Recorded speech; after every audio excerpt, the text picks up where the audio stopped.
bestie. She's my bestie, that's my bestie. Your parrot eyes had me paralyzed. Toxic nigga, but you made me to a better guy. Smoke, but with you on forever, ever. I can watch you all day, girl, like you're televised. They think like this nigga, they ain't never lied. I left the bitches alone, I had to pick a side. Look in your eyes, girl, you were hypnotized. Of course, it was your breasts, hips, and them damn thighs. Close my eyes, I'm still mesmerized. Get mad at my bestie, I tried. That's my bestie, my pretty. I heard she's the one, she's got it going on. That's my pretty eyes, baby. Yeah, yeah. She don't take no mess. My bestie is the best. That's my pretty eyes, baby. Yeah, yeah. I heard she's the one, she's got it going on. That's my pretty eyes, baby.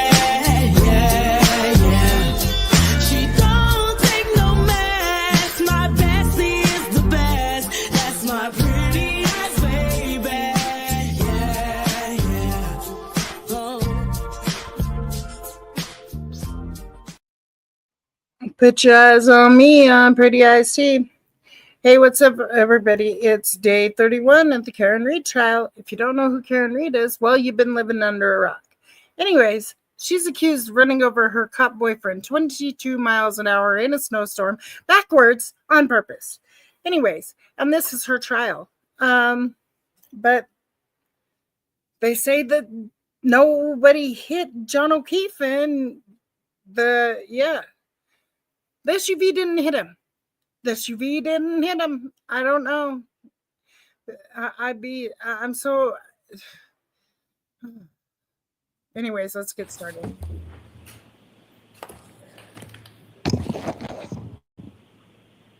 If I was his family, I'd be so upset. I would be so upset. Hey. All persons have any business before the Honorable Beverly Canoni, Justice of the Norfolk Superior Court. But their hate for one person is really bad. And it gets sad. State of Commonwealth of Massachusetts. Court is now open. You may be seated. All right. Good morning, counsel. Good morning, Ms. Reed. Good morning, jurors.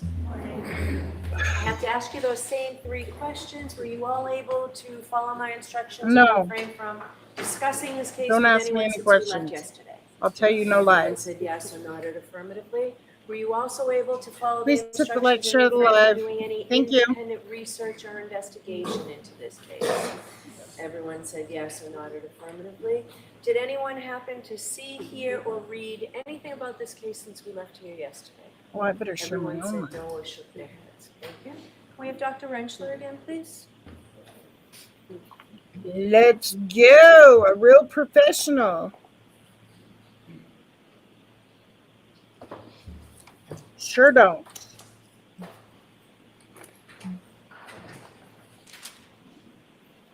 Let's see.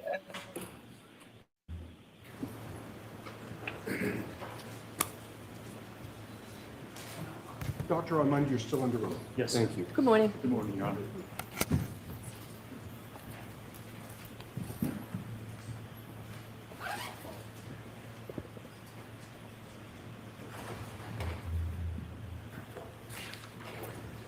All right, Mr. Jackson, whenever you're ready. Are you ready, Doctor? I am, yes, Your Honor. Okay. Thank you, Your Honor. Dr. Rentschler, good morning. Good morning. Yesterday, when we last left off, we were discussing materials that you had been provided to review, and you described much of that material in furtherance of your answer that you were asked to review certain data and undertake certain testing as it relates to testing that was done by Aperture, correct? That's correct, yes. Did you prepare a PowerPoint presentation to illustrate the analysis and methodology in your review and testing of this case? I did, yes, sir. Did you bring that with you They today? didn't have a Your Honor, PowerPoint I have last a time. I flash swear drive to I you. have marked as next in order. Okay. But he wasn't Is there an able to objection? talk about much. Not for identification. Okay, so it's marked for Not for identification. identification.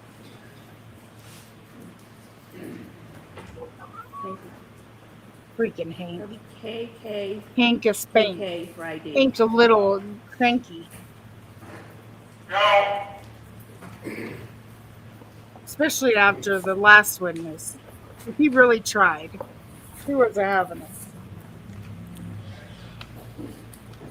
Hi, Mrs.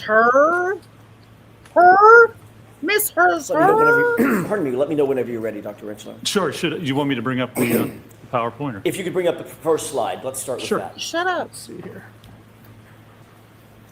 Let's go. There we go.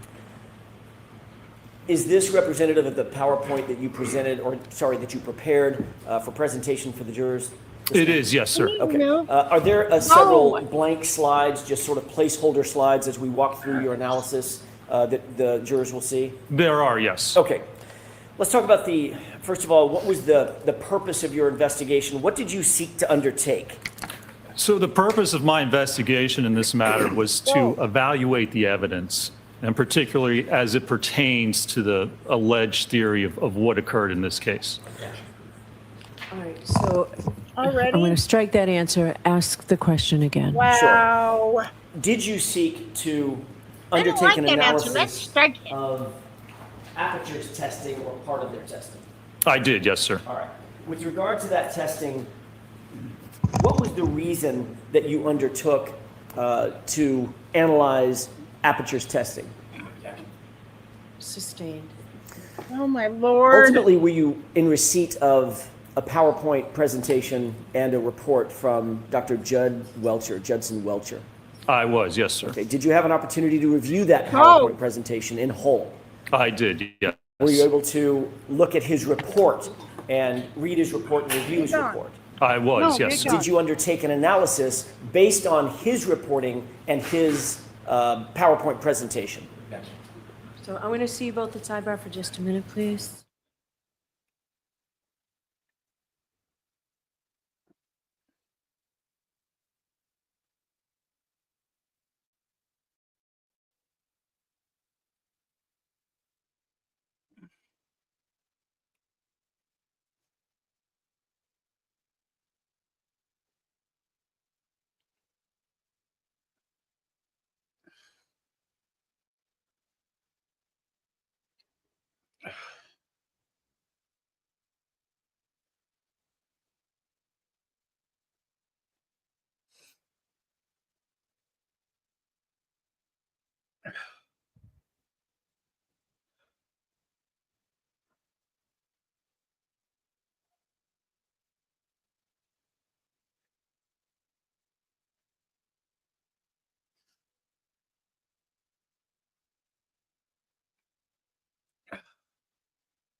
Shush.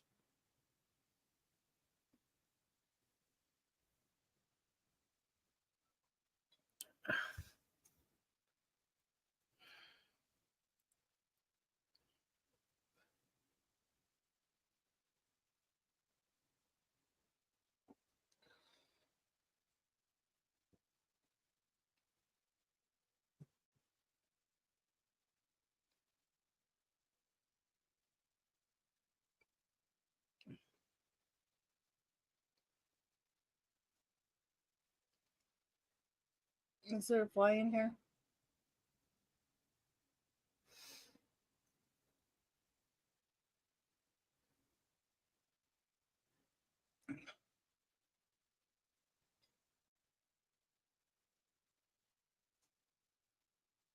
Oh, I could go right past this. This is taking too long.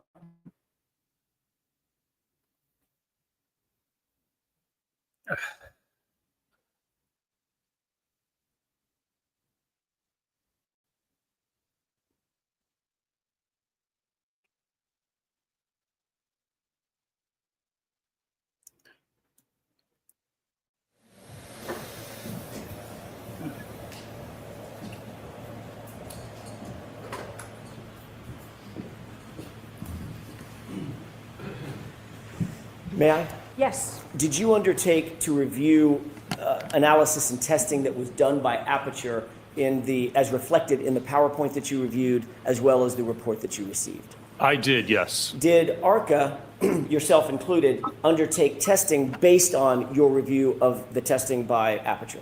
We did, yes, sir. Okay. Tell me, what was the biomechanical analysis, that's the second point on your PowerPoint, what was the biomechanical analysis that was undertaken after you reviewed the Aperture reports and Aperture testing? What did you undertake to do? So I touched on this yesterday a little bit. A biomechanical analysis, there's certain steps that you have to do to actually perform a biomechanical analysis. First of all, you have to determine what the injuries are. What are the diagnosed injuries? Second, Hey, you have to determine Christina. what happened to the individual. So in this case, what would have happened to Mr. O'Keefe? His kinematics, how would his body move? Was it contacted by anything? Was it contacted by the Lexus? If so, what forces were produced Have a good on rest. the arm, on his body? Were they sufficient to cause the injuries that he sustained? And in this case, it's a little more involved. We have, was he hit by the car? What happened after that? Did he somehow move into the yard? And then did something happen in the yard to actually cause the skull fracture? So in order to determine if that's what actually occurred in this case, you have to look at each of those three separate events. And you have to evaluate that from a biomechanical analysis by looking at the force, looking at the kinematics, looking at a human tolerance, and determining or attempting to determine what happened. Now, if you try to determine what happened, not only do you have to prove that that was the case and the facts support that that's what occurred, you also have to eliminate all other possibilities. Because if you're saying this is how it happened, not only do you have to show that that's true. So next question, and I'm going to strike that. Next question. Is there an element of differential diagnosis that goes into biomechanical analysis? There is, absolutely. Explain that for us, please. Let me demonstrate. So there are several peer-reviewed articles that I reference. Is this slide number 2, by the way? This is slide number 2. Thank you. Correct. This is injury reconstruction biomechanical analysis of accidental injury. And that sets forth the methodology that I just described.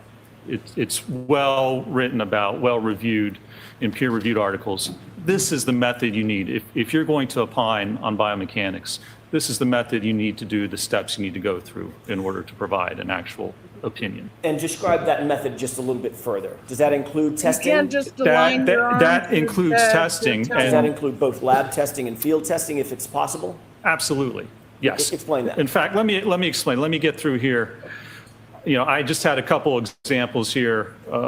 This third slide, another reference about biomechanical analysis. Again, it's all throughout the literature, very well established how to do this. Now, it's all based on the scientific method, okay? And the scientific method, which it was really established back in the 1620s, but this tells you how to do a proper scientific analysis. So you have an observation, you observe something. So in this case, you might say, all right, there's superficial abrasions to Mr. O'Keefe's arm, and there's a shattered taillight. Are those two things related? Well, the first thing you do is you research the topic area. You look through the literature, you find or look for any examples of that happening. You see if there's any reports or peer-reviewed articles written about this very occurrence. Can you actually demonstrate that if your arm hit the taillight would shatter and cause those abrasions? If this occurs or is a common occurrence, it should be in the literature. You should be able to find information about it. Then you form a hypothesis. Either you say, I think this injury is related to hitting the taillight, or it's not. Whichever one you choose, that's where you then start to go into your experimentation. You have to develop tests to get data to actually back up your hypotheses. So if I said, well, I think the injury is related to it, what would you do? You would go and you would test it. You would get an arm. In this case, we got a hybrid 3 dummy arm, and we got an exemplar vehicle, and we hit the vehicle with the arm. Or we hit the arm with the vehicle. We ran into it to determine what's going to happen when that occurs. Do we get the right circumstances, the right loading to actually occur in that case? So this, and then you go back and you analyze that. And if you're with your hypothesis, you have to reevaluate. You have to go back and see if we don't get that type of injury, if we don't get the kinematics or the force associated with what we see, You have to reevaluate if your hypothesis or what you think happened is actually true or not. So you have to continuously go through this process. And that's what experts do. That's how you perform an analysis. And that's what's important. You know, I have 3 kids. I have a 9-year-old who's actually. So I'm going to ask you to wait for the next question. Okay, sure. Was there an example that you could use of sort of a real-world example that you might want to use to explain some or part of the scientific method? There is, yeah, and I would like to explain an example of what's important with that. So I was going to say I have 3 kids, a 9-year-old who's actually turning 10 today. Happy birthday, Kai. And I have 2 older ones. All right. We're going to stop this. Another example. Go ahead. Less editorializing. Minus all the personal. I'm sorry, Your Honors. Go ahead. Details matter, okay? Details in an investigation matter, and details matter here. You need details. You have to explain how things happen, okay? As an expert, I can't come in and just say. Sustained. It needs to be more question and answer. Why do details matter? Because your opinions have to be based on the facts and the evidence. Why is that? Because that's what determines your conclusions. I can't come in and say, I think. Next question. What if you don't have all the details and facts? If you don't have details, if you haven't performed a proper analysis, then you can't come to a conclusion that something happened. You can't depend just on your experience. You have to have the analysis, the evidence, and the details to come to a conclusion in a case. How do you best get details to come to a conclusion in a case? You need research. You need peer-reviewed articles. You need evidence. You perform testing. You have to demonstrate what you think happened is A, possible, and B, actually did occur. And in order to do that, you need hard evidence to demonstrate that that's what actually occurred in this case. Do you get that through both lab testing and field testing? The form. Oh my gosh. Can you get that in lab testing? Absolutely. Hank's having a Can corner. you get that in field testing? You can get that in field testing as well, yes. Are those integral to an analysis? They are. If you don't have any other evidence, if you don't have research, if you don't have peer-reviewed articles showing or demonstrating what happens, you have to formulate, you have to get that evidence. And the way to do that is through field testing, if you have no other evidence and no other source of information to provide that type of evidence. Let's go to the next slide. Did you undertake, and this is a placeholder, did Yes. you undertake the scientific method in this case? I did, yes. What was the hypothesis of the incident that you utilized in furthering your analysis? So the first step, the first part of this event is contact between Mr. O'Keefe's arm and the vehicle. Could you describe for the jurors what hypothesis you used based on your review of the information you got from Aperture? Sure. So the hypothesis that I looked at, Aperture, their testing and report indicates that Mr. O'Keefe had his arm out at a 90-degree angle. Sustained. What do you see? By the way, where are these from? These 2 slides. These 2 slides are from the PowerPoint presentation that Aperture provided. All right. So you didn't create these? I did not, no, sir. Describe the angle of the arm in the left photograph with the drinking glass in the hand. So the angle of that arm is approximately 90 degrees. The other photographs in the PowerPoint demonstrate that for someone the same height as Mr. O'Keefe, the arm would be at about 90 degrees with an individual standing erect. That's what was demonstrated in their PowerPoint. Do you note anything in their PowerPoint, the Aperture PowerPoint, related to the clothing worn in that left photograph? Yes, they have the surrogates wearing a hoodie or a sweatshirt, which is the exact same type and brand that Mr. O'Keefe was found wearing at the time of the incident. Did that play a part in your overall analysis? The fact that the individual, the surrogate, as you use the name, was adorned with the same type of sweatshirt? that was found on Mr. O'Keefe? It did, yes. I mean, that's one of the details that we have to look at. Details matter. So we look at the clothing that was worn and the evidence found with respect to that actual sweatshirt. I'd like to stay with that for a second. Why is that important? Why would the clothing matter? Well, because that tells us, that gives us evidence of what may or may not have occurred. Mr. O'Keefe was wearing this sweatshirt when the time of this alleged incident occurred. So if there is contact between his sweatshirt and that rear vehicle, the taillight from the Lexus, there would likely be evidence of that. And we have to look at that sweatshirt to see the condition of that sweatshirt, if there's evidence on that sweatshirt, and be able to pair that or match that up to what happened on the vehicle. Is that part of a normal biomechanical analysis to evaluate clothing of the body as well? Absolutely, especially when you look at automobile pedestrian impacts. Why? Because the clothing tells you or can tell you how the impact occurred, where contact occurred between an individual and the vehicle, what part of the vehicle, what part of the individual. So it either may or it may not, but it can give you very important clues about what may have occurred during the incident. Is that part of the normal methodology that's utilized in the field of biomechanical analysis, especially as it relates to pedestrian motor vehicle incidents? It absolutely is, yes. Look at the damage to the clothing. Look if you compare it up to the vehicle, to the ground, to other sources. It's another tool, another detail, and part of the evidence that allows you to try and determine what occurred. Do you have experience in reviewing clothing of individuals that may have been involved in vehicle pedestrian incidents? I do, yes. How often has that played a part in your biomechanical analysis and the methodology that you employ?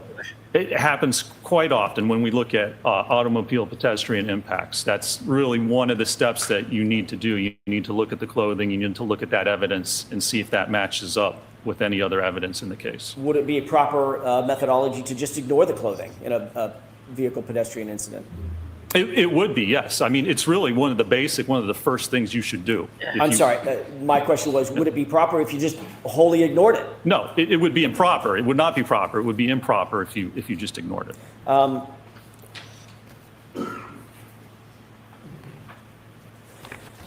Getting back to the slide at hand, and we're on slide, just to stay coordinated, is this slide 7? That is correct, yes. Okay. You've talked about the left photograph. What is the right, the short video? So this short video is what I refer to as the paint transfer test that was performed by Aperture. And what they did was take a surrogate the same approximate height and weight as Mr. O'Keefe and had him stand behind a subject, an exemplar Lexus, the same year, make, and model. And they put paint on the rear taillight cover on the fender, and then they backed it in to the surrogate's arm. And the reason for this is they attempted to show that where the paint contacts the arm, that it's the same area where the superficial abrasions were on Mr. O'Keefe's arm. Hey, Stu, Did you how are utilize you? these photographs and How are ya? videos from the Aperture report Thank you, in Co-Patsy. conducting and building the field testing and or the lab testing that you ultimately undertook? I did, yes, sir. Can we go to the next slide, please? What's I was depicted in just this like slide? a mofo. So this is from the Aperture report. And the third conclusion is that the location and orientation of the lacerations on John O'Keefe's right forearm and arm are consistent with the geometry and the orientation of the right taillight on the Reed 2021 Lexus LX57. How did you interpret the phrase geometry? To me, geometry just means shape.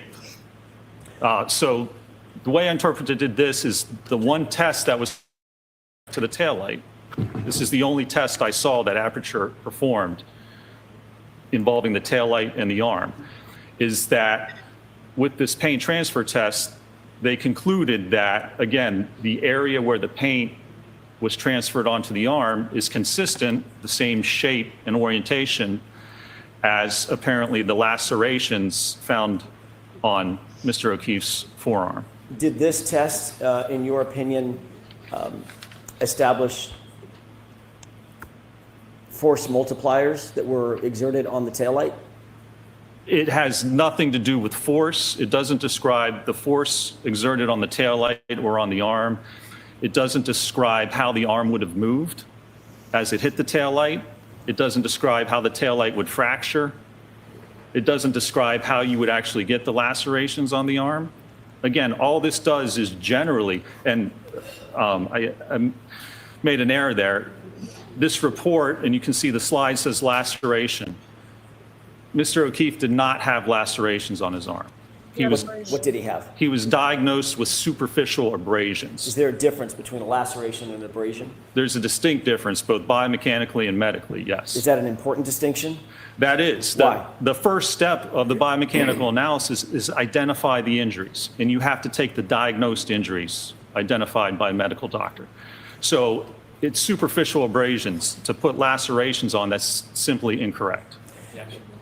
So I strike the end. Oh my Would lord!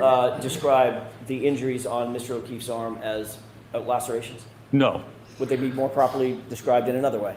it would be, yes. What's that other way? So they've been diagnosed as superficial abrasions. An abrasion occurs when there's rubbing or scraping of the skin, and it just rubs away the top layer, the epidermis of the skin.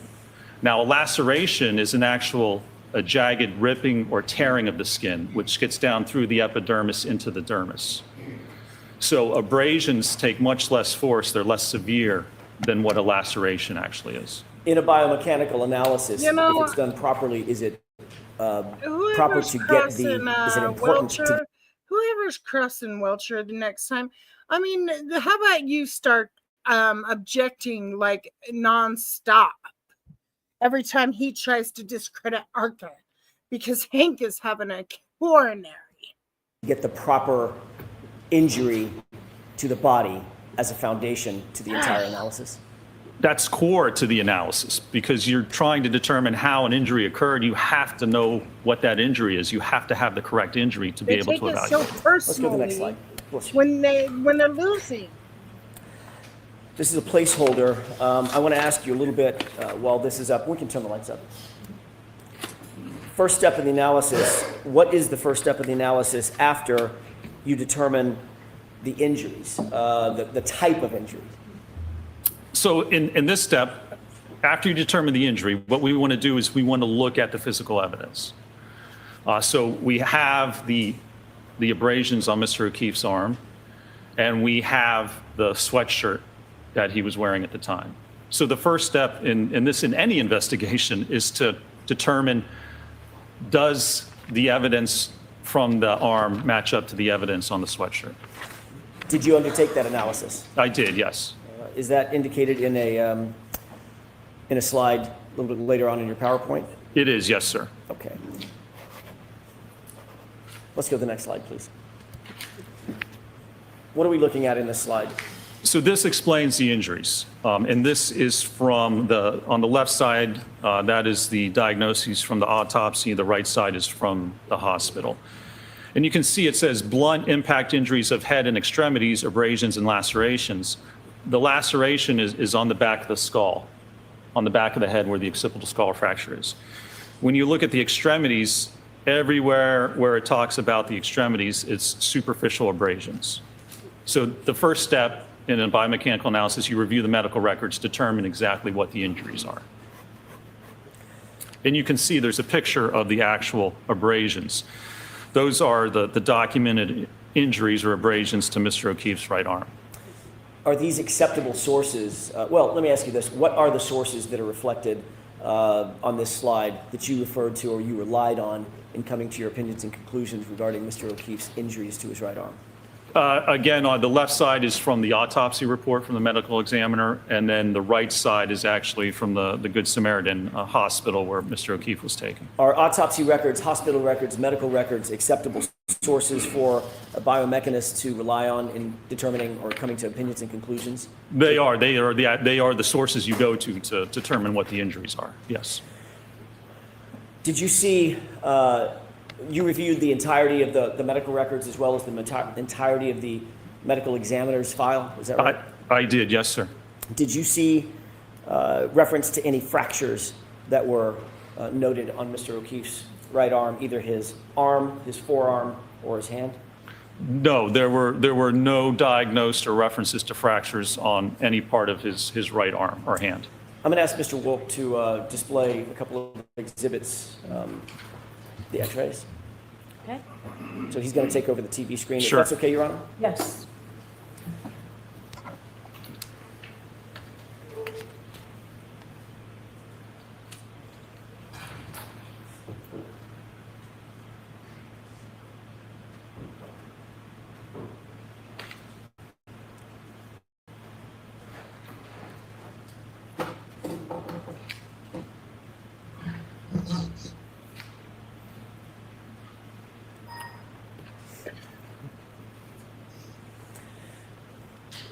This is an exhibit that was marked yesterday.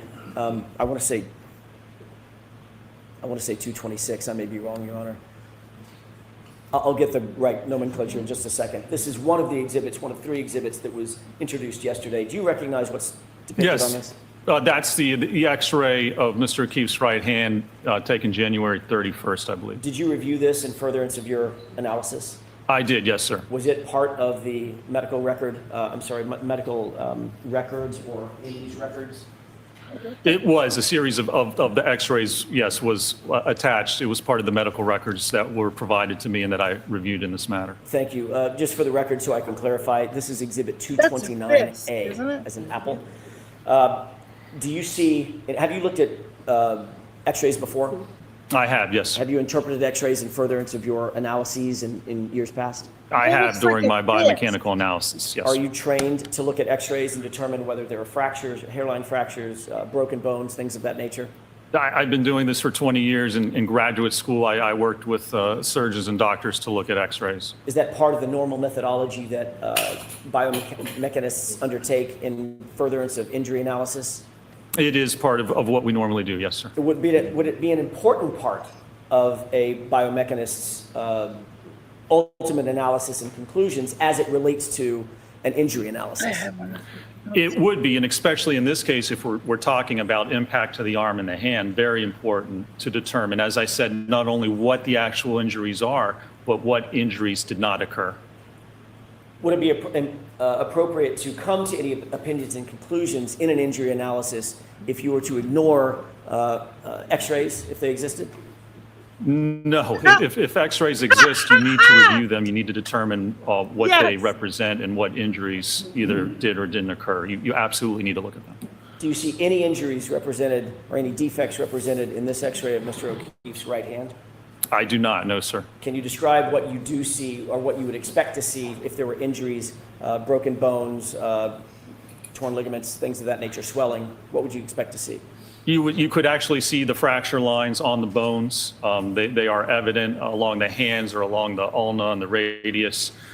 Any dislocations you see, there would be a difference in the space at the joints between the bones.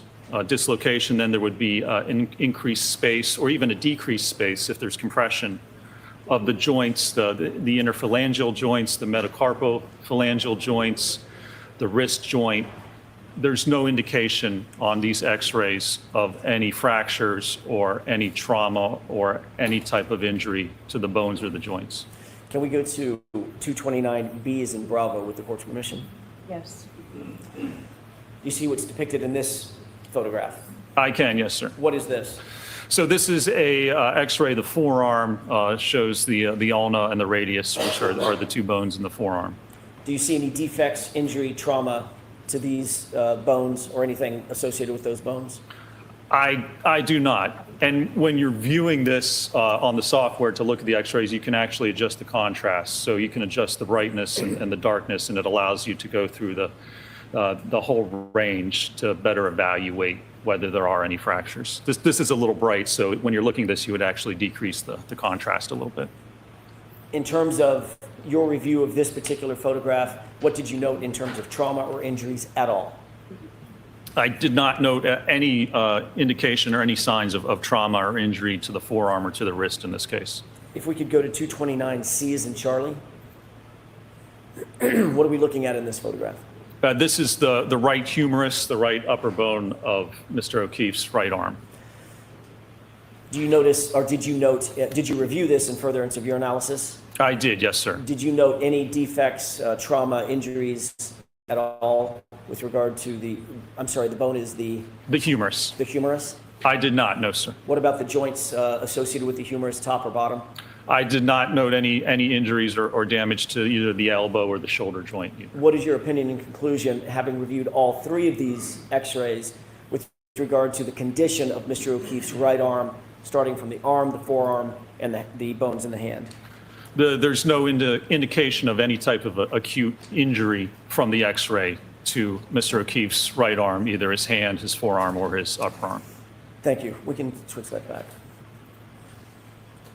And if we can go back to your PowerPoint.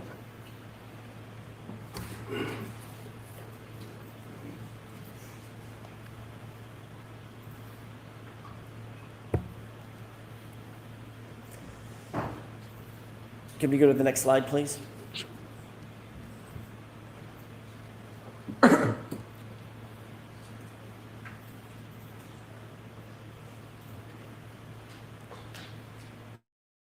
Maybe. Let me see if I can start back in on it here.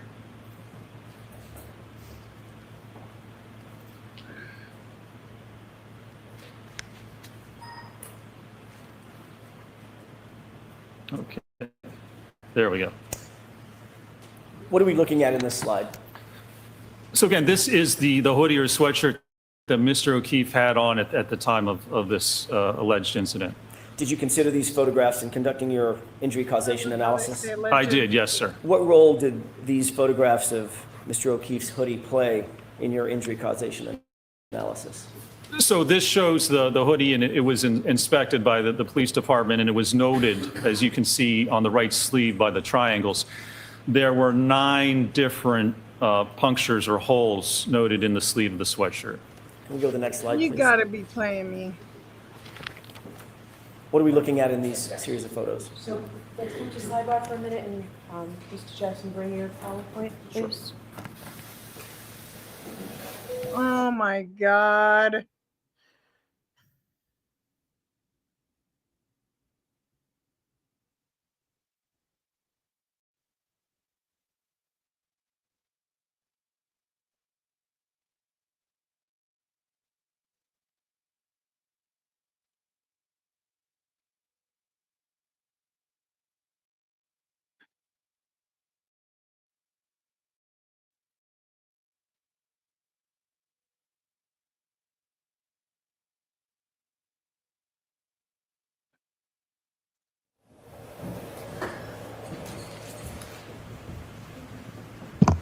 Jurors, I apologize that took so long, but it was necessary to do rather than sending you out, so. Sure.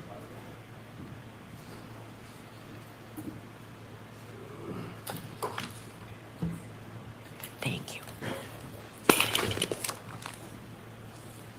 Tori, can you give me a couple of these?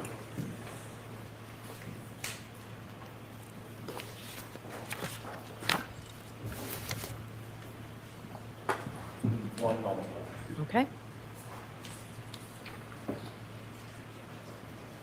I like how they switch seats when somebody's gonna, because there's so many damn lawyers at that fucking table. Dr. Winchler, my eyes aren't good enough to see the upper right-hand corner. What slide number is this? That's Number 12. Number 12, thank you. Did you look at these photographs and consider these photographs in furtherance of your ultimate conclusion? I did, yes, sir. Can we move to slide 13, please? Did you also look at and consider these photographs in coming to your ultimate conclusion? I did, yes. Can we move to slide 14, please? Did you look at and consider these photographs in coming to your conclusions and opinions? Wow, those I are a did. lot bigger. Yes, sir. Can you move from slide 14 over to slide 18, please? It's crazy. Can I switch through real quick? Sure. Yeah. So we 18. Let's go to 18. What are we looking at in slide 18? So this is Mr. O'Keefe's right arm at autopsy, and they're holding up a ruler to demonstrate the size and dimensions of the abrasions. And what are the yellow indicators? Those are indicators I added based on the length of the ruler to show the approximate size, length, and width of those abrasions. Was it important in your biomechanical analysis to measure and denote all the injuries? It was, yes. Did you actually count the number of injuries on Mr. O'Keefe's arm? I did, yes. How many injuries did he have? How many distinct and separate injuries did Mr. O'Keefe's arm present? Conservatively, I counted 36 different superficial abrasions on his right arm. And did you go through all the photographs in an effort to count and distinguish one abrasion and one defect on his skin from another? I did, yes, sir. And you said conservatively 36 separate abrasions, correct? That's correct. What does that mean in terms of the mechanism that you would expect to cause that abrasion? No shit. Well, dog? you need 36 different points of contact with to get through the sweatshirt and get to the skin to actually cause abrasion to the skin. 36 different separate points of contact to the skin. How many defects, remind us, how many defects were noted by the crime lab in Mr. O'Keefe's right sleeve? 9 defects. Can you scroll to slide 22 quickly, please? What is this? This is a slide, again, from Aperture, from their PowerPoint. It's the only slide, the only photo, the only indication of the hoodie that I that's what I'm found saying, in their 36. analysis. I'm wondering, And it also has pictures showing, oopsie, I mean, I'm looks like wondering, whoops. they tried to, I am wondering if I'm wondering if it's like each line of reference. You know what I'm saying? Like each tooth. You get what I'm saying? So if a dog bites you and he latches on with 8 teeth, are those the lacerations? You know what I mean? Like one for each one rather than grouped together. That's crazy. 36. It don't even look like that. to line up the top of that taillight cover. Crazy. Sustained. Do you see there's some sort of marking on that lower left photograph with some Brendan, yellow you're having a lines? cow. I do, Get a yes. How did you analyze that marking? Optics. I He said analyzed that. optics. It goes through That's the what that's part of the taillight cover and then goes through part of the upper arm of the surrogate. And there's a parallel line to it, a little bit in a V shape. There's a parallel line below it. How did you analyze that line? I analyzed that as apparently showing that the area of the taillight. So not apparently. What did you How did you analyze? interpret sure. that? I interpreted that represents that area of the taillight corresponds to the area of the upper arm. And there's a red dotted line around the tail light, correct? Correct. How did you interpret what that represents? That was the part of the taillight that fractured. Did you put any of these lines on there, or are these all from Aperture? These are all from Aperture. I did not put any of those on there. You see the small, it's horizontal, I'm sorry, it's vertical photograph of Mr. O'Keefe's arm? I do, yes. Did you note anywhere in the Aperture report a denotation of the number of abrasions, counting the number of abrasions on Mr. O'Keefe's arm? There's no denotation, no indication that the number of abrasions were ever counted. No, sir.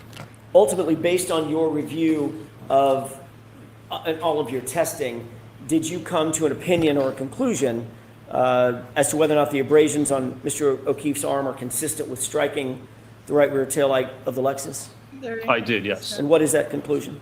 That they're inconsistent with striking the taillight or being produced as a result of contact with the taillight. Why did you come to that conclusion?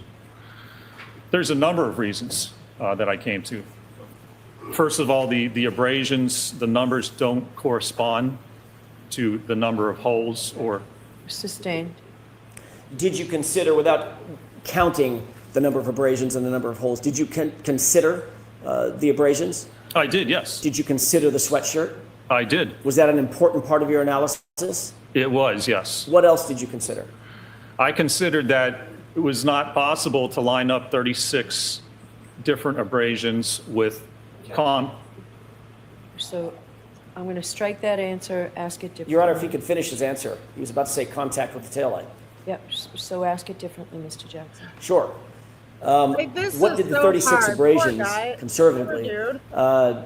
Like, come on, Brennan, and quit their it. interaction with the taillight have to do with your ultimate opinion and All right, conclusion? baby. Well, that you have to, if those abrasions came from contact with the taillight, you have to be able to correlate them and line them up with contact, 36 different contacts from the taillight.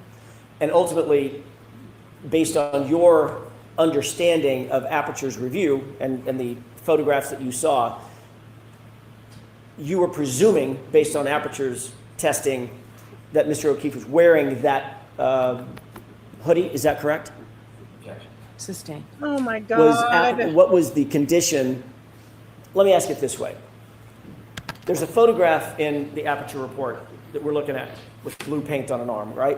Correct. Is that your understanding, or did you test that Mr. O'Keefe could have been hit wearing short sleeves? No. What did you test? What was your presumption and assumption in your testing? That he was wearing the hoodie that was found on him at the time, With the 9 holes in the right sleeve. with the 9 holes in the right sleeve. Watch the form of the question, Mr. Jackson. Sure. Let's go to the next slide, please. Oh, my God. What is this? These are, the top two and bottom right slide are from the Aperture PowerPoint. How did you interpret the the 2 photographs on the right, the parallel lines and the red lines in that slide? The parallel lines correspond to an area of the fractured tail light, and then the red dotted line corresponds to an area of abrasions on Mr. O'Keefe's upper arm, and there's a red arrow pointing to part of the fractured tail light. Can we go to the next slide, please? What are we looking at in this slide? Again, this is the paint test. This is the only test that was conducted by Aperture to look at the tail light and the arm in this case, and the interaction between the two. Did you note whether in all of Aperture's data that you reviewed, whether or not there was any measurements I'm going to to determine smell. whether the abrasions were consistent with contact with the Lexus? I did. There were no measurements at all taken with respect to that test. No measurements with respect to where the contact happened on the car or on the arm itself. There was no indication of where that blue on the surrogate's arm, say from the wrist up to where the laceration or the abrasions would have occurred. Is that important? It's very important Why? because you can't say that the area where the blue paint is corresponds to the area of the abrasions if you don't take measurements. If you just eyeball it, all you can say is by eyeballing it, it looks approximately the same. But that's not scientific. You can't come to an actual conclusion that where that paint covers the arm is where those abrasions actually were. They could lie outside, they could lie forward, they could lie above that painted area. You can't say with any scientific certainty that that area of paint corresponds to where the abrasions are. In this motion video and the still photograph to the left in slide 24, is that what we're on, 24? We are, yes, sir. What did you note with regard to the positioning of the surrogate's arm? I think that's Mr. Welcher, as it relates to the taillight and the back of the SUV. Yes, the positioning of the arm in the photographs as well as the one test that was performed, the arm is approximately 90 degrees, level in line with the rear tail light of the vehicle. Did you seek to do any testing approximating the positioning of the arm as you saw it, as you interpreted it in the Aperture data? I did, yes, sir. What were you seeking to determine when you did your testing? Well, if we want to determine whether the orientation and the position of the abrasions on the arm correspond to the tail light, you have to have the arm in the position that you claim it struck the tail light and then look at the abrasions. Because if you're looking at orientation and the direction of the abrasions, you can't look at how they exist with the arm. The only pictures of the arm of the abrasions are with Mr. O'Keefe's arm extended. But that's not how he would have had it according to the test. It would have been at a 90-degree angle. Dr. Rentschler, were there any peer-reviewed articles cited in connection with Aperture's paint transfer test? I did not see, I was not provided a single peer-reviewed article with respect to the paint test or any indication of any test or article looking at arm contact with the vehicle or a taillight cover. Can we go to slide 25? What are we looking at in this slide? So in this slide, the picture on the far left is the photographs provided from the autopsy in hospital with Mr. O'Keefe's right arm fully extended. Again, those are the only photographs we have. What about the photograph in the middle and to the far right? In the middle and the far right, what I did was actually take that arm and then rotate the forearm to put it in a position that it would be in as demonstrated by the paint test with the arm at approximately 90 degrees. What was the import of this, this undertaking? Well, if you look at the paint test and the way the arm's at 90 degrees and having the car come and essentially contact and push the arm out of the way, that's going to give you or tell you the directionality or the direction of the abrasions. Because if you have your arm at a right angle and the vehicle comes and pushes and slides against it on that forearm, you would expect those abrasions to be horizontal, to be in line with that forearm. Are they? They're not. You can see some of them are vertical, some of them are angled, some of them it's hard to tell what the directionality is.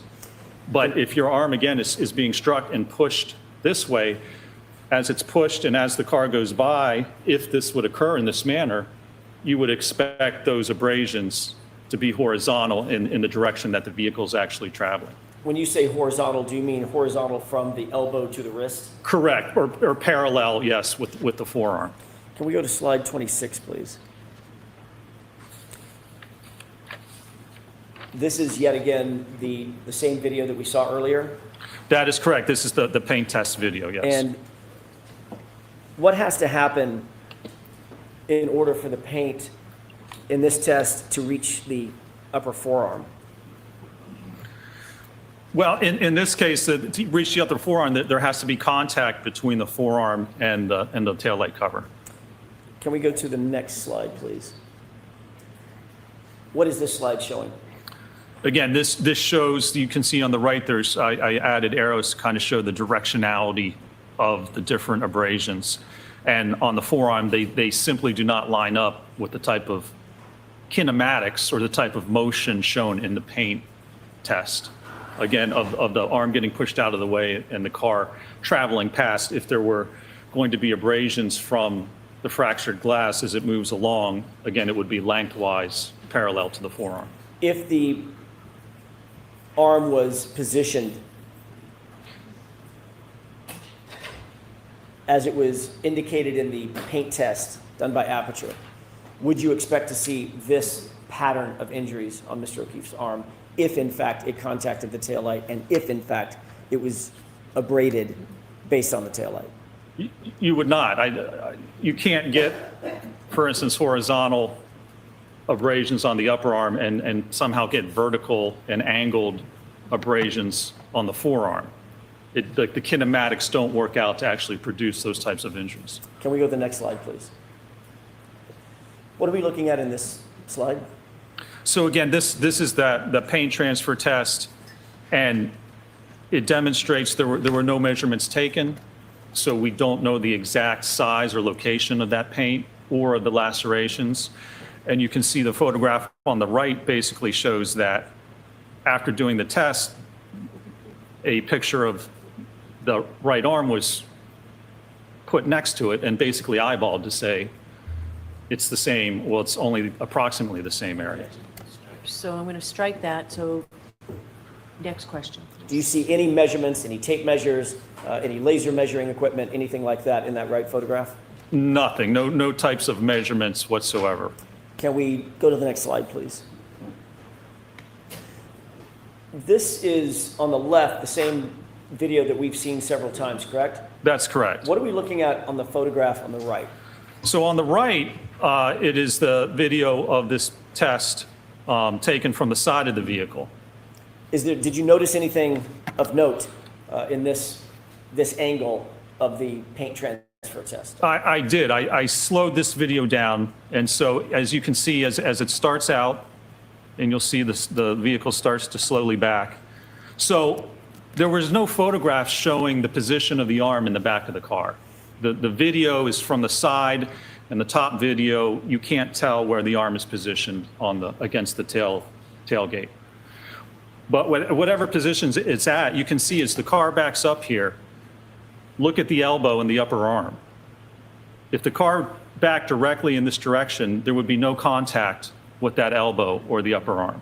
And remember, this test is to show where the paint would transfer and if that correlates to the lacerations. You mean before you start the video, when you say there would be no contact with the elbow or the upper arm, you mean the biceps area and from the elbow up? That's correct. Is that based on the photograph on the right and the positioning of the surrogate? Exactly. You can see right now, if the car just backed directly straight back, it would not contact the elbow or the upper arm. Before you play the video, what did you note when the car from the angle to the right of the video on the right? What did you note as the car, just before the car starts to make contact with the surrogate? What did you note? So in order to get that pattern on the arm, right as the car contacts the arm, the surrogate pushes his elbow forward, leans into the car against the light, and then rolls off. Can you play that for us, please?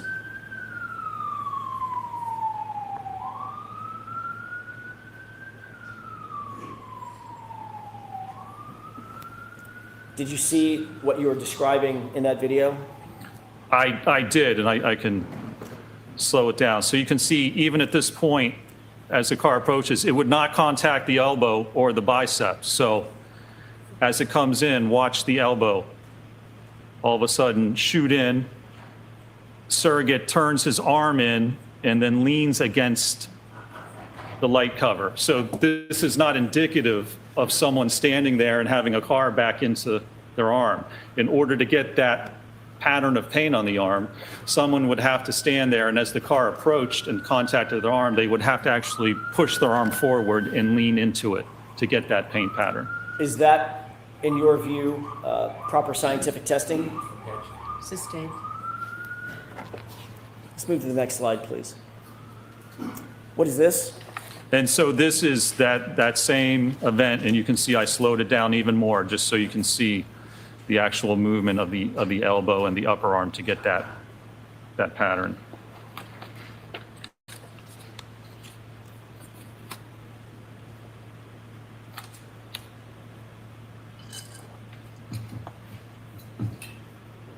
Thank you. Can we move to the next slide, please? This is slide 30. And let's go to 31. Yeah, this is 31. I'm sorry, 31.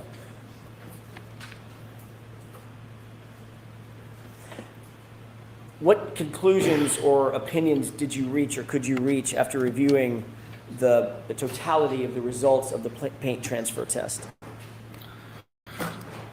The paint transfer test, all it can show is the approximate area, of where the arm was covered in paint as the surrogate jammed his elbow in and rolled against the taillight cover. So it tells us nothing about what may have actually occurred, how the lacerations were actually, or the abrasions were produced.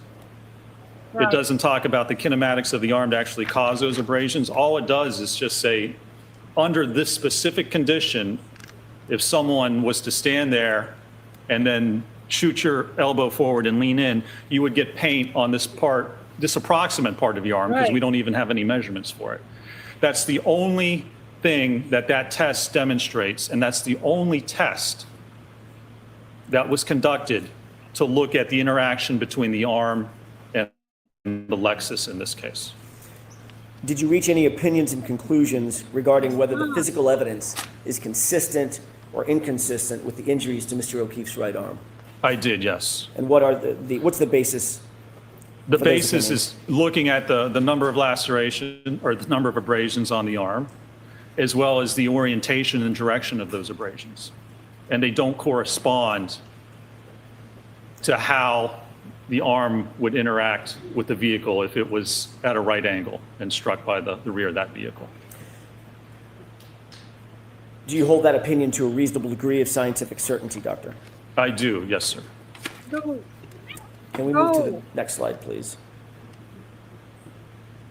Actually, slide 33. If I may have just a moment, Your Honor. Yes.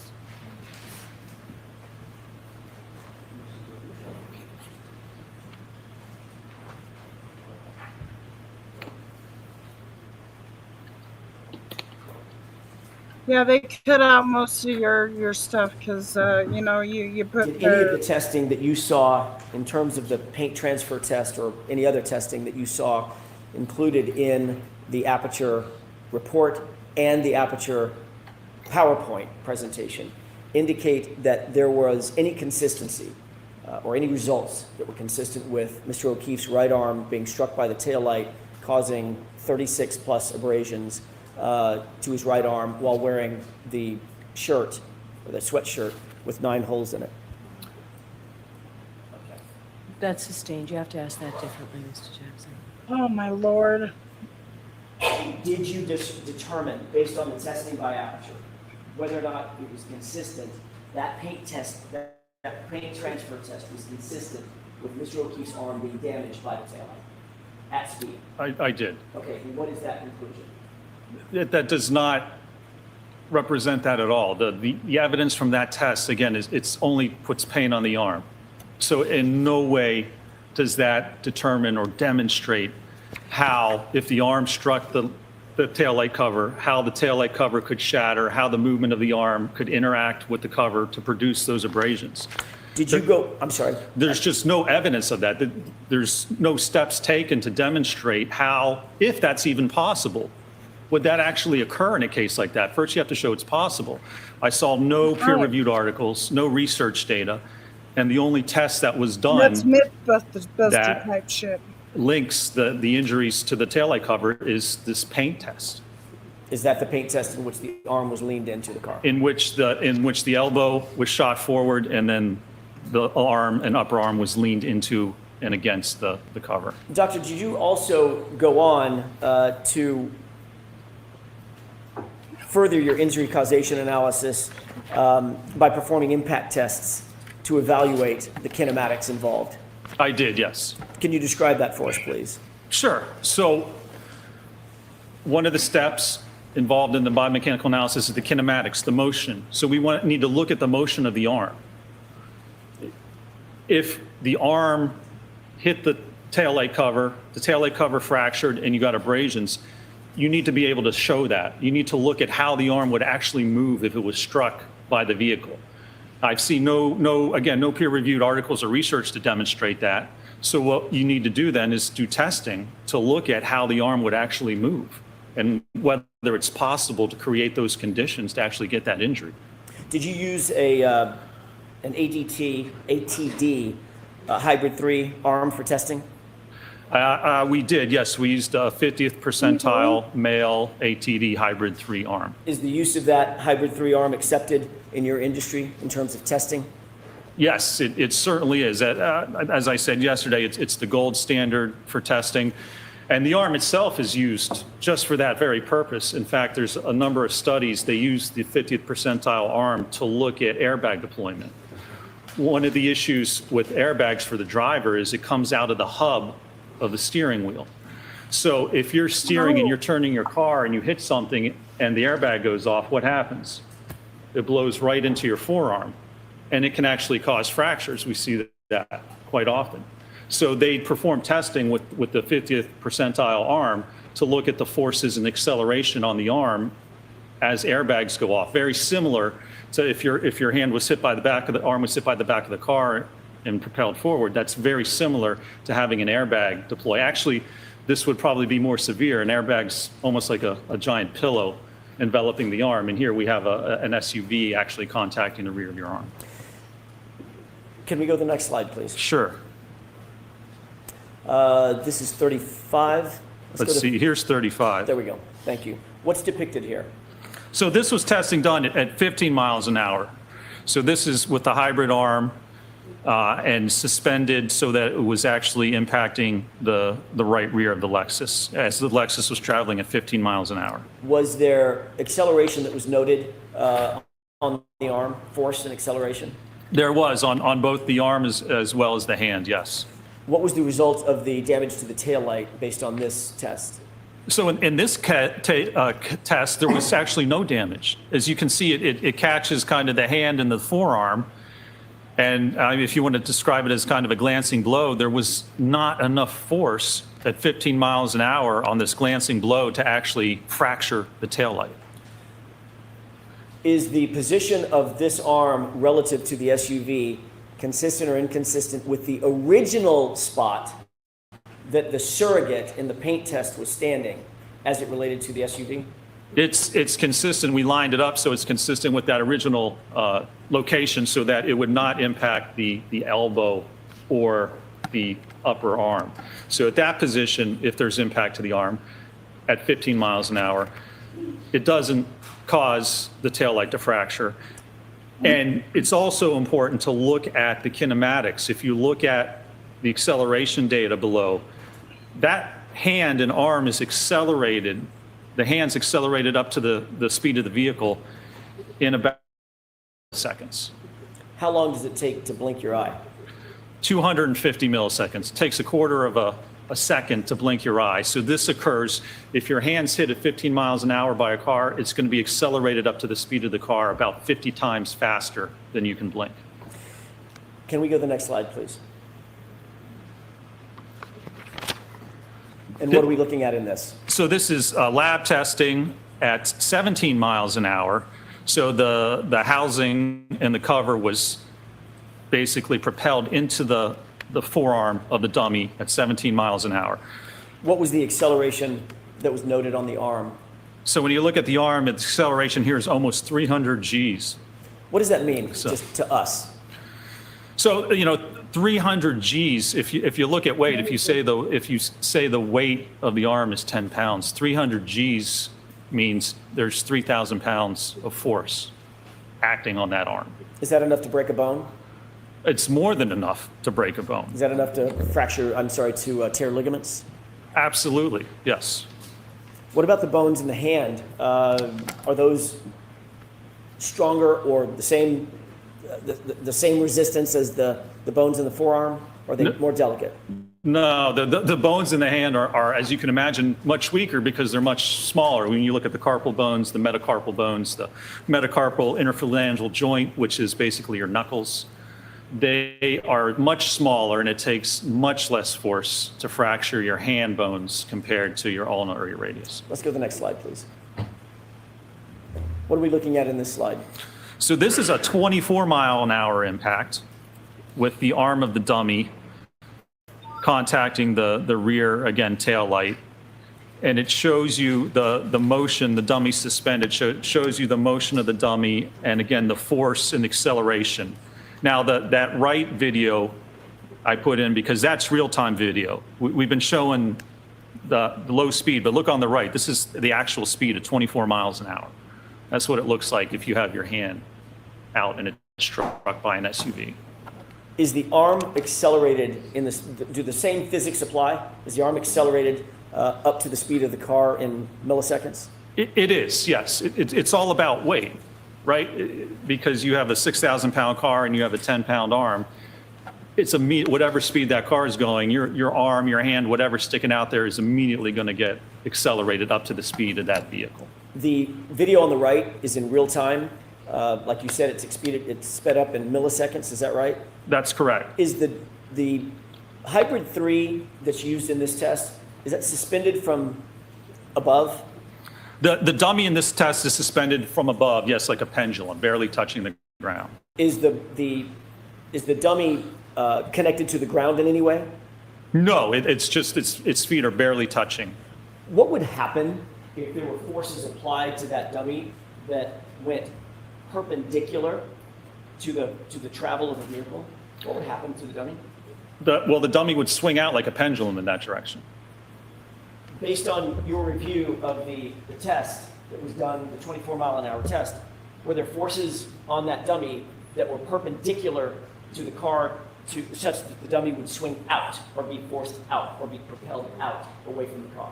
No, there were no forces from the testing, and it's simple physics. Your center of mass of your body is basically at your umbilicus or your belly button. So in order to move the body, you have to apply a force at that part of the body. If your arm's struck, it's not going to move your body appreciably. All it's going to do, your arm's like a moment arm, it's going to spin you around. Could there be some motion forward or backward if you take a step? Possibly. But the center of mass of your body isn't going to move. You have to get struck by the vehicle to have the body actually move in a specific direction. Can we go to the next slide, please? What is this showing? So this is a slow-mo of the overhead from the real time. It was a GoPro that was recording that real-time video, and this is a slow motion of that video.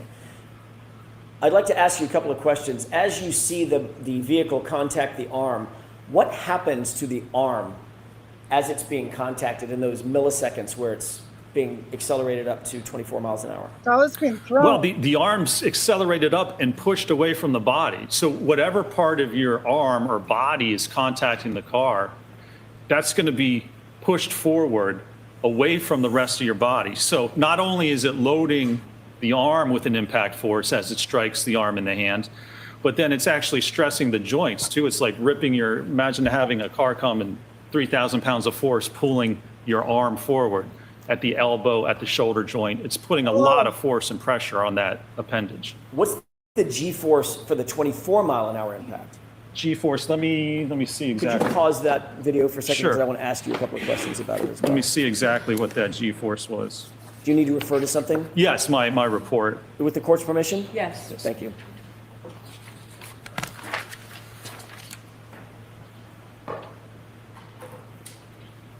So at 24 miles an hour for the arm, the acceleration is 302 Gs, and for the hand, it's about 435 Gs. Does that translate to over 4,000 pounds of pressure? Well, for the arm, it's close to 3,000 if you say a 10-pound weight, and for the hand, that can be anywhere from 800 to about 1,600 pounds of force acting just on the hand itself. Understood. Can you back this up a couple of frames? Sure. Pause it where I ask you. One more frame back. One more back. Right there. What's happening physically to the arm, to the right arm at the point of impact? So there is a force on the hand, on the forearm, where it contacts. Now, your arm just isn't going to hit and the force be distributed evenly across the entire part of the arm. That's not how your arm is actually articulated. Even if it was, again, that's similar to an airbag deployment, where at these levels you would get fractures. But if it hits the hand, now, if Mr. O'Keefe's holding a glass at the time of this impact, think about that. What happens is you're holding a glass. It exposes the knuckles. So if you're holding a glass and your arm's at a 90-degree angle and the car comes back and hits your hand, it's going to strike right on the knuckles. The force is going to be applied right at that joint. And then it's going to likely hit along the forearm back near the elbow. What's the shape of that arm in this still photograph? Well, it's somewhat of an abnormal shape because the arm should be level with the body. The forearm should be even with the shoulder. But you can see as it gets pushed forward, it's accelerating that forearm away from the arm and the rest of the body. Does that abnormal shape suggest anything to you in terms of what you would expect regarding the bones in that arm? Again, there's thousands of pounds of forces acting on the arm. And also on the joint itself, not just the arm or the bones we have to consider and how much force to fracture, but think of the elbow joint and think of the shoulder joint. It takes much less force to dislocate an elbow than it does to actually fracture it. Did you see any evidence, based on your review of the medical records, including your review of the x-rays, any evidence of any dislocation? There was no evidence or indication or diagnosis of any dislocations or fractures to the arm at all. Fractures or broken bones at all? Correct, nothing. Can we go forward another frame? And at this point, the arm has already been struck and accelerated, is that right? That's correct. Do you see Wow. the taillight material? I do, yes. Okay, it's basically now broken, is that correct? That's correct. It has now been fractured, yes. All right, let's go one more frame forward. And the taillight material, did you make note of that in this frame? I did, yes. What direction is that taillight material going relative to the vehicle? It's going forward. And where is the arm? The arm has been pushed away. Now, you have to remember, as that arm, if it contacts and fractures the taillight, it's not exposed to the fractured pieces that still exist on the taillight itself, because those pieces that fracture haven't gone anywhere because they're against the arm itself. And then as the arm moves away, the pieces then move with the vehicle. Are the taillight pieces upon fracture moving at the same speed as the arm upon contact? That's correct, yes. Is that a matter of physics? That is a matter of physics, yes. Is there any possible way for the broken pieces of taillight to out-accelerate the arm upon contact when the arm's being deflected away from the vehicle? It is not, I don't believe it's physically possible. That was not demonstrated in our testing, and I've never seen that demonstrated in any peer-reviewed articles. Now, But have you watched? you can on see here again Mythbusters? also the light and the fragments are being propelled forward. So you also have to consider where Mr. O'Keefe was found. He was found in the yard about 10 or 20 feet from the road. There was no exact measurements. But if you look at the motion of the taillight, it's going forward. Now, if Mr. O'Keefe has to move diagonally to the top left of that corner, and if he's not hit with the center of mass, he can't get to where he ends up before the taillight fragments have already gone forward and been deposited on the ground. Average running speed is like 4 to 6 miles an hour. Even if this SUV is going 10 miles an hour, the lights fracture, they're dispersed on the ground, and then Mr. O'Keefe somehow ends up to his point of rest. But you wouldn't find the fragments on him because they've already been pushed forward, come to rest before he even has a chance to get to where they find him. Let's go to the next slide, please. What is this slide showing? So this is just frames taken from that actual video showing the interaction from the top left, then you go down to the bottom left, and then the top right and the bottom right. Just shows you the progression of the contact and the movement of the arm. Is the bottom left frame the same frame that you stalled on just a second ago at my request, showing the deformation of his right arm? That's correct, yes. Thank you. Next slide, please. And is that just a close-up of the same? That's just a close-up of the same, yes. Okay, next slide. And is that a final close-up of the arm after it's been deflected out of the way? That's correct, yes, sir. Does this also illustrate what you just described in terms of the trajectory of the broken taillight fragments? It does, yes, sir. Do you see any defect at all in the right sleeve of that hoodie? There is no defect in that right sleeve of the dummy. No, Was sir. the dummy's sleeve examined following this test? Closely examined up close rather than just a photograph? It was examined and photographed, yes, sir. Was there any defect in that right sleeve at all? No defects at all were noted in that sleeve, no. Next slide, please. What are we seeing here? This shows some of the photographs taken of the sleeve and the arm to show that there's no defects whatsoever. And it shows the damage to the Lexus. And again, at 24 miles an hour, not only do you get damage to the taillight on the fender there, but you also get damage to the taillight on the liftgate. Was there any damage on the taillight of the liftgate in the subject SUV? There was not, no. Next slide, please. What are we looking at in this video? And so this was 29 miles an hour with a suspended hybrid 3-arm. Was the arm in the relative orientation that you saw depicted in the paint transfer test by Aperture?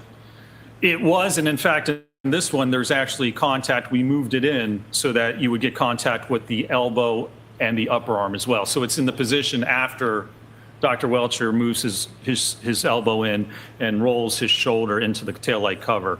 We evaluated that position with this test. And do you see any damage to the lift gate taillight based on this test? There's extensive damage at this speed, yes. What about the damage to, damage would you expect to see to the arm itself at this speed and in this orientation? Yeah, at this speed, I mean, we're talking 4,000 pounds of force on the forearm, and with the hand, 1,400 to probably 3,000 pounds. I mean, well above levels where you would get fractures. Next slide, please. What are we looking at in this slide, these two photos? This was the final test that was conducted in using a dummy, and it was impacted at 29 miles an hour. And this was a center of mass impact. Why was it important, Dr. Rentschler, why was it important to do a center of mass test? Because if we have an auto pedestrian impact and you want to see where the pedestrian ends up, you have to evaluate how they were impacted by the car. In order to have the pedestrian move any substantial difference, it has to be hit at the center of mass. Again, it has to be hit at that belly button area to propel the body in a certain direction depending on the speed and direction. If there's no center of mass impact, how does someone get to the point of rest? You can't correlate a side swipe where the arm gets contacted and say if someone ends up 20 feet away, there's no way to correlate that arm impact caused them to somehow move 20 feet away. It wouldn't be as a result of the actual incident. It wouldn't be a result of the impact pushing their body in that direction. From a physics standpoint, is it reasonable to believe that your arm could be struck, just your arm could be struck as it's out in front of your body, and you could be propelled backward, say 7, 8, 10, 12 feet as a result of that strike? No, it's not reasonable. That's not physically possible. And Really? you look at the arm itself, No and way. we're looking at talking about the injuries and the way. abrasions compared to There's fractures. no way I So reached. if Mr. O'Keefe's arm was hit, There is no way that I have gotten 991 subs. No way. I can't make it out of the 80s. There's just no way. Good. Quit trolling me. By the way, hi. at 24, 29 miles an hour, what this suggests, and there were only abrasions, what this would suggest is that if the taillight doesn't cover or fracture, you can have your arm hit at 24 miles an hour and you wouldn't have any injuries at all, Thank you, everybody. which from a that's biomechanical standpoint doesn't make sense. If the claim is that the fractured taillight's the only thing, So I'm sustaining the objection to that. I'm going to strike that portion, Mr. Jackson. Let's go to the, Oh let's my go to the next slide. Lord. Put What strong are we arm looking at in in the this defense. video? so here's the video showing that strike at 29 miles an hour with the center of mass impact to the dummy. Sub. That's right. What's the import of this particular test? Why was this important, and what did you conclude following this impact test, the center of mass More impact test? importantly, There's a couple of reasons. A, it shows there was extensive damage to the rear of that Lexus. So if you had a center of mass hit, you would have damage to the liftgate, to the fender, to the sheet metal. You would have substantially more damage than what we had in this case. we have fun over here. And secondly, which I believe is just as important, it shows the post-impact trajectory of the dummy. And besides, when I'm not watching football, I'm watching court. And then I may start doing panels. I don't know yet. I don't know yet. Because I will be doing panels when football is on. You know. Go football! So again, if you're struck on the corner by the Lexus, the dummy goes straight back in line with the vehicle. There's no force and no to actually cause that dummy to move off into the side of the vehicle. So you can't be hit center of mass with the vehicle going straight back and somehow end up 10 or 20 feet to the side of where the vehicle is traveling. So in this circumstance, would you expect the taillight material to be distributed straight back in the same center line as the vehicle is traveling? Yes, absolutely. Would you also expect the body to be struck and move in the same center line as the vehicle? Sustained is too far. Sure. What about the body? What I also directionality think I would you got expect like on a center mass almost hit? 2,000 hours of The watch body's going to time. move in the direction that the vehicle is moving. That main direction, that main force, moving straight back, the body is going to move So I'm getting there. primarily straight back. I'm getting Did you there. reach an opinion or a conclusion regarding whether the right arm kinematics are consistent with fracturing the No, it taillight took me cover 6 and years. sustaining the abrasions that you saw on John O'Keefe's arm? I did, yes. What is that opinion? My opinion that it is not consistent with contacting and fracturing the taillight cover. Yeah, Do you hold that opinion to a reasonable degree of scientific certainty? I do, yes, sir. Can we move to the next slide, please? And it just didn't happen, Captain. That is a no. That is a negatorial. on what do you base He'll show the your work. opinion You that you don't. just told the jurors? That looking at the kinematics of the arm, it's inconsistent with the evidence we have, with the actual abrasions to the arm, the evidence on the sweatshirt, and that at these speeds, you would likely expect fractures, certainly to the hand, and likely to the ulna and the radius and the forearm, No shit. if your hand or arm was struck by the rear of the SUV. Can we move to slide 48, please? What are we looking at in this slide? This was a study where they used an impactor and they contacted the dorsal or top part of cadaver hands. And they looked at the force that was exerted and they looked at how many fractures were produced as a result of that. Did you review scientific literature regarding hand injuries under this sort of impact loading? Is this representative of that? It is, yes. Next slide, please. What is this? So this shows the position, and this is taken directly from the aperture paint test. You can see the position that Dr. Welcher had his hand against the tailgate right at the time of impact. And you can see that corresponds, the contact areas correspond to the areas of the hand that were actually tested in this case. Next slide, please. What is this showing? So this shows the forces produced during the test as well as the forces produced during our testing. And maybe the next slide here actually better. If you look at the knuckles, which are the blue middle region, and then the metacarpal bones, which are the lower one. So for the metacarpal phalangeal joint, the knuckles, on average, it took 397 pounds of force to fracture that joint. Well, Yeah. the 15-mile-an-hour test Oh, produced a right. minimum of 483 pounds.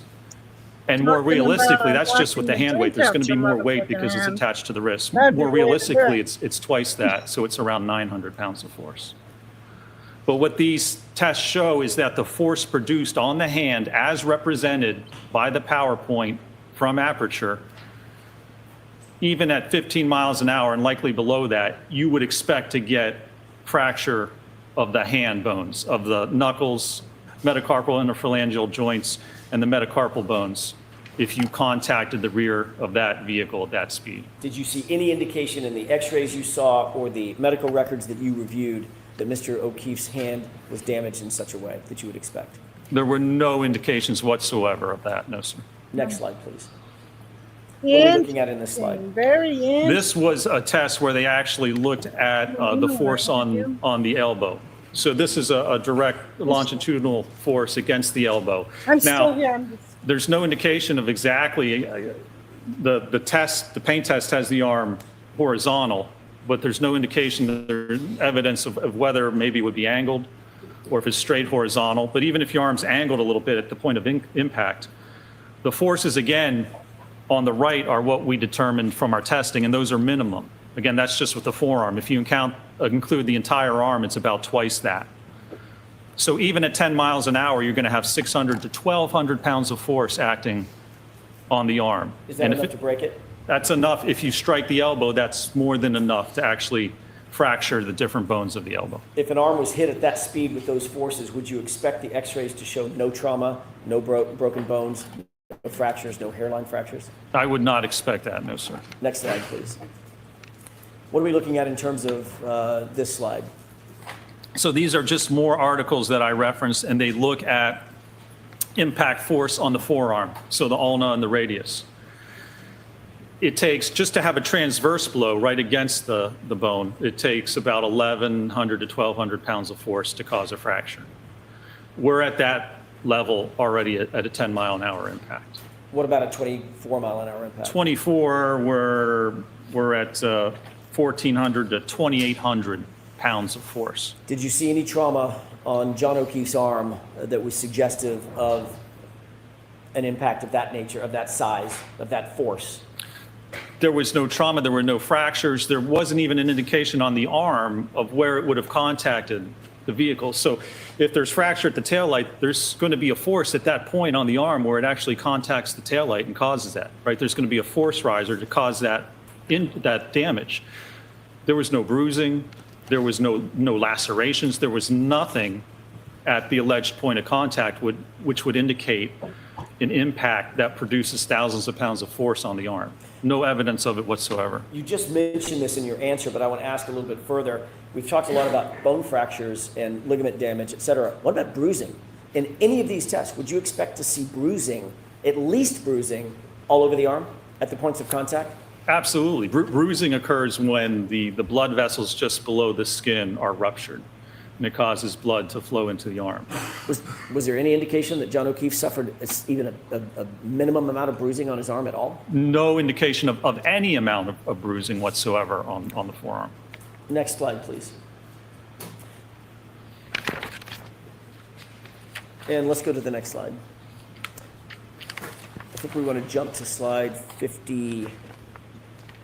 What slide are we on? Is that 53? This is 55.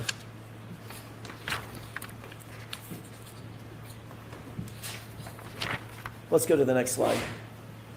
There we go. That's what I'm looking for. What are you looking at here?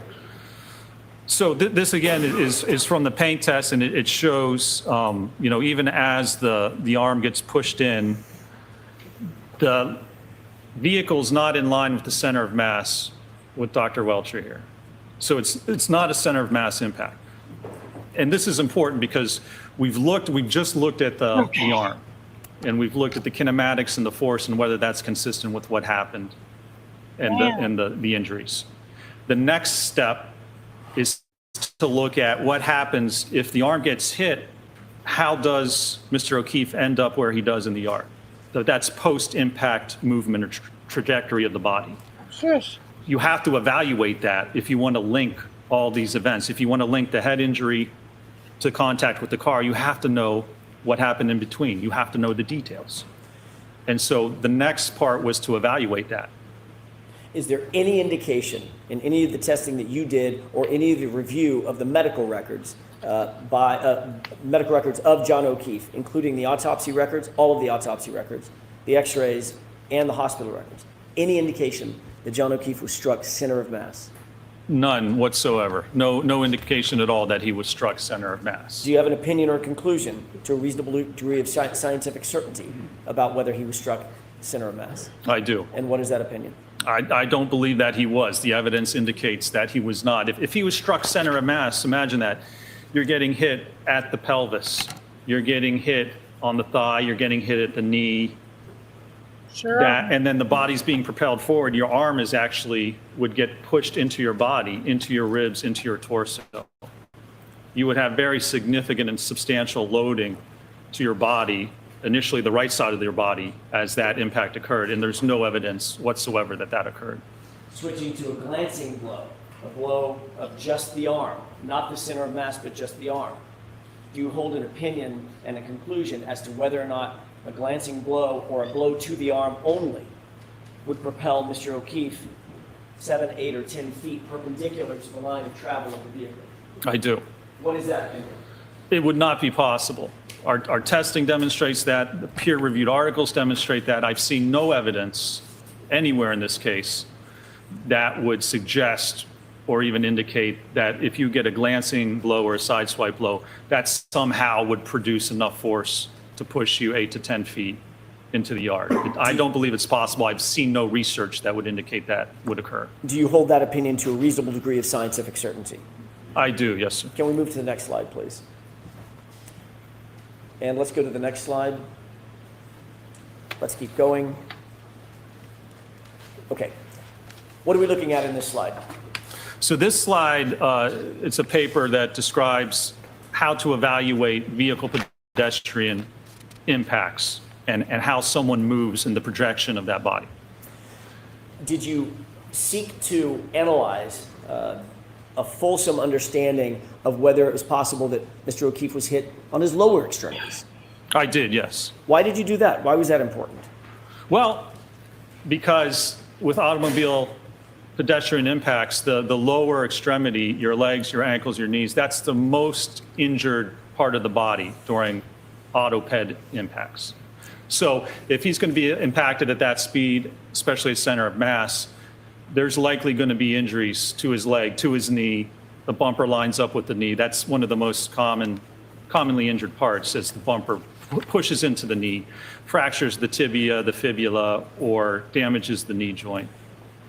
Did John O'Keefe suffer any injuries to his lower extremities suggestive of a vehicle impact?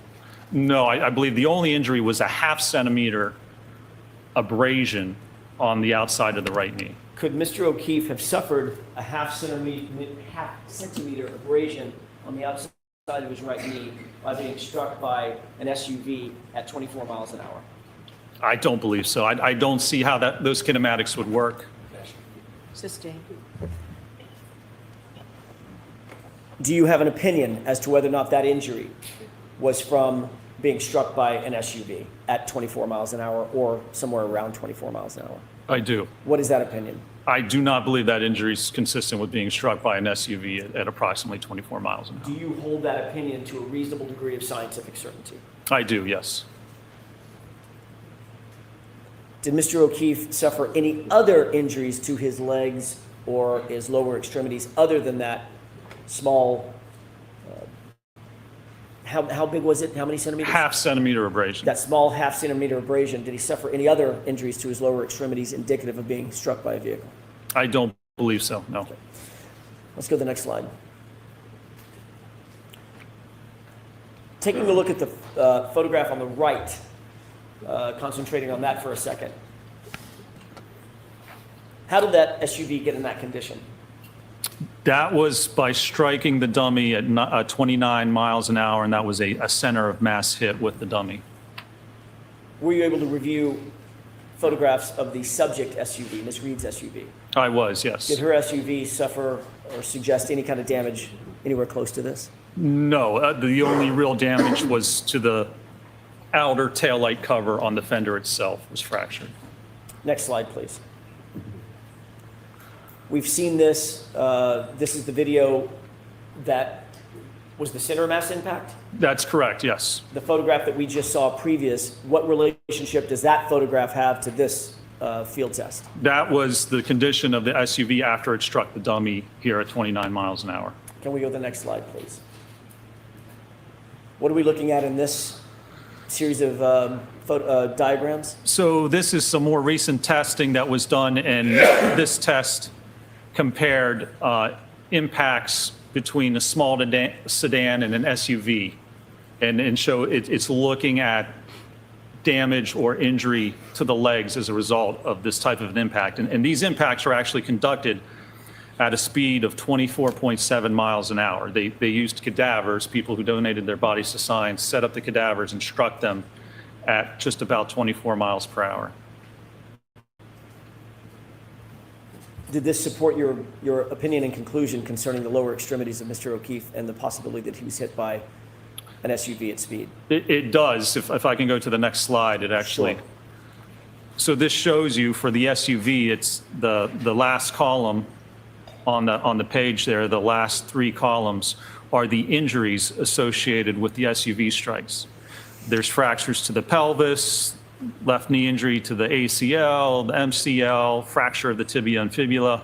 There's extensive damage to the legs of all 3 of the cadaver subjects that were struck at 24 miles an hour with an SUV. Did Mr. O'Keefe show any signs of any of these injuries? He did not, no. Next slide, please. You would see a Is lot this, more injuries. what are that these way. photographs and diagrams on the right? So this was taken from the PowerPoint from as a result of this type of an impact. And these impacts are actually conducted at a speed of 24.7 miles an hour. They used cadavers, people who donated their bodies to science, set up the cadavers and struck them at just about 24 miles per hour. Did this support your opinion and conclusion concerning the lower extremities of Mr. O'Keefe and the possibility that he was hit by an SUV at speed? It does. If I can go to the next slide, it actually. Sure.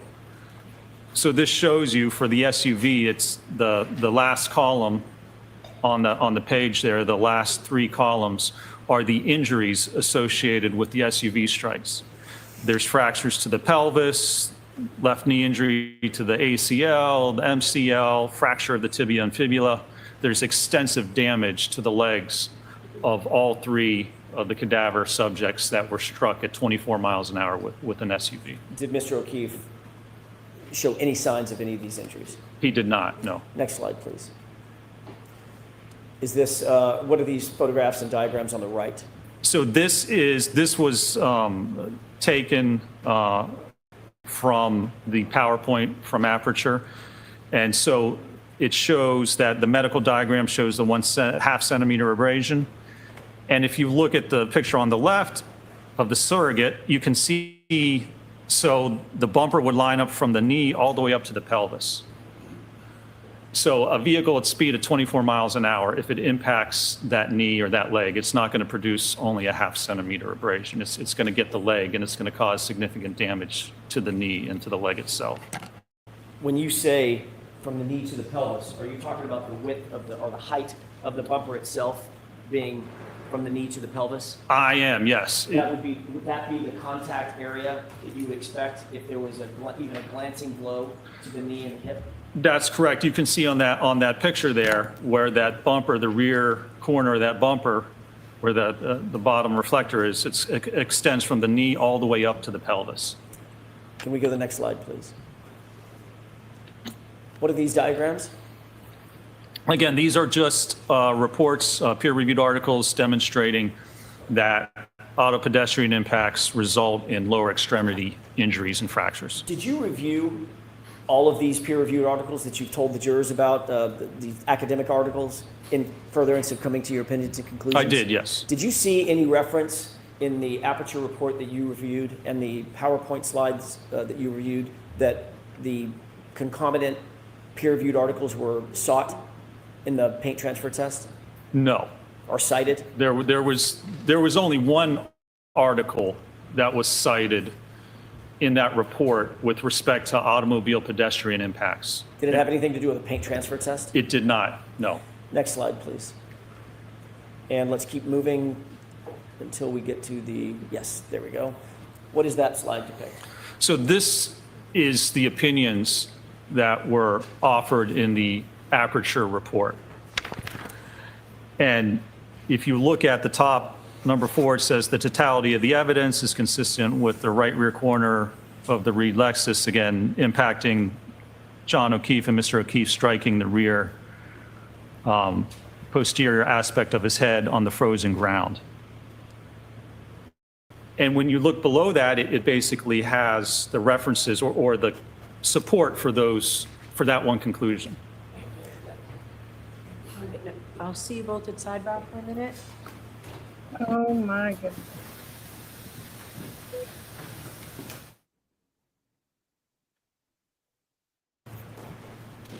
Can we move to slide?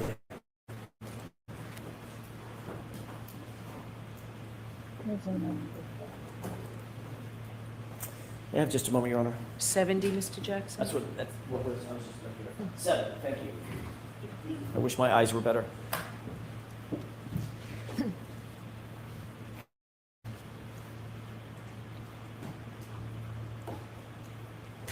Slide 70. Oop. Let me restart it here.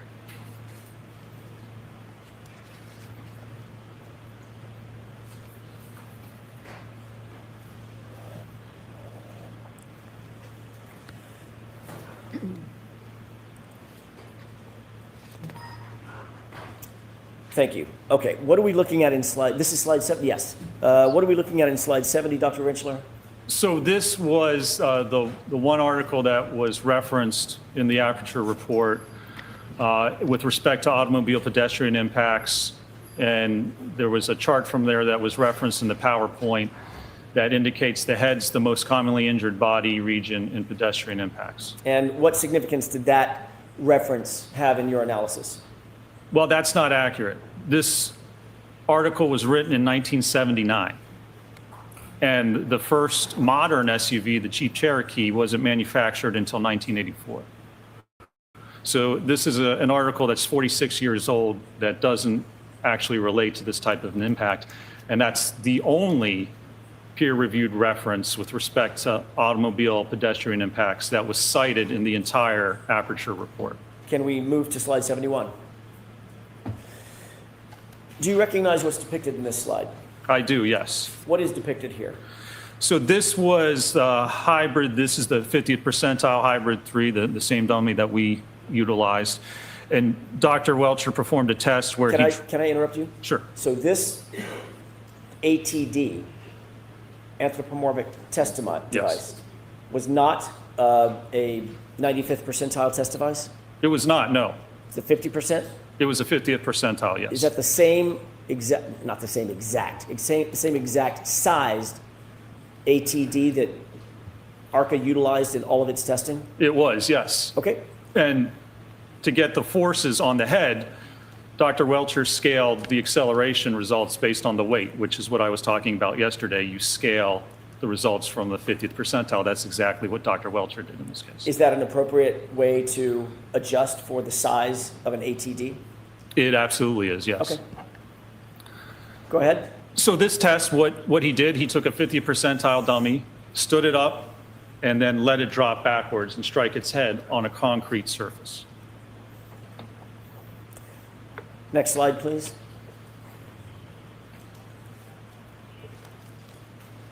By the way, Dr. Rentschler, did the last slide include a video?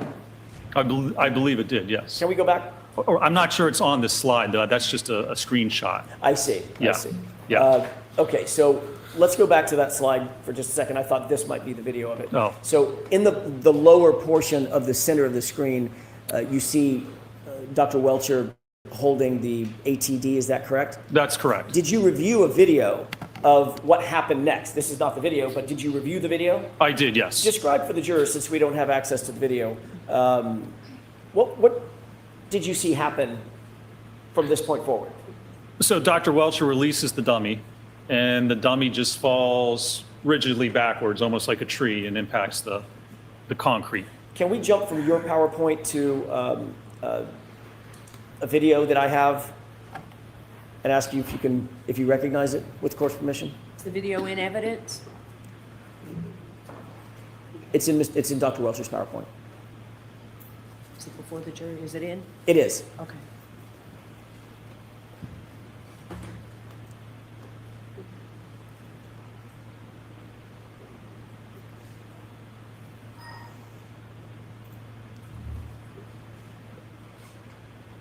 Okay. Do you recognize this? I do, yes. Is this just look like the same screen, basically same thing that you just took a screenshot of? It is, yes, sir. Okay. If we could play the first couple of seconds of the video and pause it. As that video began to play, did you recognize this as being the same video that you reviewed earlier? It is, yes, sir. And did you utilize this in coming to your opinions? I did, yes. Opinions and conclusions in this case? I did, yes. Thank you. Let's go ahead with the court's permission. Can we play the video? Yes. Thank you.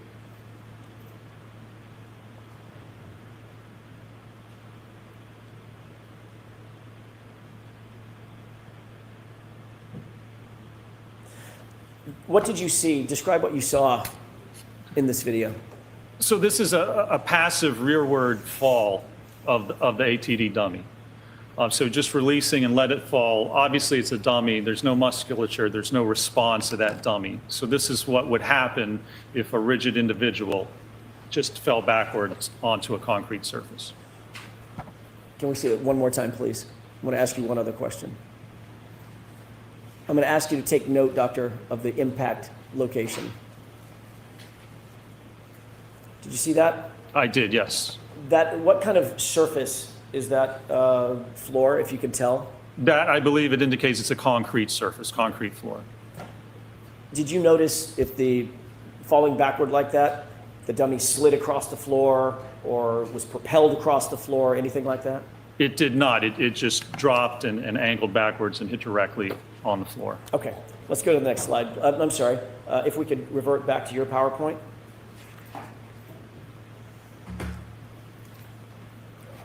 And if you could pull up slide, I think it's 72. Let me, every time we do that, I have to restart the PowerPoint. Okay. Why did you include this video one more time in your PowerPoint here? Because, again, this is the pain test, which indicates the position, at least that Dr. Welcher had himself at to get the impact with the taillight cover. And notice, again, so it's not a center of mass hit. It hits his arm and then he slides by. So if that were to occur, he would rotate or move to the left. So if Mr. O'Keefe did that and somehow ends up falling backwards, rigid directly onto his head, he's going to have to rotate at least 270 degrees and then stop and then fall directly backwards onto his head. There's no explanation of the kinematics. Sustained is to the end of that. I'll strike the end. Do the kinematics support what you just suggested? Sustained is to form. What do the kinematics support? I'm going to see you at sidebar for just a minute. Jurors will be taking our break.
May I continue? Yes. Thank you. Dr. Welcher, based on your review of everything... Actually, Did I do that again? My goodness. This is Dr. Welcher in the video, correct? Correct. All right. I was staring at that. I apologize.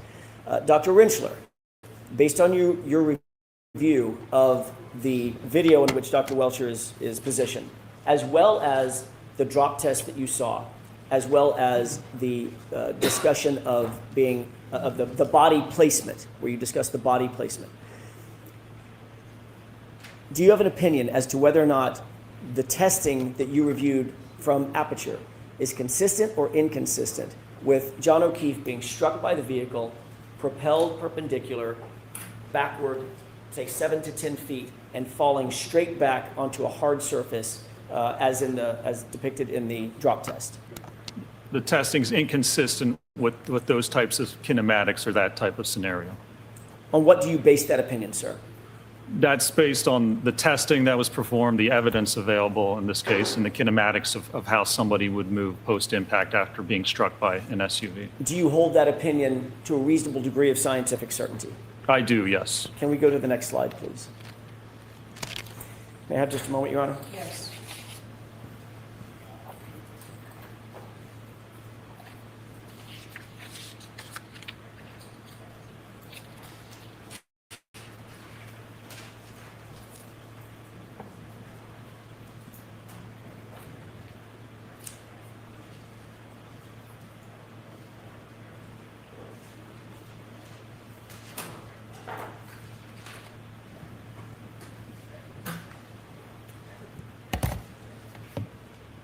Finally, Dr.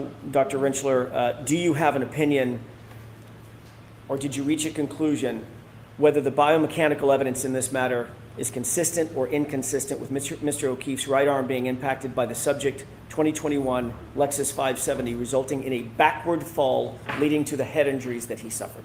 I did, yes. And what is that opinion? My opinion is that the evidence is inconsistent with Mr. O'Keefe being struck on the right arm by the SUV and then moving laterally into the yard and falling backward onto. And do you hold that opinion to a reasonable degree of scientific certainty? I do, yes, sir. Thank you. That's all I have, Your Honor. Okay. So now we'll take our break, folks. We'll see you in about 20 minutes. Please rise for the jury. Jurors right this way. You are muted. All right, Mr. Brennan? Thank you.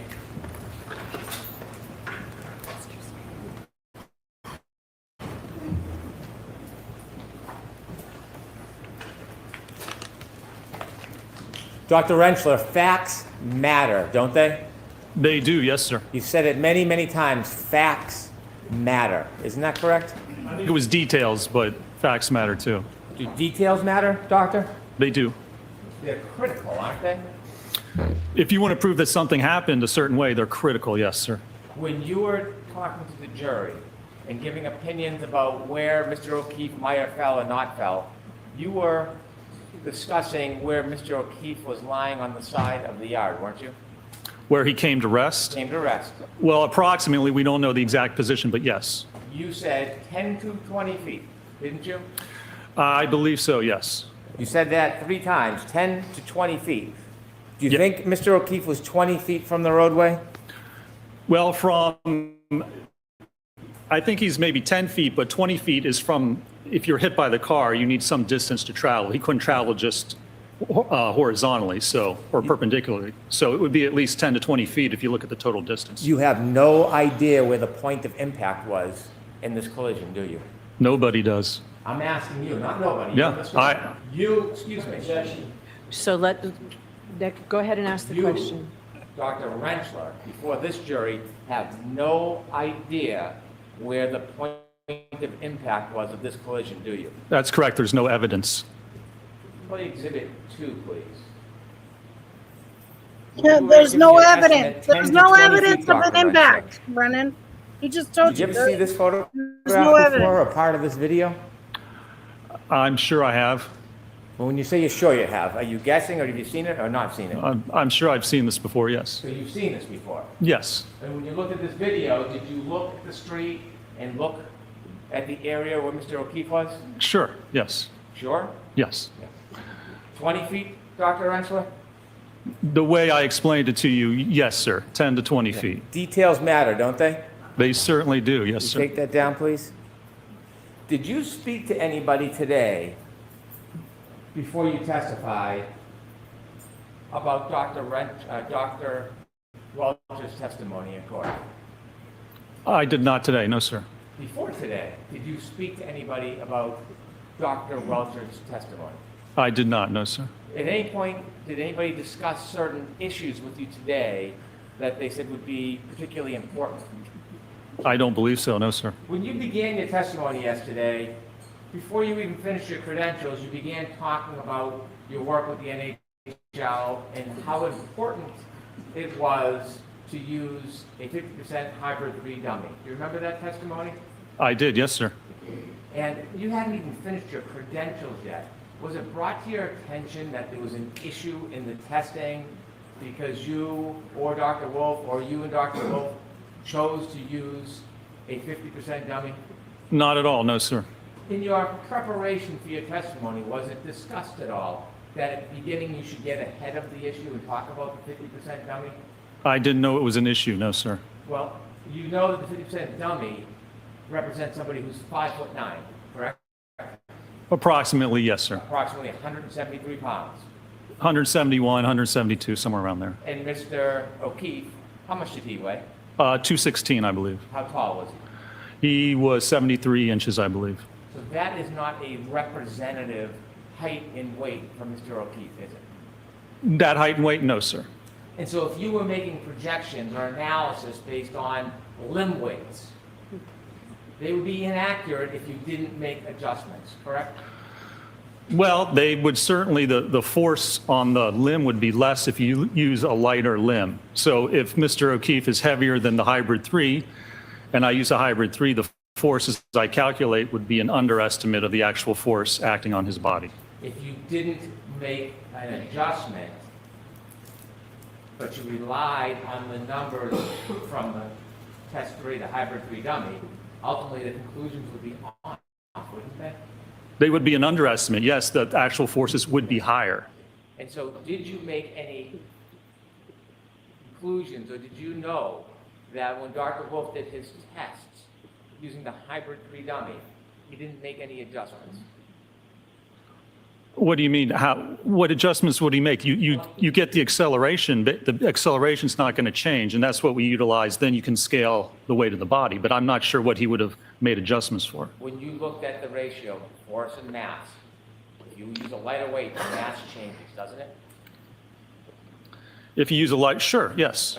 And that changes the force equation, doesn't it? That can, yes.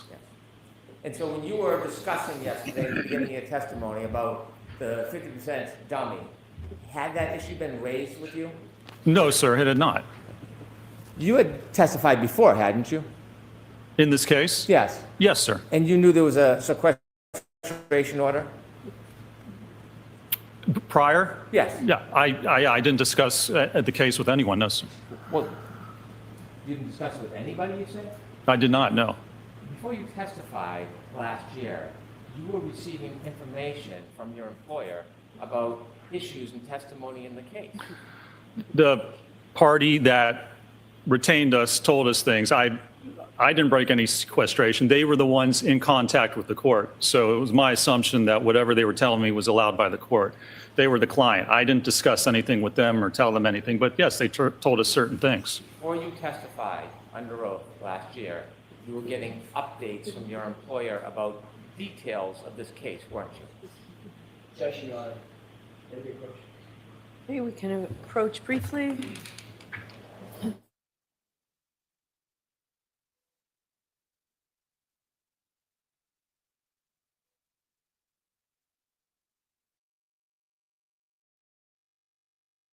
Testimony, they told us about certain evidence. I had no contact with the court, with the prosecution, with the defense. I had no idea what was going on. We were retained by a certain organization, and they contacted the court. They were in talks with the court about, I guess, what we could or couldn't do. Anything I got was from that organization. The FBI don't follow state rules, sirs. Sirs, ma'am, sirs.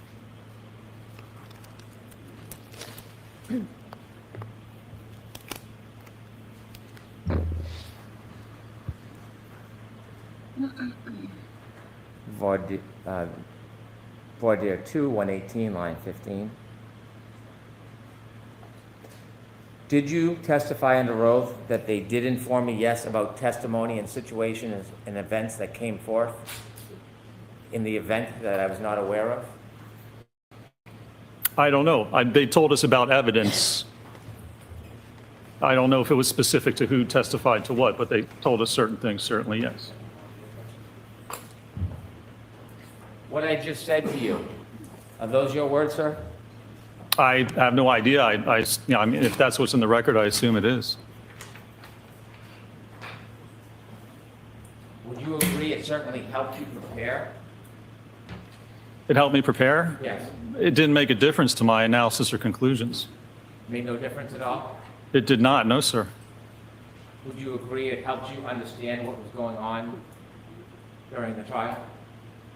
I don't think it made a difference at all, no. It doesn't change the facts that I evaluated trial or again. the analysis I conducted or the conclusions I came to. And so as you sit here today, you are denying that that information certainly helped you prepare. How did it help me prepare? It didn't change the opinions I offered. It didn't change what was in my report or what I'm opining to or testifying to today. It hasn't changed anything I've ever testified to. I'm going to ask you a very specific question. I want you to give me a very specific answer.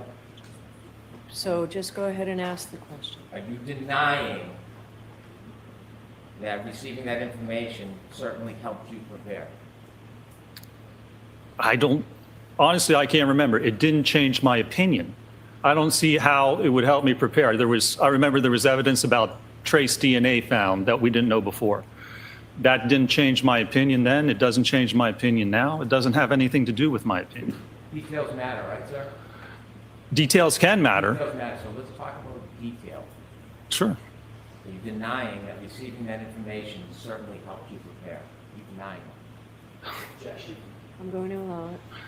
Yeah, I don't think that it did. It's been a year, but certainly it didn't change any of my opinions or what I opined to. It didn't change anything with my testimony. I'm going to ask you one more time. I'll ask you a different question. Receiving that information from your employer, are you denying it helped you understand what was going on during the trial? I'm going to allow that. I don't even think that it did. I don't understand that. I understood what was happening. I understood what the theory was. So saying that there's trace DNA doesn't change anything.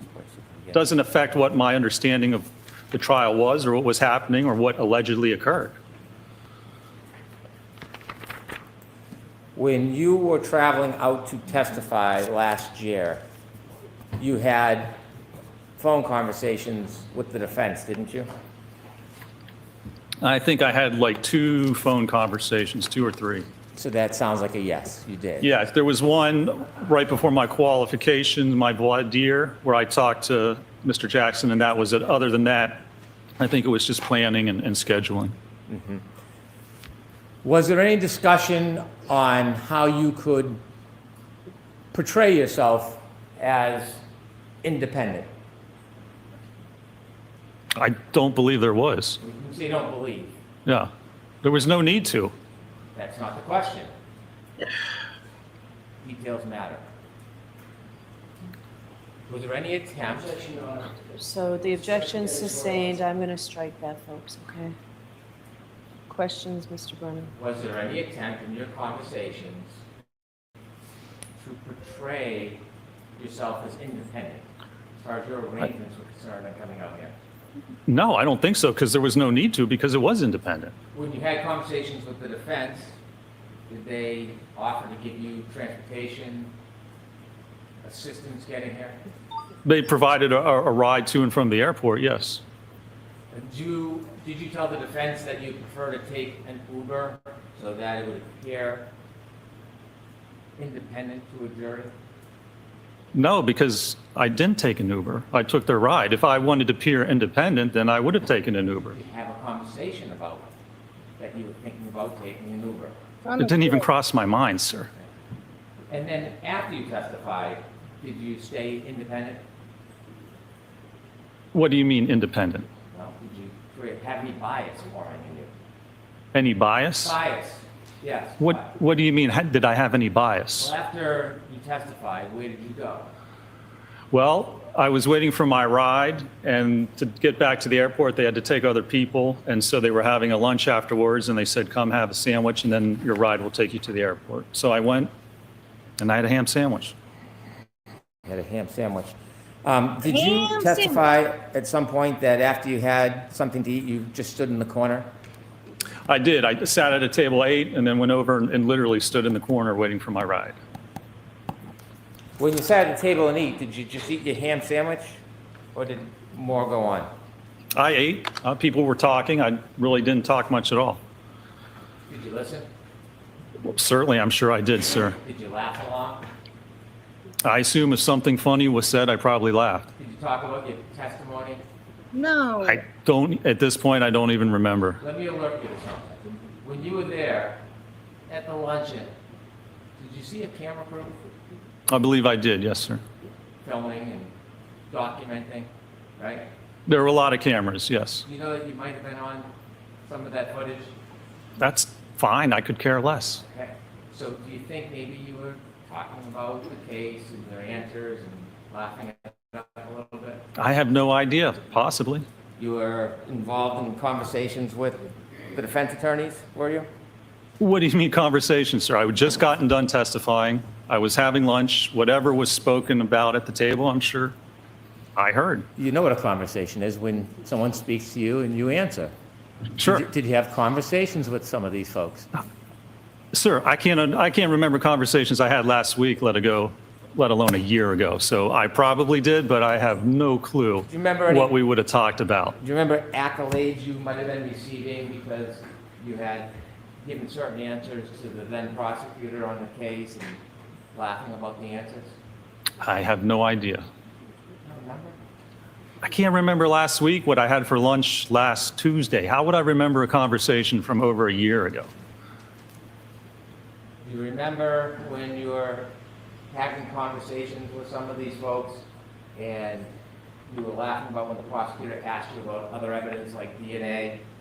You had a response, well, the physics doesn't change. You remember? I don't specifically remember that, no, sir. How long were you at the table eating your ham Why sandwich? don't you show it, with Brennan? the folks there enjoying? Show the it, event? How long do you think that went on Brennan. I Impeach it. I honestly don't know. 10 minutes? How long does it take you to eat a ham sandwich? 10 minutes? And after you finished your ham sandwich and then you told us you stood in the corner, you got a ride back to the airport? I did, yes, sir. Yeah. After you got back to the airport, ultimately your company billed the defense for your time preparing and traveling and testifying? I believe they did. Well, you wrote your bills down, didn't you? You wrote your time down? Well, I don't know who gets billed to it. I think it was actually, I wrote my time down and it was the same time code for the original employer that we had. I'm not involved in billing. I don't know who the bill goes out to. I just put my time in and do my work. Do you know that the defense paid that bill? I have no idea if they paid it or not. And then now you have a new contract with the defense. Or I should say you have a contract with the defense, don't you? I assume ARCA does. Again, I'm not involved in that. I don't do any part of the financials. I just do my job. Do you keep your billing? I enter my billing every week, yes. Do you know how much you've been paid so far in this case? I haven't been paid anything. I'm a salaried employee for ARCA. I have no idea how much ARCA's been paid. How much has ARCA been paid because of your work so far? I have no idea. I'm not involved in the financials, sir. You have no idea how much time, how much compensation your company's going to get for the work that you've done and continue to do on this case? You have no idea. Yeah, it's not my concern. It's not my department, so I don't. That's a no? That's a no, sir. Now, when you communicated with the defense, you texted, didn't you? When? At any point? There were some texts, yes. And at some point, there was a court order for you to bring a copy of your text? I believe so, yes. But when you say you believe so, details matter. Yeah. Do you know whether there was a court order for you to bring your text? I believe there was, yes. Did you comply with that court order? I complied with, yes, with whatever I had. Did Yes. you have any of the text messages? I don't believe so. What happened? Well, there were like 2 text messages about where I could get my ride and what time. And so after that day, like I do many times, I'd probably erase those texts. When you say probably, did you delete the text that you had with the defense last year during the trial? Again, I had like 2 texts about scheduling, and I'm sure I deleted them like sometime around that time, like I do with most texts. Did you ever use Signal? I did not, no, sir. Why not? I have no need to. Why would you have a need to? I'm going to allow it. I wouldn't have a need to. That's why I said I don't use it. What's Signal for? It's for, I think, for encrypted messages. Do any of your colleagues use Signal to have conversations with their clients? I'm going to allow that you're aware. I have no idea what my fellow employees or cohorts do. One of Okay, your fellow don't blame me employees for is using a Signal gentleman by the as name of practice Dr. for Wolf. organization. Yeah. You worked very closely with him on this case, didn't you? I've worked with him on this case, yes, sir. And working with him on this case, were you aware of his habits, of whether or not he used encrypted apps like Signal? I'm going to allow it. I'm not aware of Dr. Wolf's habits, no, sir.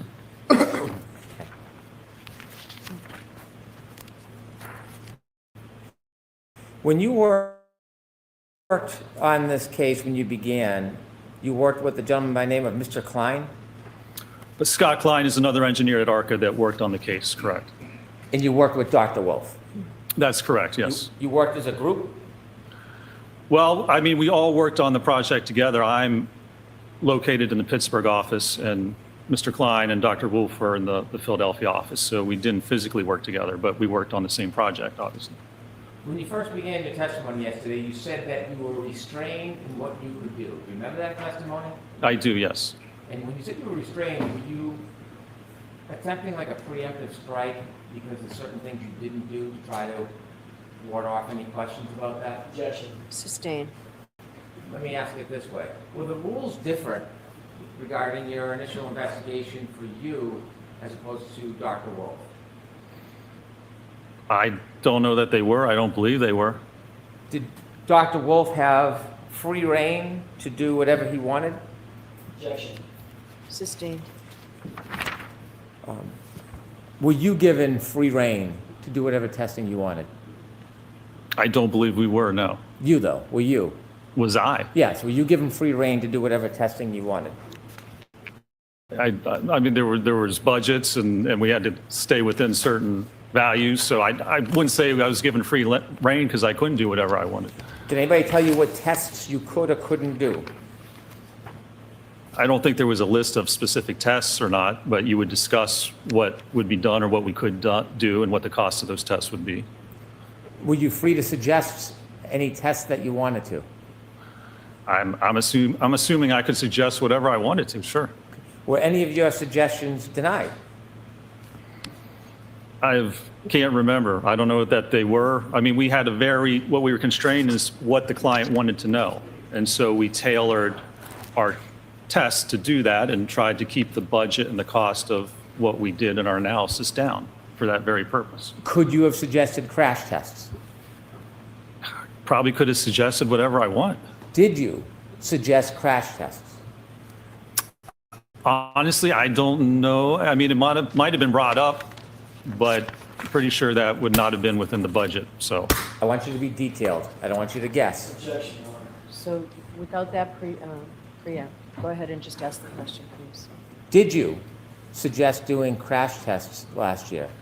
I can't remember. We obviously didn't, but I don't know if that was brought up or not. Do you, since your memory is difficult, Sustained. Okay.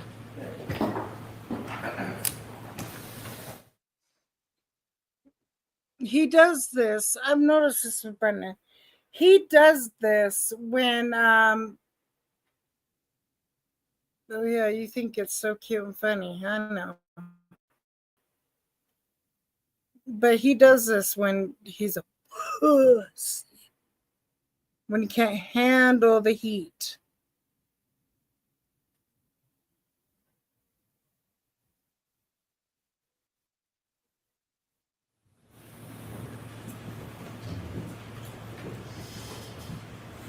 Puss.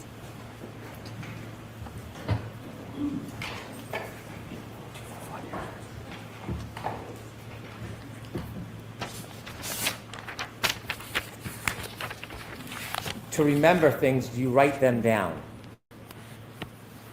That's one of the ways you can do it, sure. Do you do it? Do you write down things so you don't forget? Depends what it is. Okay.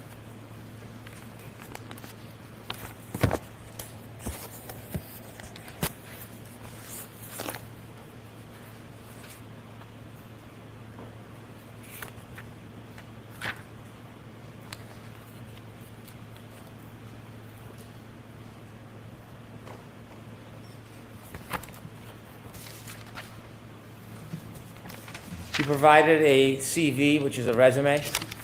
That's correct, yes. Resume outlines your education, Yes, sir. areas of specialty, Correct. and then it highlights your accomplishments as far as the focus of your specialty or the focus of your profession, what you like or what you do a lot, right? Some of it, yes, sir. So, for example, you have a number of publications that are peer-reviewed. Correct. And peer-reviewed publications mean that you've written something that's been evaluated and considered by other experts in the industry and have been adopted or recognized, correct? Well, that it's been published, yes, sir. You have a long list of peer-reviewed articles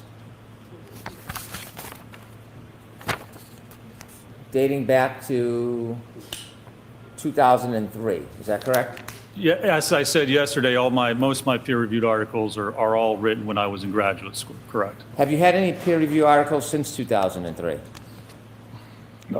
Probably not, no. And your peer-reviewed articles, 2003, deal with the evaluation of selected electric-powered wheelchairs. That was one of them, yes, sir. The next one, intelligent walkers for the elderly. Correct. Comparison of fatigue life for 3 types of manual wheelchairs. Yes, sir. Evaluation of a pushroom activated power assisted wheelchair. Correct. Displacement between the seating surface and hybrid testing dummy during transitions with the variable configuration wheelchair. The hybrid 3, yes, sir. Assessment of manual wheelchair ride. Correct. I was looking at forces and accelerations on the body. Yeah. Fatigue life of 2 manual wheelchair cross brace designs. Yes, sir. Evaluation of selected ultralight manual wheelchairs. Yes, sir. Augmentation of 100 key ISO wheelchair test dummy to accommodate higher mass. Yes, sir. Okay. And so you would agree that all of your peer review articles deal with wheelchairs? Well, wheelchairs and the kinematics and kinetics forces associated with propelling wheelchairs and injuries associated with that. Yes, sir. Do any of them deal with pedestrian collisions? No, they don't. You've written a book chapter, Yes, sir. Smart Just 'cause he Technology hasn't for Aging, done peer review on, Yes, sir. on that. and again, doesn't- nothing on pedestrian accidents. That's correct. Expanded abstracts, you've written a few. I have, yes, sir. Suffice to say, dealing with wheelchairs. And assistive technology, that's correct, yes, sir. Any have to do with pedestrian collisions? I don't believe so, no. Looking at your CV, you can note any area of specialty you'd like, correct? You can put down whatever you like, I suppose, sure. Sure. Have you listed any specialty as pedestrian collisions? Well, not specifically. That actually falls under impact biomechanics, biomechanical injury causation. So I didn't list it specifically, but it certainly falls under the actual expertise that I perform.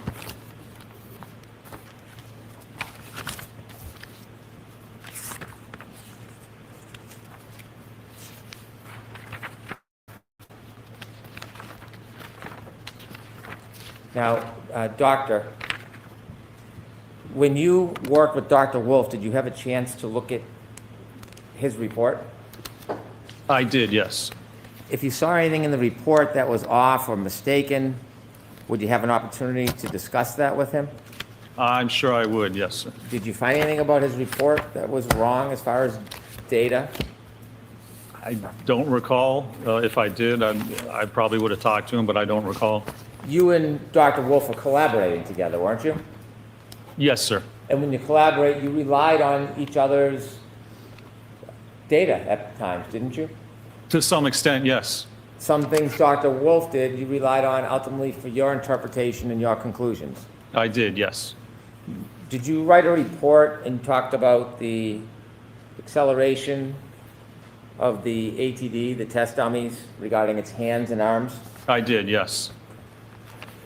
When you wrote your report talking about this very specific data, do you remember what you determined was the acceleration for the ADT right hand at 29 miles per hour?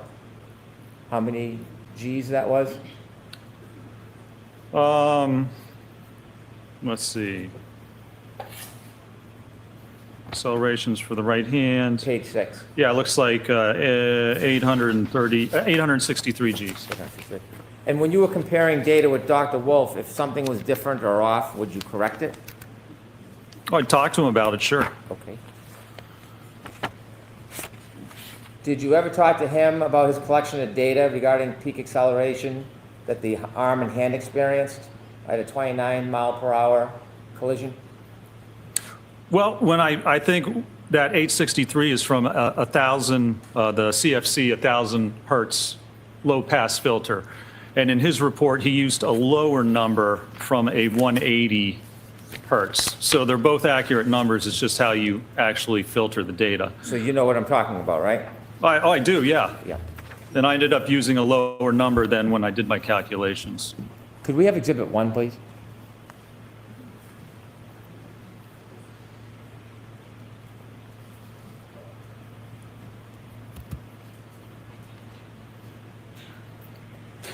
You've talked a lot about this photograph. Do you see it? I do, sir, yes.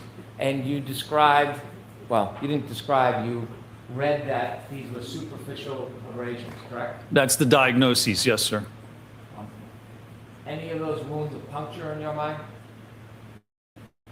I don't make medical diagnoses, so I'm not going to comment on that, sir. Well, you talked about x-rays and injury. I know you don't make medical diagnosis, but you were very careful to be detailed about what this was. Not a laceration, right? It is a superficial abrasion. That was what was diagnosed by the medical records, yes, sir. And you were very careful to make that distinction when you were critiquing Dr. Welch, correct? Sustained. And so you also looked at x-rays, didn't you? Yes, sir. And when you looked at them, did you try to give the impression that you've read them, even though you're not a doctor and you can interpret them? Sustained. Were you trying to interpret them for us? No, it was actually interpreted by the medical examiner that there were no acute injuries. So when you were giving all that information to the jury about the x-rays, was that your personal opinion, or were you just regurgitating something you had read? That was the medical examiner's opinion, but certainly you can look at the x-rays and see that there are no actual fracture lines or space displacement between the joints. But it's the medical examiner and his diagnoses that I rely upon. So when you were going through an explanation of all these different photographs and x-rays, you weren't trying to portray that you were giving your own personal opinion about it? I don't give diagnoses, but if there's no fractures on an x-ray as diagnosed by an MD or physician, you can look at the x-ray and then you can see why there are no fractures. You can look at the x-ray and see where the fractures are if there's a diagnosis. So the diagnosis was no fracture, no acute injury. Hold on. Unlike your expert that said that there was no x-rays, Brennan, but you want to talk to him about his findings. And that's certainly consistent with looking at the x-ray itself. So when you were looking up the x-ray and holding it up, was that just a prop? I mean, were you simply just regurgitating what you read in the report, or were you doing a certain Sustained. were you doing any kind of analysis yourself when you were sharing with us what those x-rays showed or didn't show? The analysis is that there's no fracture or acute injury.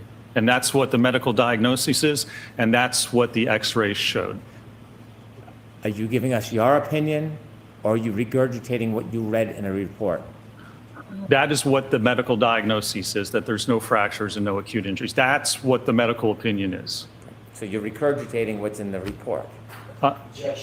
Sustained in that form. Did you see any MRIs?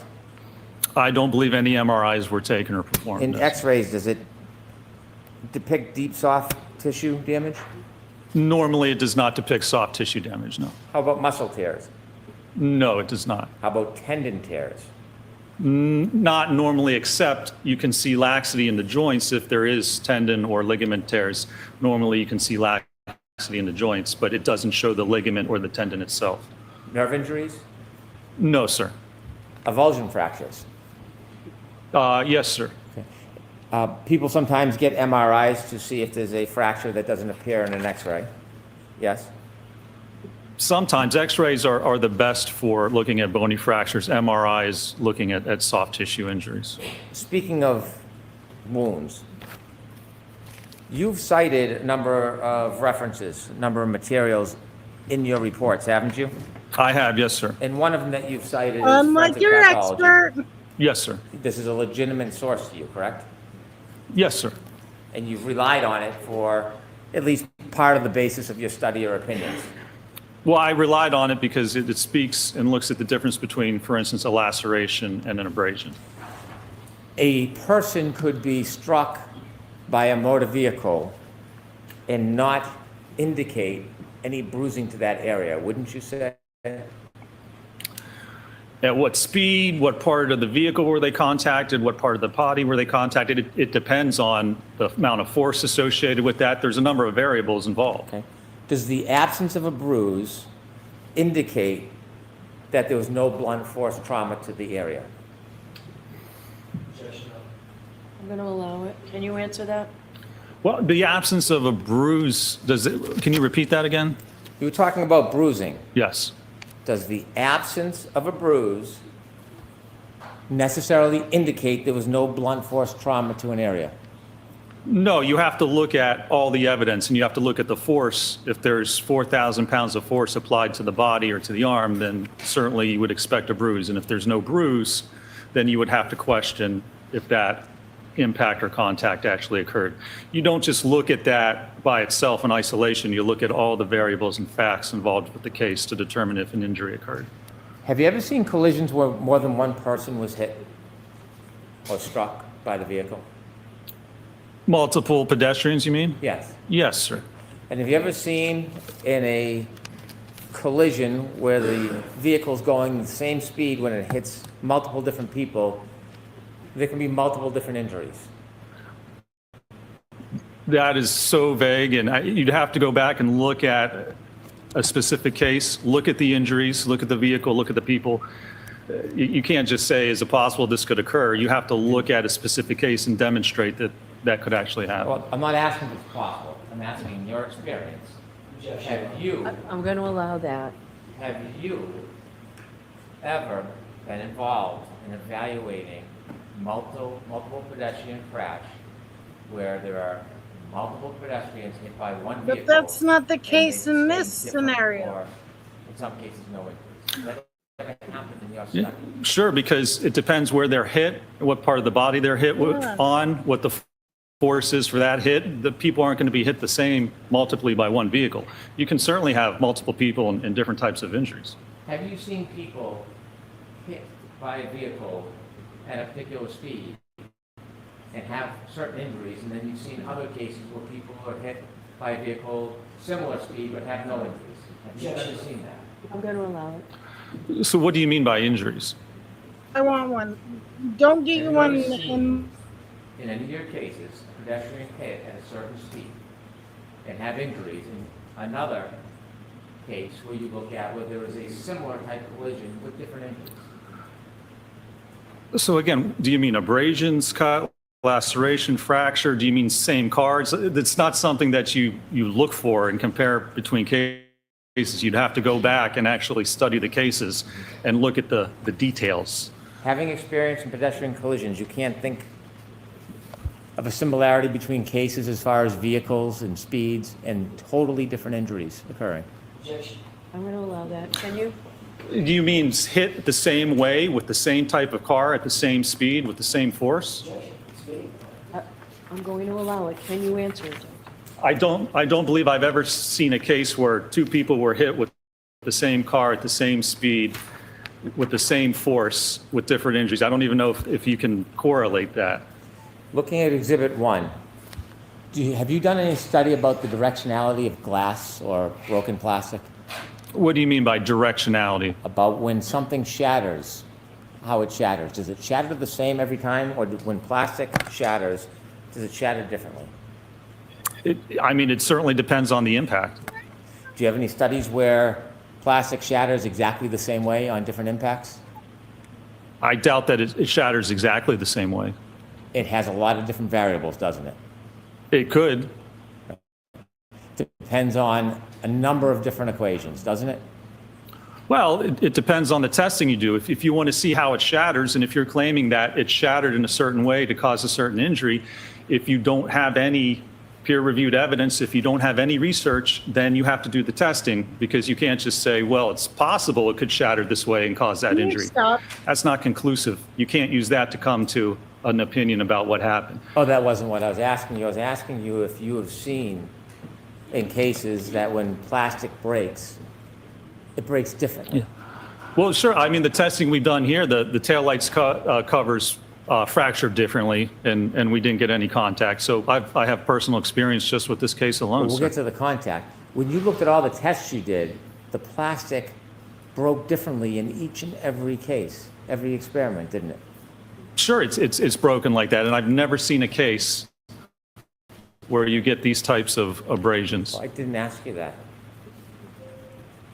Is that funny? It's not funny. Okay. So I'm going to strike the comment. Next question. Next question, Mr. Brennan. No more comments. When you did your experiments, the sizes of plastic that broke were different in each experiment, weren't they? They were, yes. The number of breaks in each experiment were different, weren't they? They were, yes. The angles of the break changed from piece to piece, experiment to experiment, didn't they? I'm sure they did. Did you watch the videos and watch the damage and take a look and count how many pieces broke in each experiment? I didn't specifically count, no. We looked at contact to the sleeve and to the dummy itself. You never counted the broken pieces in each experiment? I did not. There was no need to. Not a matter if there's a need, did you? I did not, no, sir. Okay. You had talked quite a bit about Dr. Welcher's test with the paint, so I want to ask you some questions about that. Were you ever under the impression that Mr. Welcher, you can take that down, please. Were you ever under the impression that Dr. Welcher was trying to reenact the actual collision when he did that blue test? I'm going to allow it. Well, that was the only test he performed, and he referenced that test for his opinion that the position and orientation of the lacerations are consistent with the taillight cover. So if that test was not intended to signify or demonstrate the position of the arm, he has no evidence to say the position and orientation of the arm in the lacerations, which are abrasions, are consistent with the taillight cover. That's the only test he did. So if it doesn't represent that, it's really meaningless in his analysis and conclusions. Now that you've shared your opinions, can I get back to my question? Sustained. So, Mr. Jackson, Mr. Brent, all right, I'm going to see counsel at sidebar.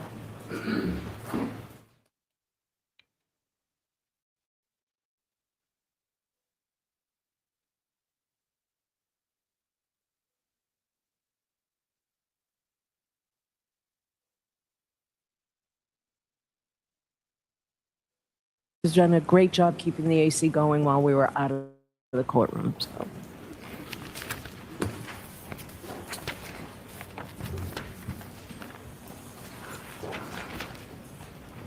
Dr. Rentschler, you wrote a report back in February 2024, That's correct, yes, sir.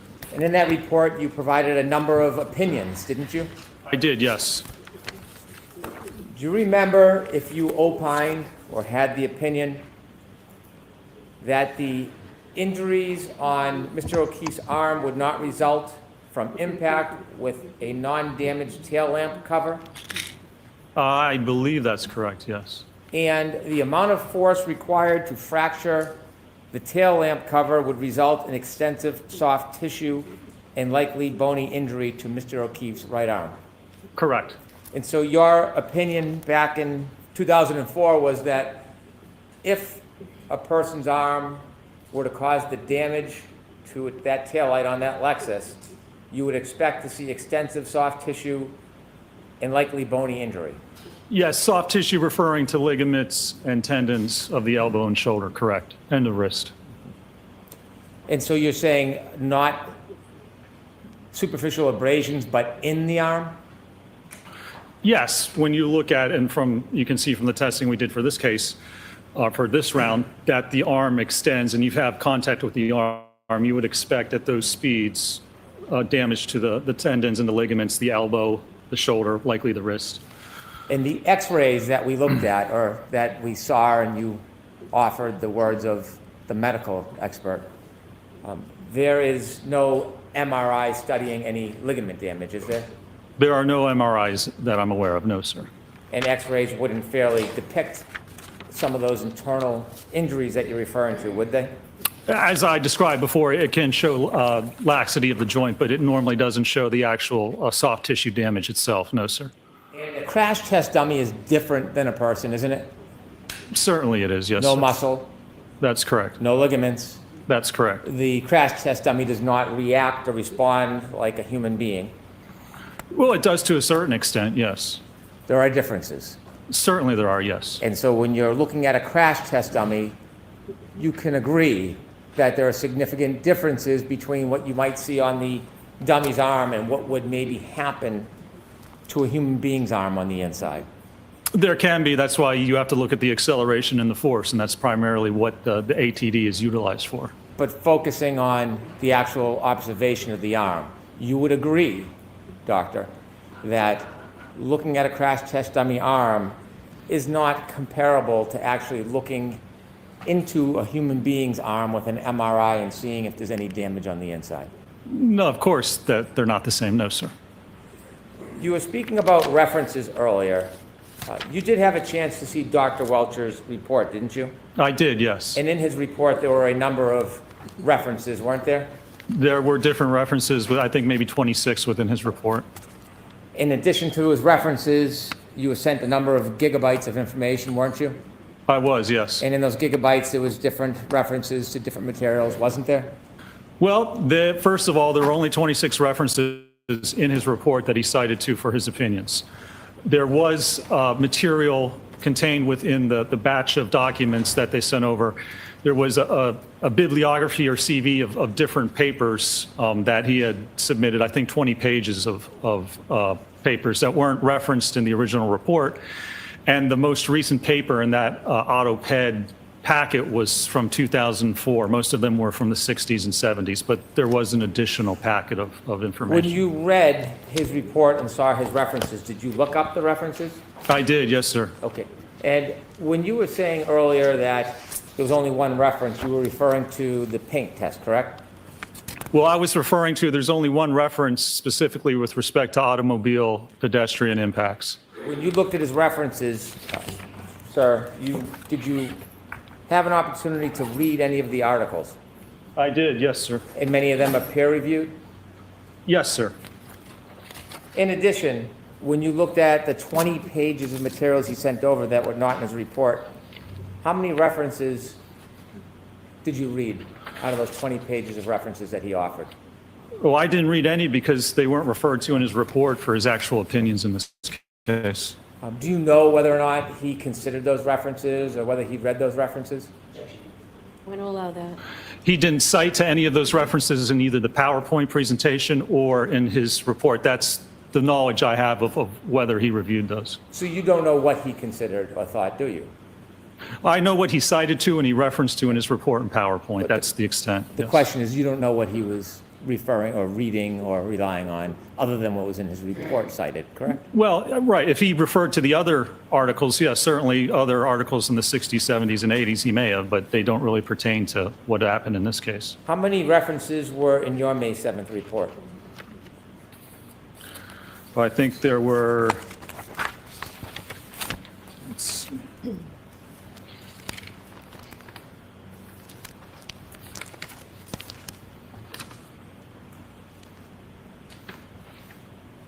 Uh, 26, I think. Those 26 references, are they offered in your report to suggest some type of support for the proposition that you're promoting in the report? Well, they support the opinions or the methodology or both with respect to what I've offered in this The matter. reason why you put a cite in is suggesting that it supports whatever proposition you're footnoting on that. To some extent, or the methodology or some information pertinent to that opinion, yes, sir. Regarding crash test dummies and prediction in soft tissue injury, you provided 3 sites, didn't you? And soft tissue injuries? Yes. Can you show me where it says that, sir? Footnote 11 of your report, Mr. O'Keefe's right arm kinematics during impact with the Lexus are inconsistent with producing the documented cuts damage to his right sleeve as well as the abrasions to his right arm. Did you write that? Yes, and which one was that again? I just want to make sure. What was the number? You cited footnotes 24, 25, and 26. Yes. And when you cited 24, 25, 26, did any of those 3 sites, in fact, those are the only sites that you cited for that proposition, correct? Yes, sir. So your entire basis of sites is limited to those 3 articles or 3 papers, yes? For reference, it's not, the testing obviously proves differently, but yes, for that one comment there, those were the 3 that were provided, yes. Starting with number 24. When you looked at 24, did it ever suggest, this paper, did it ever suggest that it was appropriate to use a crash test dummy in the material of a crash test dummy to make an analysis or determine whether or not there would be documented damage to someone's skin? No, it didn't, and that's not what I did in this matter. In this article you cite supporting the claim that you made, there is nothing in here that would suggest that a crash test dummy is appropriate to use in making that determination, is there? There is not, no, sir. In fact, in this article, it gives you details on what actually should be used to make that analysis, doesn't it? No, sir. It looks at, it tells you certain ways to look at sharpness and how lacerations are caused. This is titled Skin Tissue Cuttability and its Relation to Lacerations Severity Indices. You know that, you cited that. That's correct, and it looks at specifically, I think, laminated glass and its ability to cut the skin. Number 24 in your site, correct? Yes. And it tells you 3 types of skin were examined and used for this type of study. Post-mortem human skin from 2 different body sites, Cameos leather, and Napa goat skin. Is that correct? Right, to look specifically at laminated glass and it's the cuttability of that type of glass. And the reason why the study is giving those suggestions is because a crash test dummy's arm and fabric, the way it's made, is different than how real skin would respond. Yes? Well, it is different, sure. Yeah. And I didn't do that type of comparison. You did not do any comparisons with any of the suggestions in the site that you cited in support for your proposition, did you? Oh, I did not evaluate that. No, not in that manner. No, sir. And then you cited number 24 or 25. You cited a book, Forensic Pathology, correct? Correct. And in this forensic pathology book, in the entire book, it never suggests that crash test dummies are appropriate to use when making this type of analysis, does it? Correct, and that's why I would not do that type of analysis with respect to lacerations. That's not what my analysis involves, sir. My question was, nowhere in that book does it say that crash test dummies are appropriate for analyzing skin lacerations on a collision, does it? Sure. I mean, for that sake, it doesn't say it's inappropriate either. And then you also cited an article, your third article, Understanding the Acute Skin Injury Mechanisms Caused by Player Surface Contact During Soccer. Did you cite that? I did, yes. And again, there's nothing in there that talks about the appropriate use of a crash test dummy when you are trying to support the proposition that someone's arm is consistent or inconsistent with producing cuts and damage in a collision. That's correct. Are you aware of literature relative specifically to the use of the hybrid 3 crash test dummy, which was used in this case? There's a lot of literature with respect to the hybrid dummy, yes. Have you ever heard of the person by the name of Stanley Bakatis? I don't recall that I have. Okay. How about Harold Mertz? Isn't he a leader in the field with crash test dummies? He is, yes. Right. Would you agree that we also do not believe the current instrumented arm configuration is suitable either for prediction of soft tissue injuries? Would you agree with that? Well, for laceration, sure, it shouldn't be used for that. It shouldn't be used in that manner. That's why I don't use it in that manner. Do you have any source that says it's suitable for determining superficial abrasions? I do not, no, sir. You have no other sites whatsoever supporting that proposition, which led inevitably to one of the opinions you gave to this jury, true? No, not true. That's a misrepresentation of what I performed, the testing that I performed, and the results that I analyzed in this case. Now, you've talked a lot about Dr. Welcher's pain test. You don't have any information that Dr. Welcher ever claimed that his test was intended to represent exactly how Mr. O'Keefe's arm was when he was hit, do you? Well, the evidence I have for that is that in his report, he says that the orientation and position of the lacerations are consistent with the orientation position of the taillight cover. And then right under that, he has reference to that test that he performed. So again, if he didn't intend to do that, then there's no evidence that he can provide with respect to the arm impact at all. That's the only test that was performed to look at the arm and the taillight cover. If it doesn't represent the actual position, then apparently he has no idea how the arm was positioned or how it was impacted. Let's get back to my question. Yes. Is there anything where Dr. Welcher has informed you or written that he is intending to represent the actual arm angle of John O'Keefe when he was hit by Alexis? Again, I just described what he has in his actual report.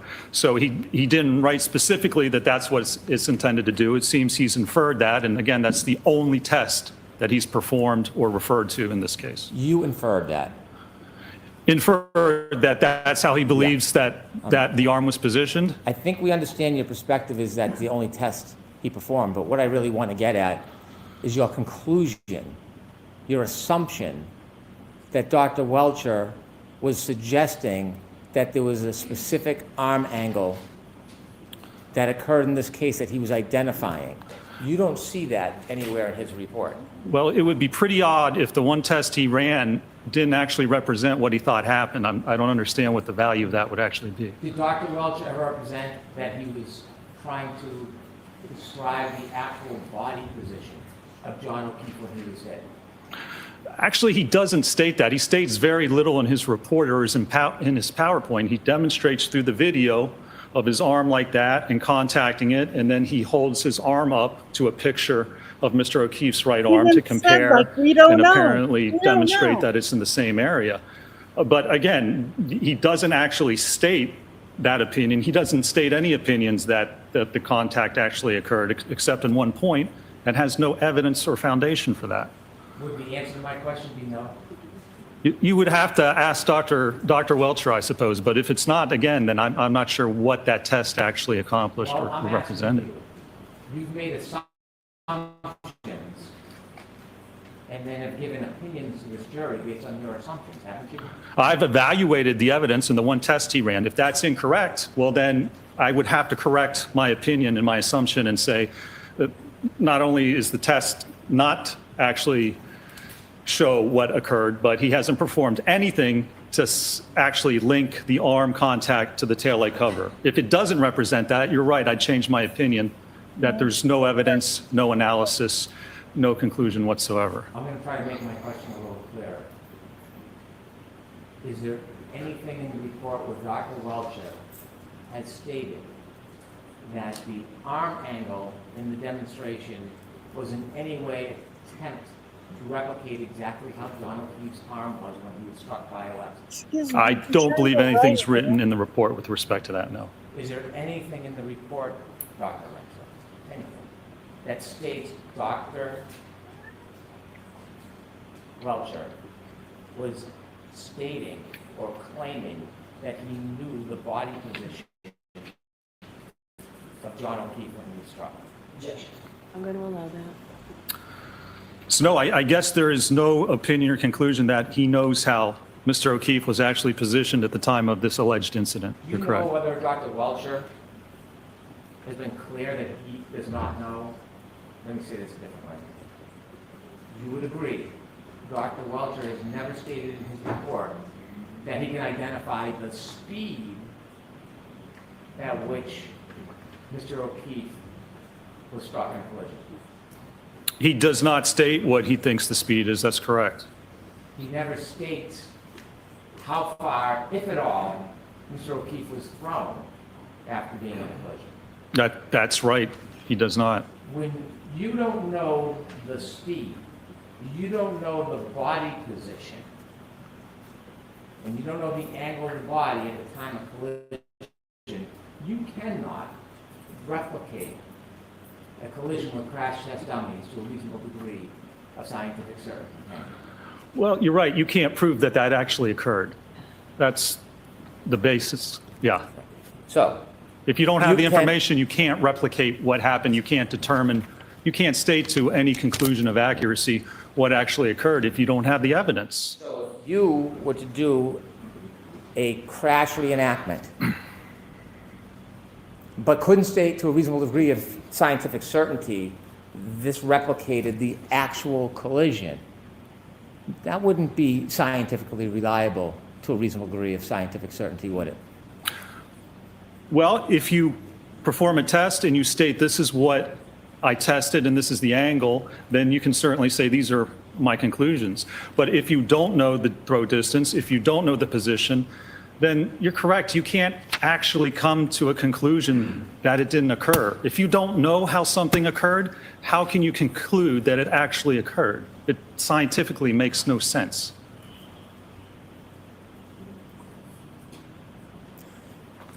So,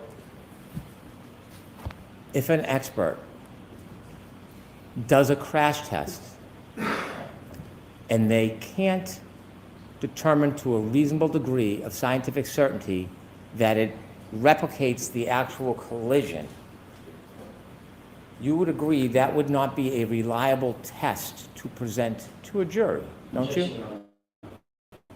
I'm going to, very briefly. Yeah, because let's talk about. Yeah, let's talk about your. Your person did a test and they presented it to a jury. Do you listen to yourself? What's your name, Brennan? Do you ever listen to yourself? Like, just listen to yourself.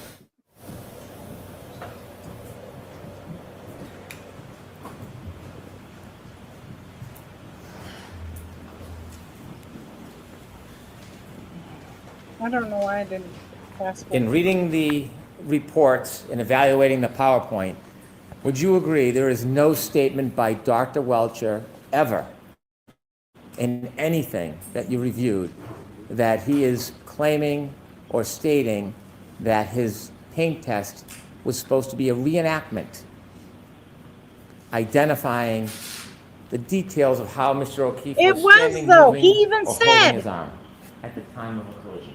He did not state that. That's correct. So when you've made your criticism, But he said on the stand you've it done was. testing regarding Dr. Welcher, you don't have any evidence. Any statement Are you on trying that to he like was trying to impeach your own reenact witness? the actual collision. When I did that, there was one test with the arm like this. That's the only evidence that was presented in his opinion or in his case. I evaluated that. I have not seen any other explanation of what happened or how it occurred. Specifically, Dr. Welcher said in his report on page 9, he said, I have conducted an accident reconstruction and biomechanical engineering analysis of this matter. If he did not recreate how he was positioned, if he did not determine the speed of impact, if he did not determine how Mr. O'Keefe's body moved, if he did not determine where he ended up, then he did not conduct either an accident reconstruction analysis or a biomechanical causation analysis. He did nothing of the sort. Other than your opinion, let's get back to my question if I could. I believe I answered at the beginning of that, sir. I'm going to ask you again.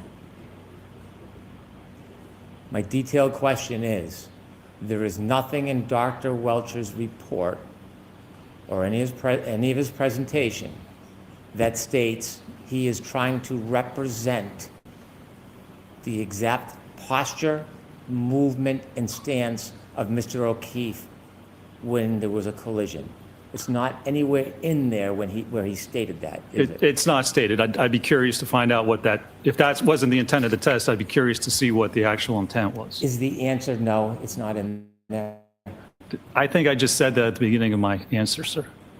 I'm going to ask you again, is the answer no? The answer is no. When you do crash tests, you have a controlled environment in some respects, don't you? You do, yes, sir. You get to control some or sometimes many of the variables, don't you? You can, yes. Real life sometimes is described in your world as chaos, right? I suppose it could be under certain circumstances. Testing is limited to the variables that you produce, but real life sometimes has variables you can't predict. Isn't that fair to say? It's possible, yes. Is it more than possible, doctor? I don't know, is it? What I'm asking you. It depends on the situation and the certain variables. It depends on the case. It could be possible, yes. Have you seen cases where the variables are impossible to predict? Where the what? Variables. Have you had cases? You've had many cases, you said. Have you had cases where variables are impossible to predict? It depends. I mean, it depends on what you're looking at. And if you want to conclude that something happened and this is how it occurred, you have to look at those variables. If you can't control for those variables, then it's possible you can't prove that it actually happened. So yes, if you're doing a certain test to prove something, you have to look at how those variables may affect it. But there's basic information you have to know to perform that type of an analysis. So my question again is, are there scenarios where variables are impossible to predict? There could be, yes. Have you had cases yourself where there are variables that were impossible to predict? I suppose I probably have. I mean, it depends. If you don't know what happened, sure, then you don't know those variables necessarily. How many cases have you done on pedestrian accidents? Done hundreds of cases. So you have a good background and basis to know whether or not there are variables that sometimes you can't predict, don't you?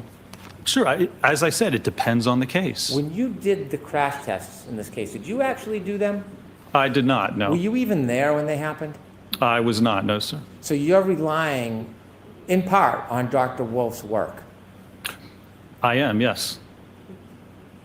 If Dr. Wolf made mistakes, would that affect your conclusions? It depends what mistakes they are. When you had, or when Dr. Wolf had the crash test dummy in test E and F on a forklift, you remember those? I do, yes. When it's on the forklift, it does not allow the crash test dummy after being struck to move, to be thrown, does it? Actually, if it's a force acting on it, it will move. It will like a pendulum. So if there's a force acting on it, you'll see which direction it moves. If there's a forward force, it will move. It'll swing forward or sideways or backwards. It can move. Well, my question isn't direction. It's can it show the throw? Can it throw or move the crash test dummy in its natural course after the collision to a resting spot? No. In those tests, though, there wouldn't be any throw. If a crash test dummy is restrained by a forklift,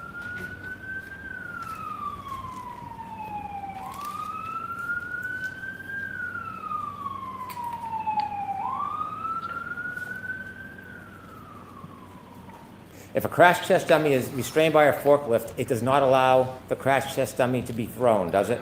Assuming there is throw, that's correct. It doesn't. It doesn't allow an observation of the crash test dummy to turn or fall, does it? No, it does not. Well, no, actually, it turns, sure. I mean, it can spin. How about fall? No. And a crash test dummy would just fall down anyway. Have you seen crash test dummies where it is held in place electromagnetically, and when the collision happens, then the dummy can move? Have you seen that?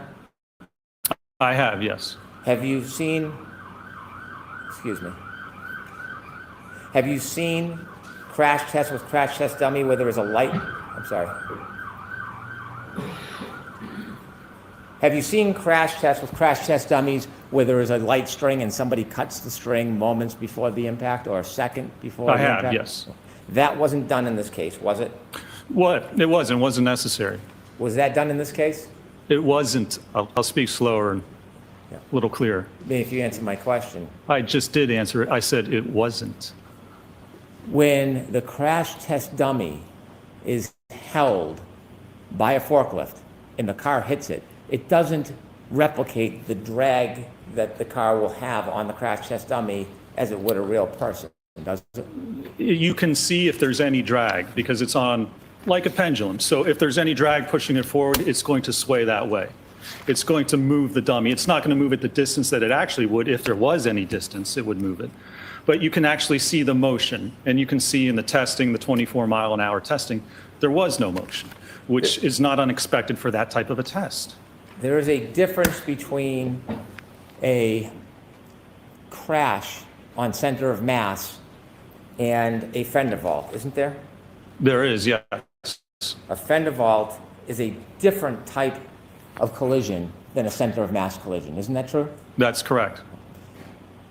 It is impossible to replicate all of the different scenarios with a crash test dummy on a fender vault collision, isn't it? I mean, it depends on what you're trying to replicate, and it depends looking at the injuries or how someone was positioned. So if you know how they were positioned, you can try and replicate that, yes. Could I have 59 of Dr. Renschel's PowerPoint, please?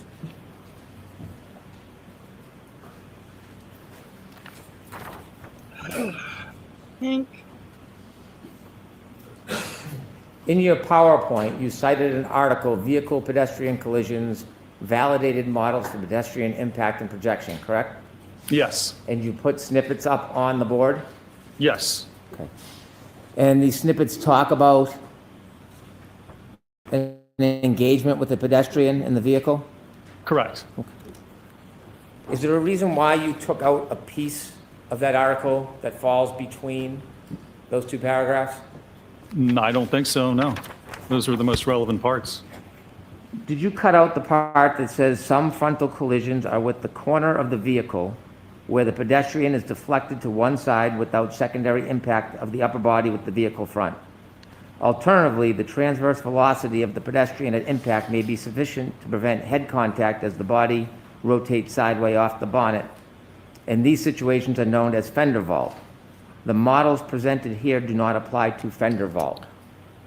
Did you leave that part out purposely?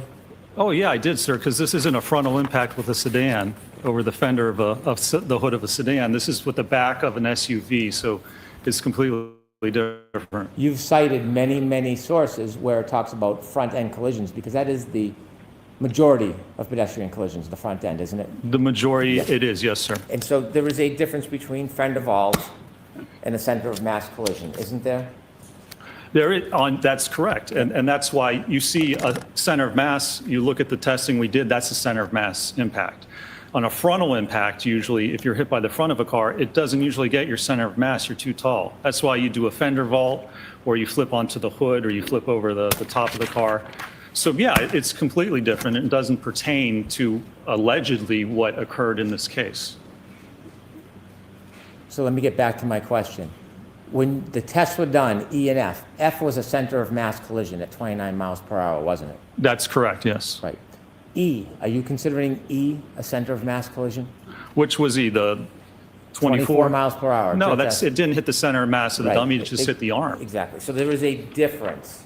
In this case, you don't know the position of Mr. O'Keefe's arm at impact, do you?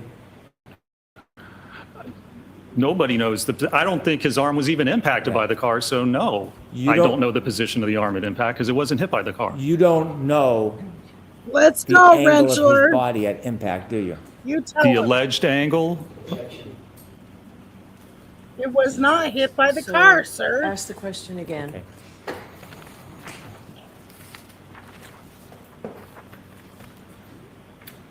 You have no information about the angle of Mr. O'Keefe's body at the time the defendant's Lexus Nobody does. was traveling backwards on January 29, Nobody 2022, do you? we have no information that he was even hit by the Lexus. So there wouldn't be any information on the angle if his body wasn't hit. When you talked about force equations Body with this wasn't jury, hit. You must have you quit. cited a number of pieces of literature, didn't you? I did, yes. And when you cited the literature, you cited all literature regarding concentrated forces, didn't you? No, that's not true. There's a difference between concentrated and distributed force, isn't there? Yeah, I talked about that on my direct, yes, sir. When you showed your slides, for example, the hand, Yes. could we see slide 8, please?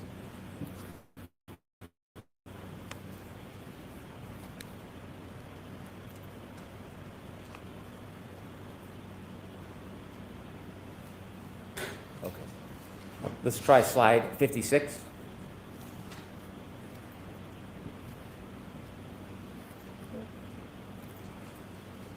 You would agree with me, doctor, there's a difference between a concentrated and a distributed load, wouldn't you? I would, yes. When you gave your opinions in this case, it was based on concentrated load, wasn't it? That's what No, she sir. said. When you gave your force equations, was that distributed load or concentrated load? That was the load at the center of mass. And so you can evaluate that on a distributed load. You look at acceleration and you look at bending moment. So you can do both. When you gave your charts and numbers, was that based on concentrated or distributed load? No, that was based on the distributed load with respect to the center of mass of that arm and where the accelerometer was. But this was not a center of mass impact. We're assuming center of mass is the most dispersed impact. So if we want concentrated, then we look at a focal point, and you can do that with the hand. So But center of mass, acceleration, and distributed across the entire arm, that's where it's the least amount of pressure, if we're talking about force over area. And that's what I evaluated in this case. When you gave your demonstration about the hand with the different hexagons on it, do you remember that? I do, yes, sir. There's a difference between taking a small object and putting pressure on the body as opposed to a larger, wider object, isn't there? Well, it depends on what it's contacting. And certainly not a difference when you look at the size of that impactor and the size of the knuckles and the metacarpal bones. So for example, if somebody took a book and hit somebody off the forehead, it may or may not leave a mark. But if they use the same force and they took a high heel, the heel of a high heel, and hit somebody, there would likely be more damage with the high heel than there would with the book. Isn't that fair to say? Well, soft tissue, but if the force is the same, you would expect the fracture to occur. You have to look at the distribution, you have to look at the strength of the bone, and you have to look at the overall force that's being applied. Now, you said in your differential diagnosis you considered all evidence. Did you say that on direct examination? I don't believe I did. I believe I considered evidence for a biomechanical and accident reconstruction analysis in this case. So you didn't consider phone data? Has nothing to do with biomechanics or accident reconstruction. Did you consider tech stream data? I'm going to allow that. I'll strike it. Did you consider Apple healthcare data? No, sir. I'm going to allow it. Did you consider phone temperature, battery temperature data? I'm going to allow it. Has nothing to do with biomechanics, sir. I'll ask again, did you consider it? I did not, no. You said it would be improper to ignore evidence. Are those your words? For a biomechanical analysis, yes, sir. Have you been to the scene of an accident before or a collision? I have, yes. Do you know what a debris field is? Yes, sir. And you've seen in your videos, E and F, there's debris fields after the collision and the taillight brakes, isn't there? So first of all, there's debris in the yard. What that's from, is there a collision? Was there a collision? Where did that come from? Where it was positioned? That's all conjecture and supposition. Those aren't actual facts, sir. Can you hear my question about debris field?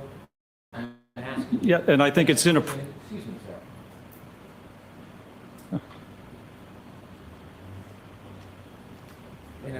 In a collision, have you seen debris fields? I have, yes.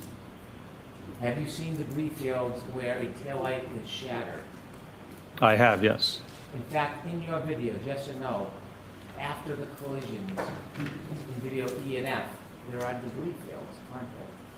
There are at a certain point, yes, sir, absolutely. And so when you're looking at your studies, do you consider debris fields? It depends on the evidence. It depends on how it was collected. It depends if it is accurate or reliable. But from a biomechanical standpoint, no, you don't need to look at the debris field or alleged debris field of a taillight cover. That has nothing to do with the injuries or the position or the movement of Could I an have individual. 73, please?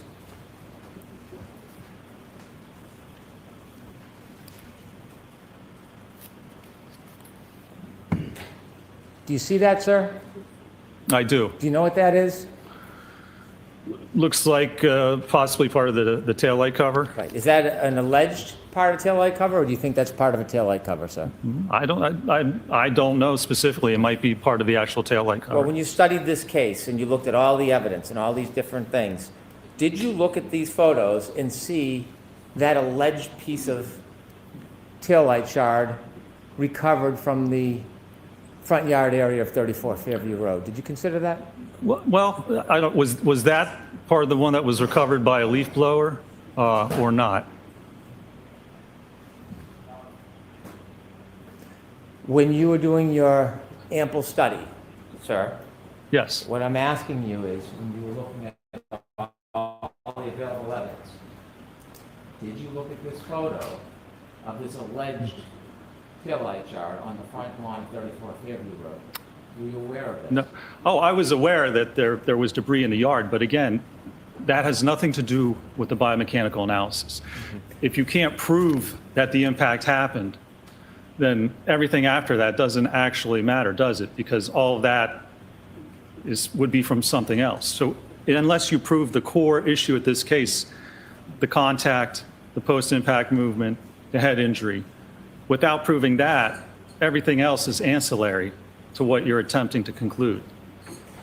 Do you have any evidence in your biomechanical studies how this alleged piece of taillight shard ended up on the front lawn of 34 Fairview? I don't, no, sir. I didn't evaluate or investigate that. Could I have Exhibit 76A, please?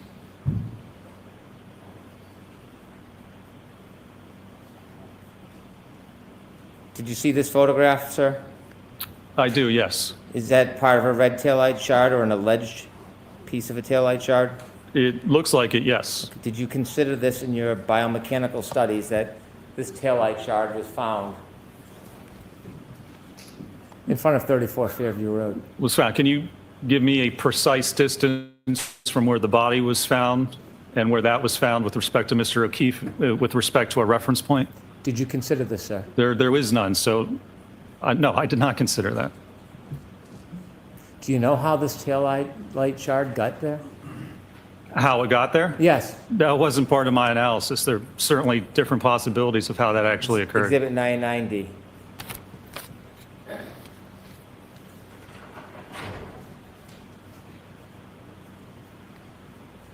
you know what that is, sir?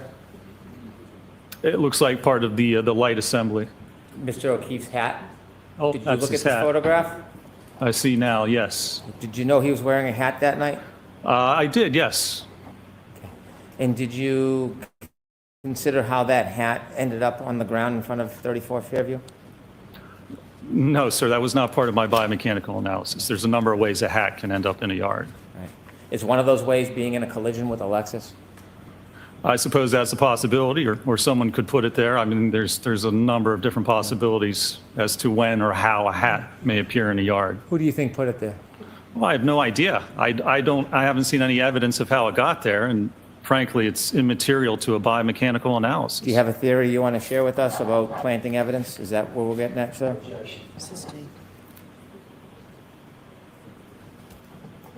By the way, the x-rays you looked at earlier, when's the first time you saw those? I saw those when I was on the case initially for the first trial. No mention in your report about reviewing those. It says I reviewed medical records and reports. That's how I actually word in every report I have. I just put generally that it refers to medical records and reports, which includes x-rays, MRIs. Exhibit 74, please.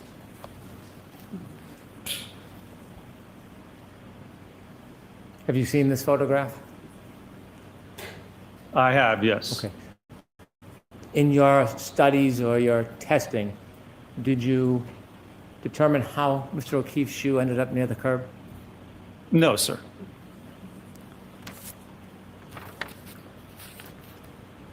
Exhibit 201A, please.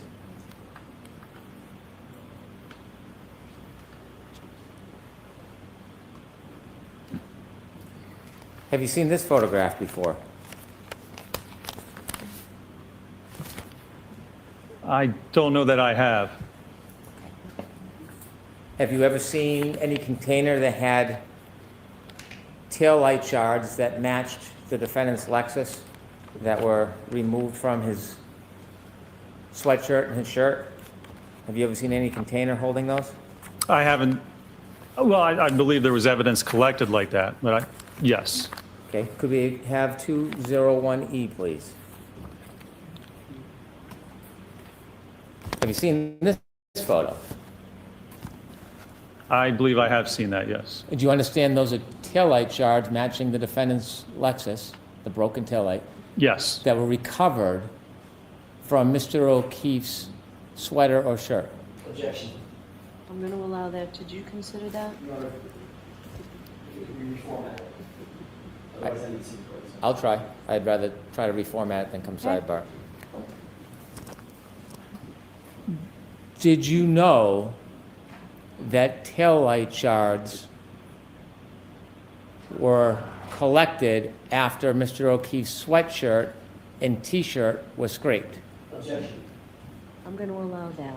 Your Honor, I need to see the court. Jurors, this will be brief.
In your extensive study of the detail of this case, did you know that these pieces of plastic were removed or scraped from Mr. O'Keefe's clothes, specifically his sweatshirt and his t-shirt? Did you know that? I was aware that samples were recovered, yes. Were you aware that these samples were consistent with the broken taillight of Miss Reed's Lexus? Did you know that? Yes. Did you do any analysis how these broken taillight shards got into Mr. O'Keefe's clothes? No, I did not. The first step involved with that would be to actually perform a biomechanical analysis to look at the movement of the body, how the body was positioned, where it ended up. So without that knowledge, you can't determine exactly how or if those types of shards were deposited there as the result of an actual impact. Your Honor, based on the last question, I wonder if Dr. finished his question. The objecting we described based on the question that was asked. For the same reason I just indicated at sidebar. You just reformatted and straight. I'll try again. Okay.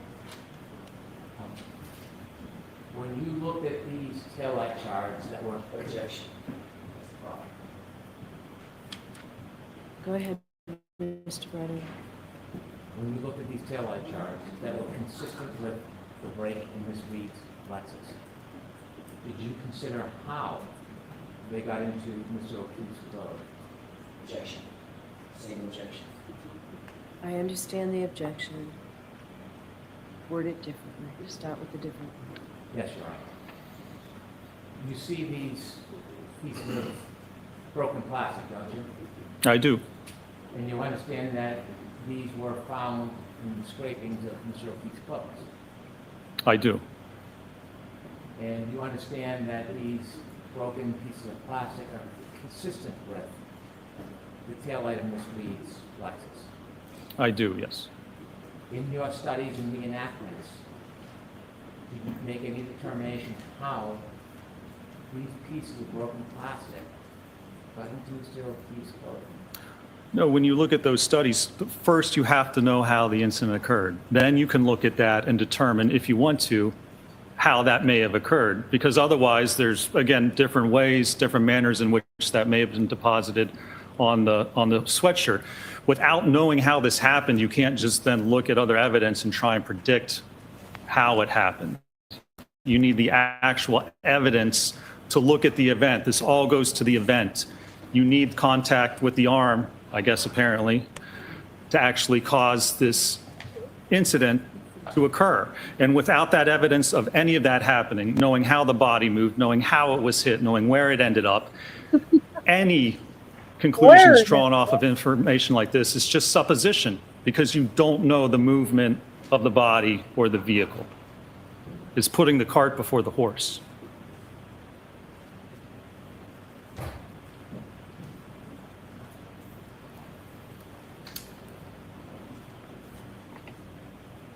Could I have Exhibit 201D, please?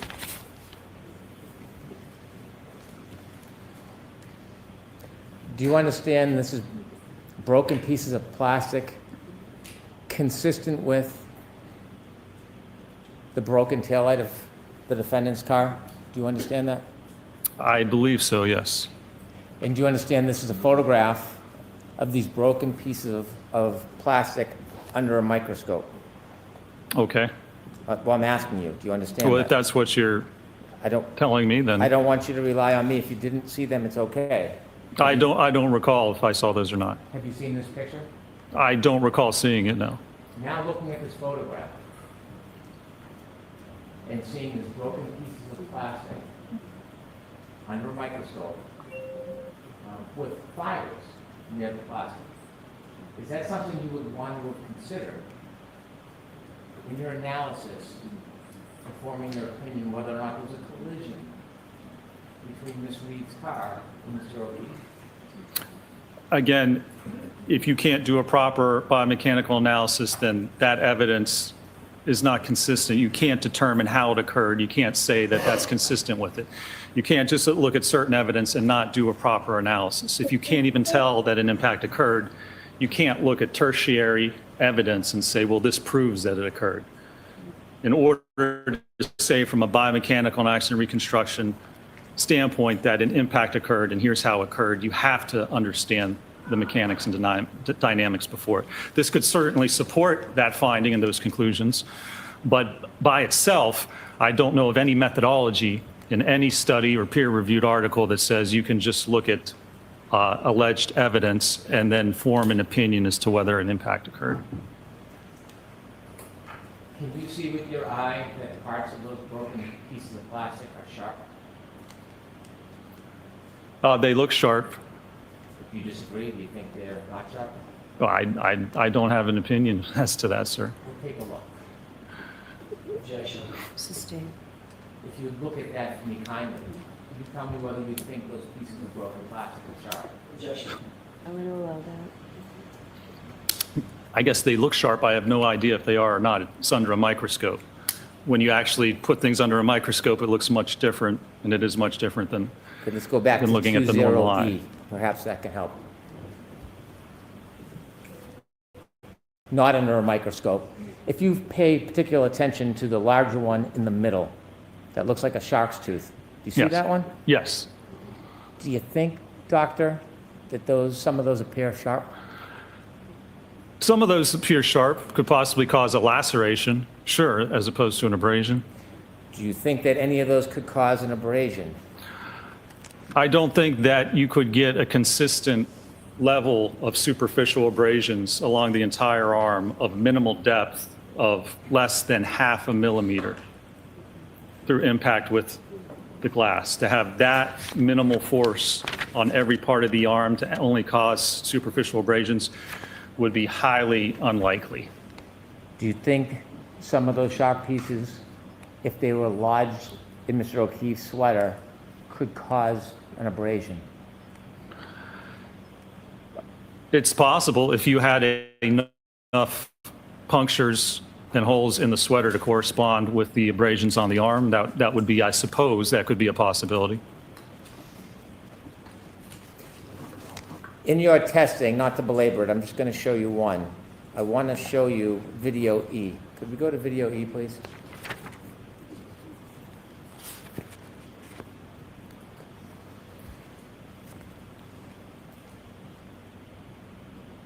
Stop.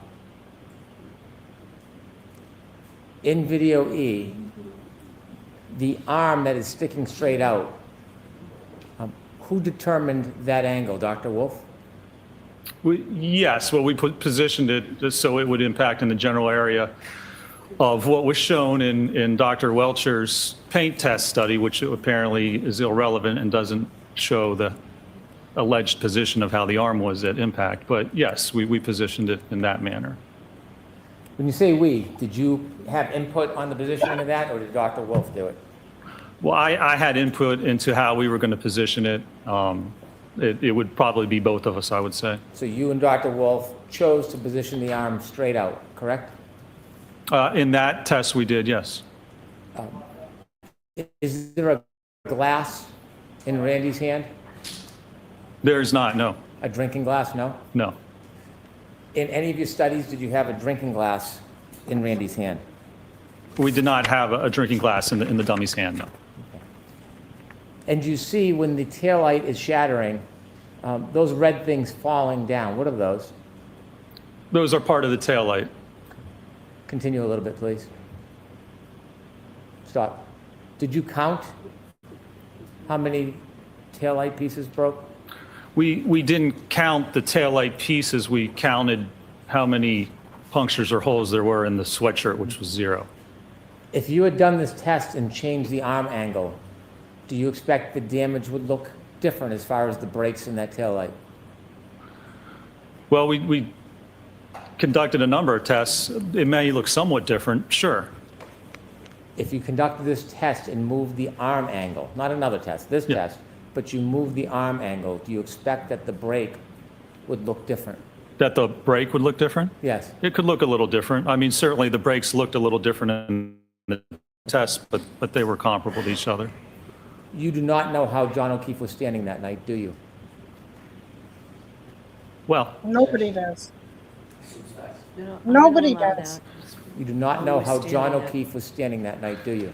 If he was standing, if the impact occurred, then no, nobody knows how he would have been standing. You would not know what his arm angle was, would you? Neither would Welcher. No, You would not know the exact speed of any vehicle that hit him that night, would you? Sustained. The debris, the broken taillight, is that traveling in a consistent or a different direction? what do you mean consistent or Is different? it all going in the same direction or is it going in different directions? No, there's some spread to the debris. So the pieces don't all fall right in a pile with each other, do they? They do not, no. Continue, please. Stop. Do the majority of the pieces land on Randy? No, they do not. And so as they fall, if Randy were to fall, many of those pieces would not be among the immediate area of his body, would they? If the dummy fell right there, no, they would not be. Now, the dummy can't fall because the dummy is on a forklift, correct? It's suspended like a pendulum, correct? And you see in your test that the tail light, at what you say is 24 miles per hour, can be broken without the dummy's knees touching the vehicle. Isn't that fair to say? That's correct, yes. You can't tell the full movement and fall of this dummy the way you've set up this test, can you?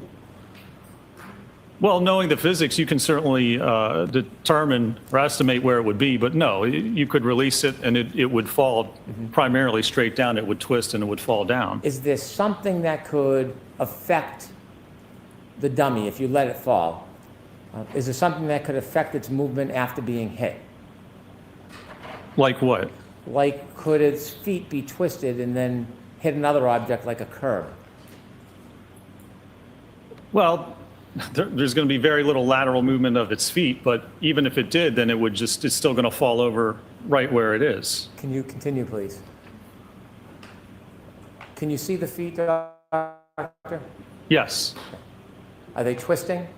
they are, yes. Is that because of the rotation of Randy after he struck?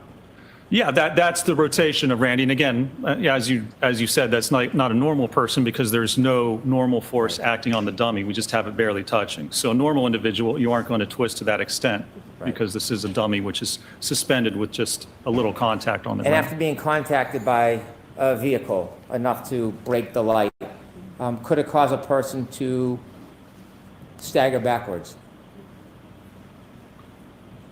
I mean, you're making some suppositions here. There's no evidence that would occur in this case, and not if you're spinning like that. You're not going to stagger backwards. First, you're going to spin if you get hit with your arm, as I described in my direct. But is it possible? I can't say it's impossible, but there's no evidence of that. Could a person stumble backwards after being hit? I'm going to allow that. What do you mean by backwards? Because you'd be spinning. So what direction is backwards? Could a person get their foot caught on a curb, sneaker come off, and then stagger backwards and fall on their head? I'm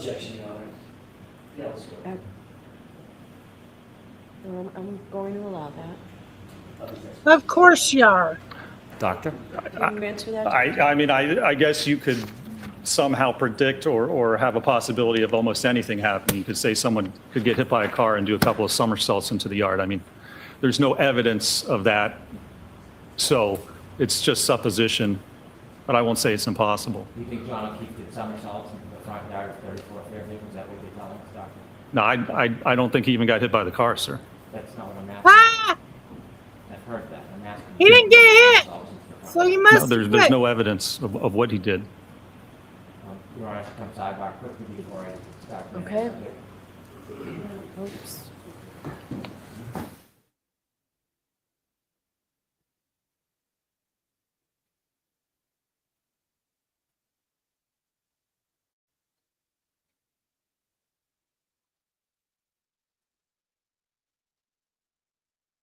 Side of his nostril. I do.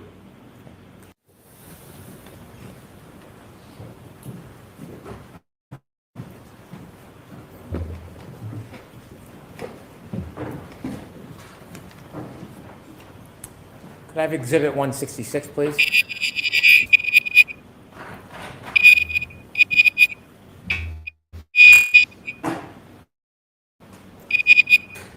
Did you see this photograph, sir? I did, yes. And do you see the cut on Mr. O'Keefe's nose, the left side of his nostril? I do. In your analysis of whether there was a collision with the defendant's Lexus, did you consider or know that there was evidence that a piece of glass or a piece of broken plastic was pulled from Mr. O'Keefe's nose? Objection. I'm going to allow that. You want me to form the question? I'm going to allow that. Your Honor. So, hold on. Let's get an answer, Dr. Mitchell. Your objection's noted, Mr. Jackson. I was aware there was some piece of material allegedly pulled from the nose, yes. Allegedly pulled from the nose? Yes. Okay. And that alleged piece of material, were you aware that it was perhaps a piece of glass or broken plastic? Objection. Are you aware of that? Your Honor, that's not the evidence. That is not the evidence. So, Glass, not hold on, Mr. Jackson. Mr. Brennan. I can do you have a reword quick- Okay. You're welcome. Are you aware of that object that was pulled from Mr. O'Keefe's nose? What material that was? I believe it was glass. Did you want to know in your assessment about collision where that came from? Well, I did evaluate that, and it's actually entirely inconsistent with coming from an impact with the vehicle. Could we have Exhibit 52A, please? Do you know what that is, Doctor? It's hard for me to see from here. I believe that's the drinking glass. A drinking glass. Do you Yeah. know where that is in relation to where Mr. O'Keefe was found? I believe it was found in the vicinity of where he was found. And could I have Exhibit 195, please?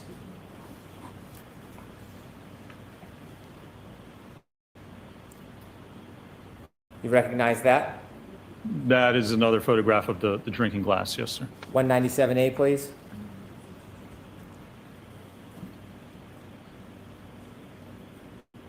B.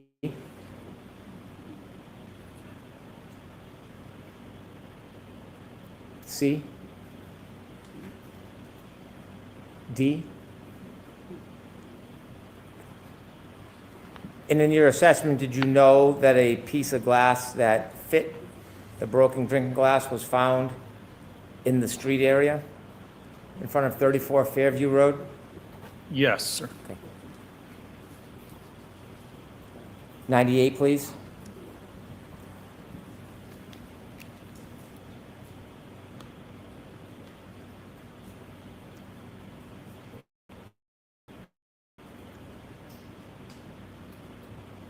A little more, please. Do you know what that is, sir? It's hard for me to tell from Does it back. look like a drinking straw? Okay, the black, that does appear to be a drinking straw, yes. Have you seen that before? I've seen that photograph before. Okay. And do you appreciate that is in front of 34 Fairview Road? Yes, I believe that's correct. And sir, in your analysis, in your reconstruction analysis, did you consider the broken glass found near Mr. O'Keefe's body, the suggestion glass is found in his nose, and that glass that fit the broken glass was found on the street? Did you consider all those things in your reconstruction analysis? Well, my biomechanical analysis, I did consider especially the glass in the nose, yes, and whether that could have been as a result of the impact. A result of what? A result of the impact with the vehicle. When did you find out about the glass from Mr. O'Keefe's nose? When did you learn that? I don't recall specifically. Well, was it before you came and testified last time, or was it before this time? I honestly, I couldn't tell you. I know it was before this time. I don't know when I found out about it. Weeks ago, months ago? Could you turn the lights on, please? I have no idea, sir. You don't know if it was weeks or month ago? I don't remember with that specific piece of evidence when I found out about it. What do you mean you don't remember? Have you seen it before? Well, I evaluated certainly for my report for this case. I don't know if I had known about it prior to that. Is it mentioned anywhere in your report about the piece of glass in Mr. O'Keefe's nose? No, it's not. When you received that information, did someone tell you about it? Did you listen? Did you watch? How did you evaluate this evidence? It might have been in an interview or something that it was pulled from his nose, I believe. Okay. So you saw and listened to something? I believe so, or was made aware of it. Okay. Just a couple more questions, sir. I had asked you at the beginning of your examination whether you denied that receiving information certainly helped prepare to understand what was going on during the trial. Do you remember those questions? With respect to the trace DNA, correct? Okay.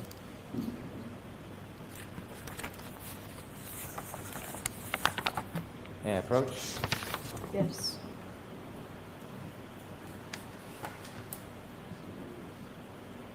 April 20th,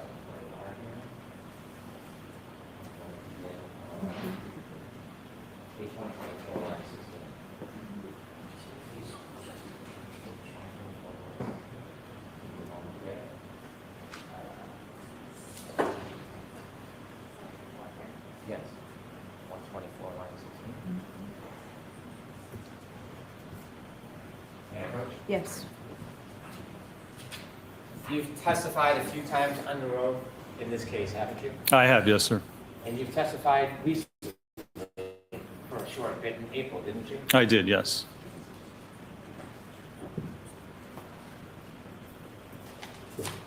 On April 28, 2025, did you testify in this very courtroom I believe I did. under oath, Yes, sir. like the oath you took today? Yes, or yesterday. Now, when I read this, I'm not attributing this in any way to the defendant's attorneys. I'm going to read you this just for clarity. You were asked, did they inform you about witness testimony? And what did you say, sir?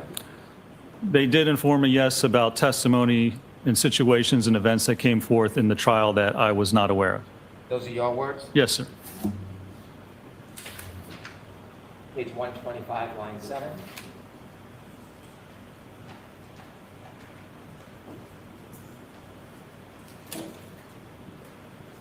I'm going to ask you if this is your sworn testimony, sir. On page 125, line 7, I'll read the question, and if this is your answer, you should read the answer.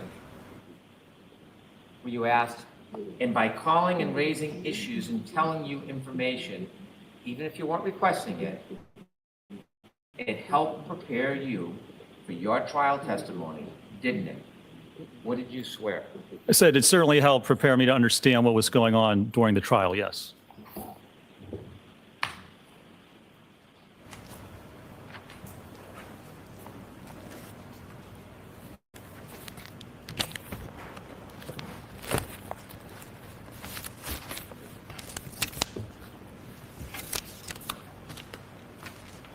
I have no further questions. All right, Mr. Jackson? May I first read the appointment summary? Okay.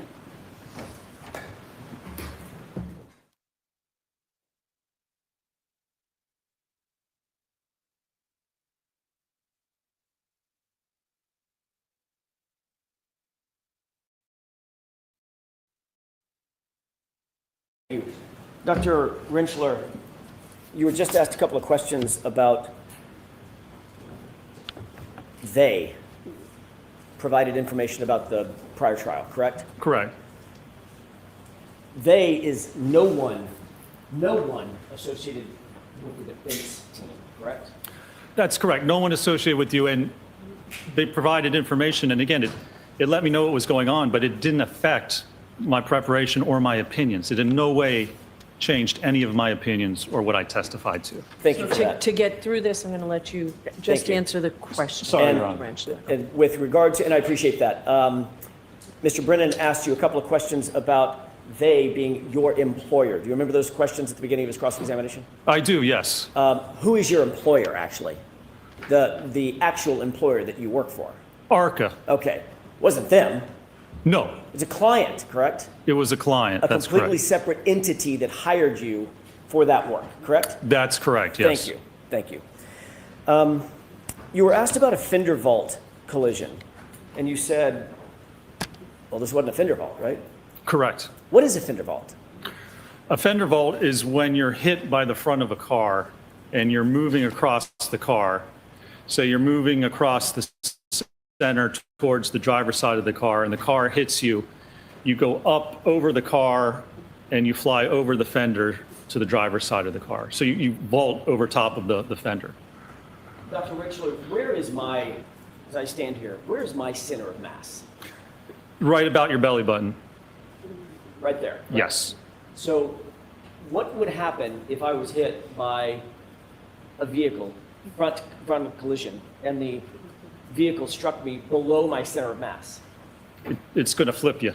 Your center of mass will go, you'd go right up, if it was coming right at you and it hit you at your legs, you'd flip right into the hood or over top of the top of the car. Is that what's described in the industry as a fender vault?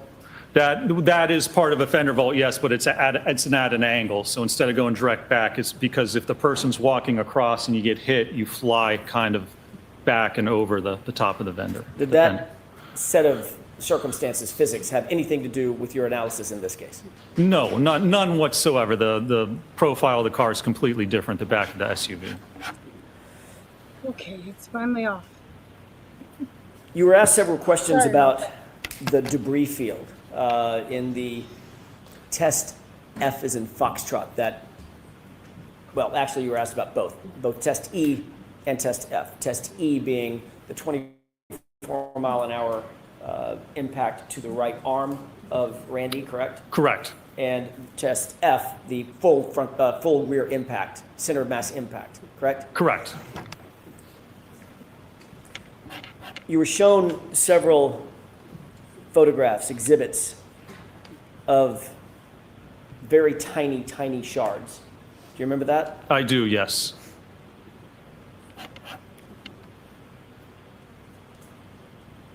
I'll get to that in a second. You were also shown some photographs of pieces of plastic that were claimed to have been found at 34 Fairview. Clear plastic, piece of red plastic, correct? That's correct, yes. In your review of all the data in this case, do you know when those pieces of plastic got to 34 Fairview? I do not. No. Do you know how those pieces of plastic got to 34 Fairview? I do not, no. Do you know who put those pieces of plastic at 34 Fairview? I do not. Were you aware in your review of the police reports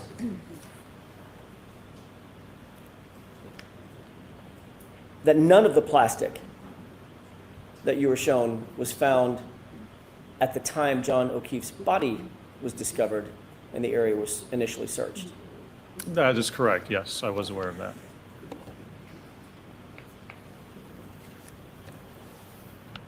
You indicated that the cut on Mr. O'Keefe's nose, the right side of his nose, was inconsistent with coming from a vehicle, correct?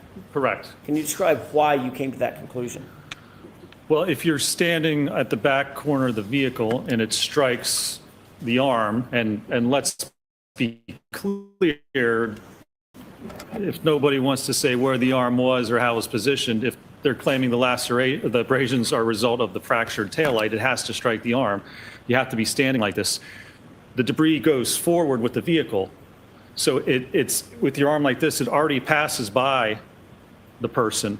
And if there would be any contact whatsoever, it would be with the right side of the face. The shard can't come out and then make a right turn and then somehow embed itself on the left side of the nose. That's entirely inconsistent with the fracture and how the glass and the cover would actually move. Dr. Rentschler, you were asked a series of questions about a hat. Do you remember that? I do. About some shards of plastic material, correct? Yes. About a drinking glass? Yes. About a drinking straw? Yes. Doctor, if there was no collision, does any of that matter in terms of your biomechanical analysis and your reconstruction in this incident? It does not. Why? Well, because if there wasn't a collision, it wasn't that debris or those items weren't a result of that impact. You can explain how that got there, I believe, easier than if you can't explain how the impact occurred, if the injuries don't match up. If you can't even prove what happened, then you can't use information or evidence if you have no idea how it got there to try and prove what you don't even know what happened. Scientifically, it makes no sense. Scientifically, is the first question that has to be answered is, was there a collision? Objection. Sustained, you have to watch the formal question. Of course. In your expert opinion, based on all of your review of all of the data in this case, all of the testing that you've undertaken, do you have an opinion as to whether or not there was a collision with John O'Keefe? I do. Objection. Yeah, I'm sustaining that, Your Honor. In your view, was there evidence of a collision with John O'Keefe? Objection. Sustained.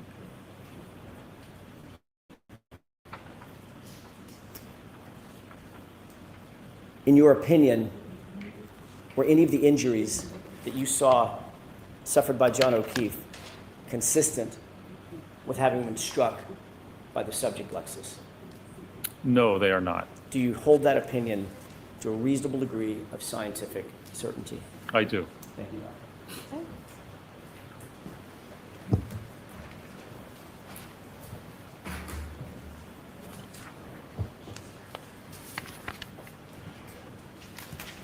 Doctor, you just said that you do not believe that there was a fender vault collision. Could it have been a clip? Could it have clipped Mr. O'Keefe? Yes. Not hit him, but clipped him. Well, I don't believe that's consistent with the evidence and what occurred. I mean, someone can get clipped by a car, sure, but in this case, no, I don't believe the evidence indicates that's what occurred. The glass. When you learned of the information of the glass in Mr. O'Keefe's nose, when do you think it was that that glass was pulled from his nose? What date? I think it was the morning when his body was discovered. January 29, 2022? Yes, sir. Somewhere around 6:15 a.m., is that your understanding? Sometime when his body was discovered, that's correct. Do you know or understand that, did you see any evidence that Mr. O'Keefe had a drinking glass outside of 34 Fairview Road that morning after he got out of the defendant's Lexus? Do you understand that? What do you mean evidence? Drinking glass. Did you hear anything about that in your review about?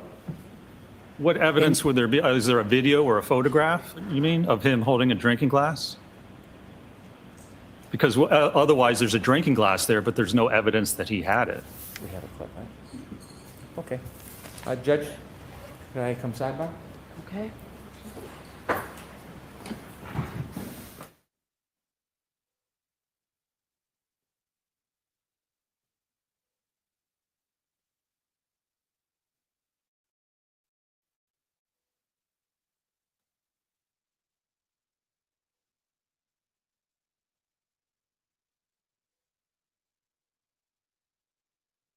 Your Honor, he's tanking my case.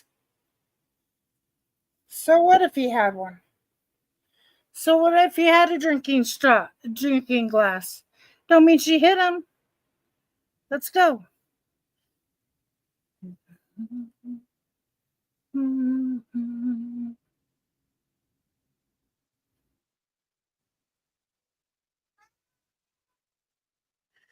Shut up, Meryl. Shut up. Why are you guys awake? That's what I want to know. Why are you guys awake?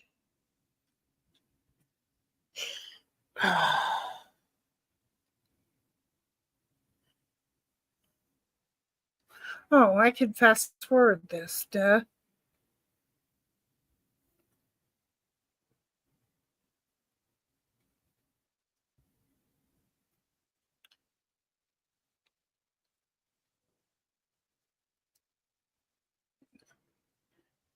I need to.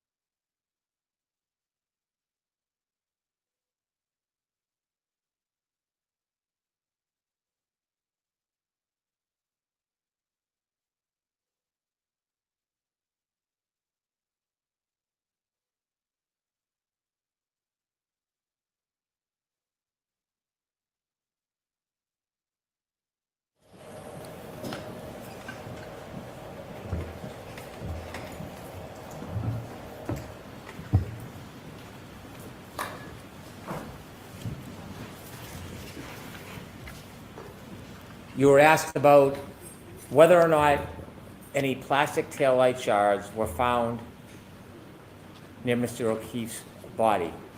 Do you know the limits of the search that the Canton Police Department did around Mr. O'Keefe's body? How small of an area they searched when they first went there?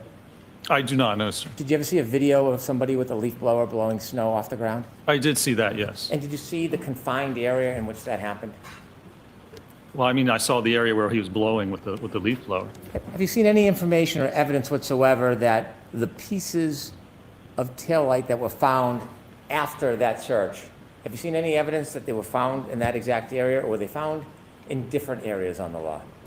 I'd have to go back and look. I don't recall specifically. And so when there was a snow blower or a leaf blower search in that area, there would not be a piece of plastic taillight to find if it was never there, would there be?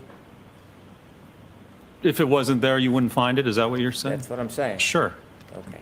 Did you notice in the injuries to Mr. O'Keefe, most of them are on the right side of his body? Well, we have the abrasions and then a half centimeter abrasion. And then we have the laceration and scuff on the left side. And then the skull fracture, it's a little bit to the right, but it's mainly on the back of the head. And the bruise on his knee? That's the half centimeter. It's not a bruise. It's a half centimeter abrasions, about an inch. When you're conducting an investigation or you're doing your analysis and you keep saying the physics and the physics, do you add a little bit of common sense in the equation when you're considering the evidence? Well, you can sit back or step back and look at whether what someone's claiming makes sense in the bigger picture. So when you have common sense and you look at the big picture, it's not just physics. It's considering all of the evidence, right? Well, it depends what you're looking at. To certain parts of it, the biomechanical analysis, you look at the He only physics. It cares tells you about what it the is. I mean, accident. if you don't like it and you don't think it fits, well, sorry, it is what it is. That's the science. So you have to step back. I mean, you can look at it the bigger picture if things make sense. You know, if somebody was standing on the side of the road with their arm like this while an SUV backed up at them and they didn't flinch or they didn't put their arm up, that's kind of the smell test bigger picture. That doesn't make sense. But the physics, you can't deny it. You have to accept what science tells you. You can't deny it. That's the line you were laughing about in the documentary as one of your answers that you were all celebrating, isn't it? Objection. Isn't it? The objection sustained. How'd that taillight break, sir? How'd it break that night? How did, oh, I don't know. There's no evidence of how it broke. Go. Thank you. No further questions. Go. All right. You're all set, Dr. Lynchman. Thank you, Your Honor. Go. Is there an objection? So, subject to us discussing it. Mr. Jackson? Mr. Jackson? Subject to me taking a look at it and us discussing it. It's not coming in right now. Okay.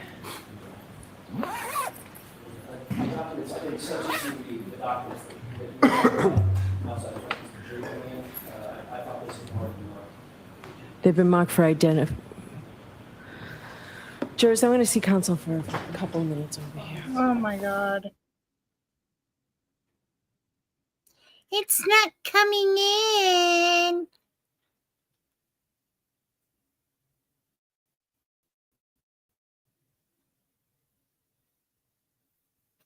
We gotta block the We gotta block the truth.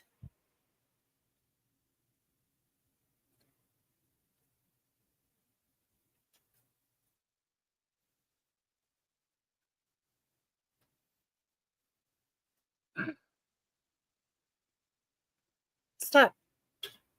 Stop.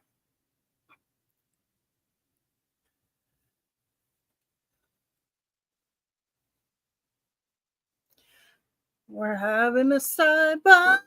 We're having a sidebar.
Well, we're just gonna sit here and wait. We're having a heat wave, a tropical heat wave.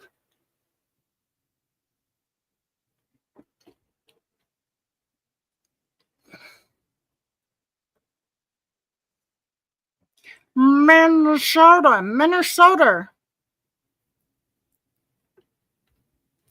Oh, come on. I wanted to go smoke.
I know who he is.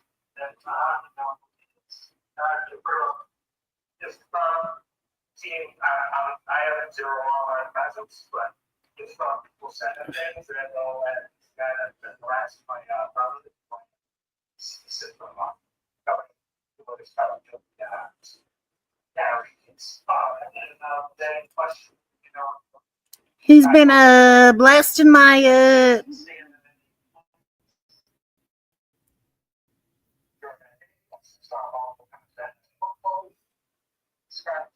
situation first time. So first time I saw it was when I was coming across the street. So there was a massive crowd of all those supporters and athletes, supporters all different team. And so I thought one of those then connected with the fans. And then seeing the guy house. Yes, I did. Then when I was upstairs waiting, I saw him. Came up the stairs and straddled my wife and came up the stairs.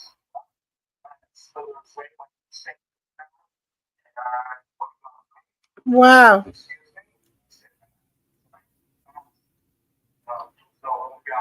So that's what about why basically straddled my wife. People around me more moving, so I realized something fine. Walked downstairs, came up the elevator, came on the outside, and so that's just what those finances. Well, so, if you're solar, I will see the reading of the where I'm going on my, I was the last person. I was the last very much. Now, that's reading, sign to do it. Yes, I took my camera off, stopped filming, because it was a great lot of people. Next question.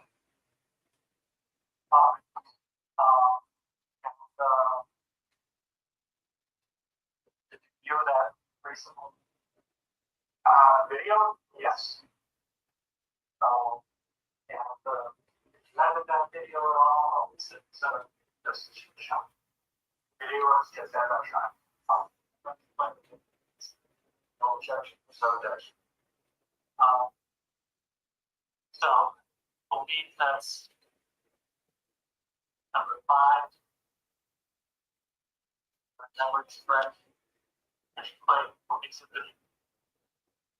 You play our avatar.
Court back in session.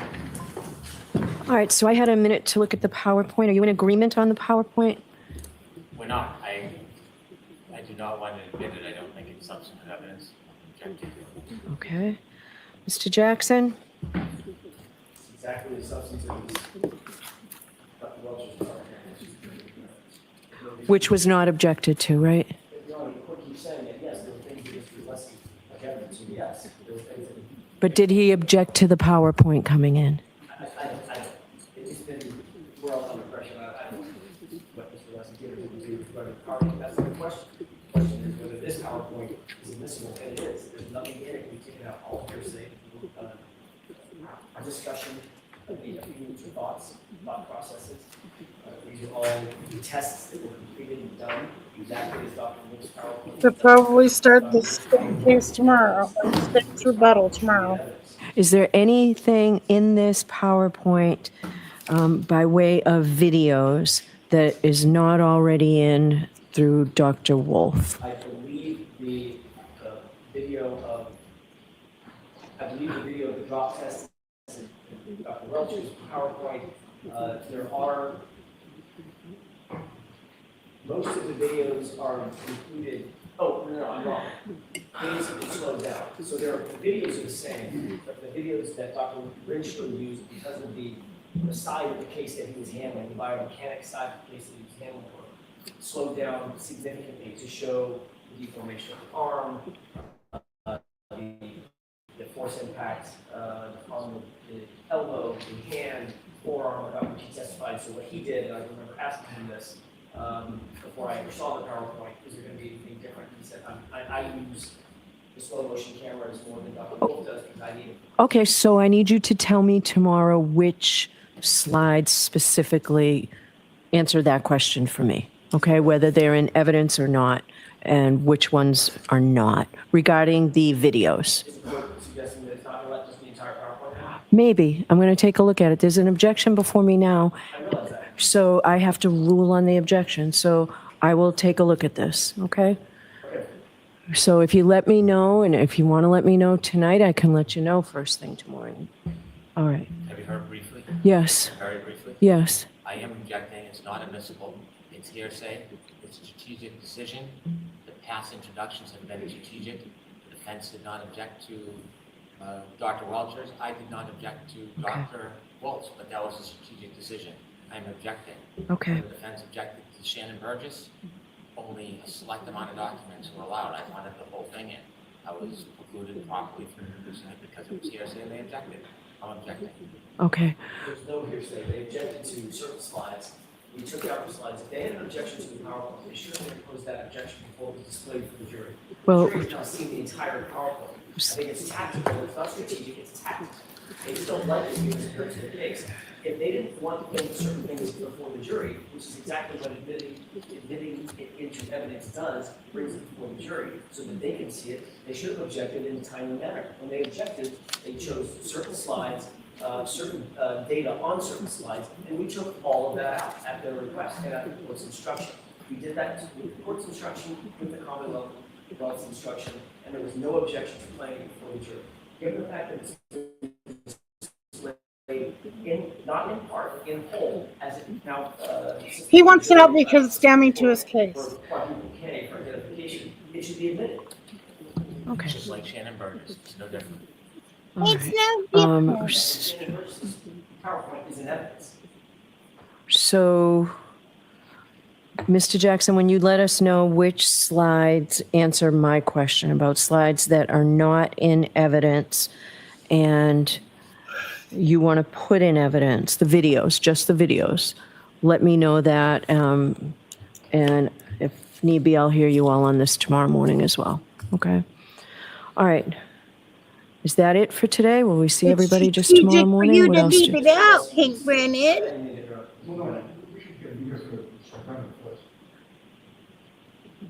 After the defendant rests, we will not be calling any witnesses, putting on any further evidence. Okay. All right. Your Honor, it's late in the day. We would like to review our motion for required finding of not guilty at the close of all evidence. It won't be a lengthy argument, but I'm happy to be heard on that in the morning if the court prefers what we got tomorrow morning. No Okay. rebuttal. Is that all we have left now? No rebuttal. Wow. I have no idea what Mr. Alessi wants to talk about, but would it, I'd like to respond to that, Your Honor, and the answer is, given Mr. Brennan's answer with no more witnesses, my issue is moved.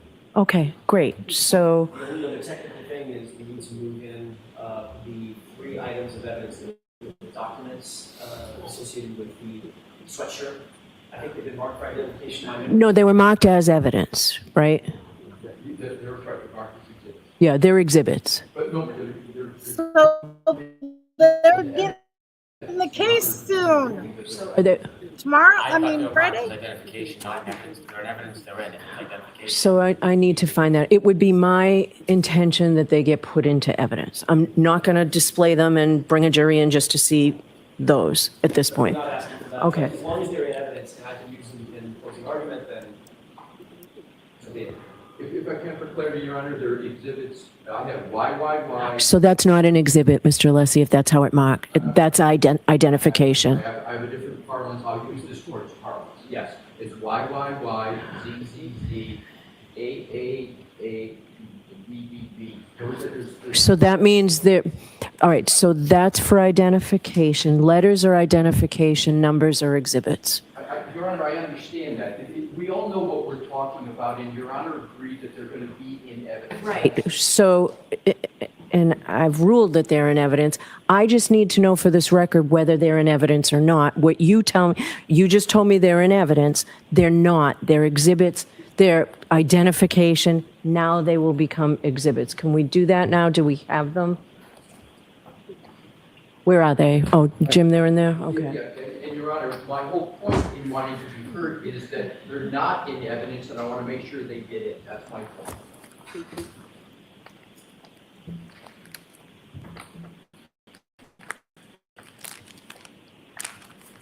What number are we at, Madam Court Reporter?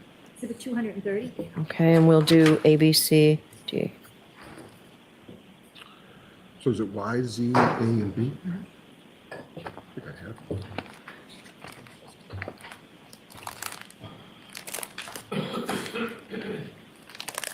I don't think I have it. So they're going to get it tomorrow? Or Counsel, I'm not sure I have those. All right, so we will make, so as of now, they're in evidence. Tomorrow, we need to physically put the sticker on those.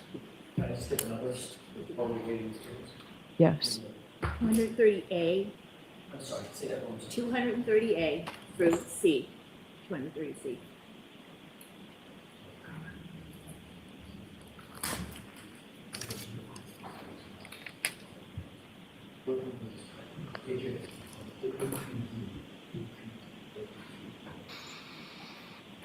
All right. If council, there are four, A through D. Just so we're, this is limited in saying different ways. The remark for identification is triple Y, triple Z, quadruple A, and quadruple B. Okay. And all I need to do for my records is figure out which one is which in terms of the whole court's marking. As soon as we do that, I'm good and I'll get out of here.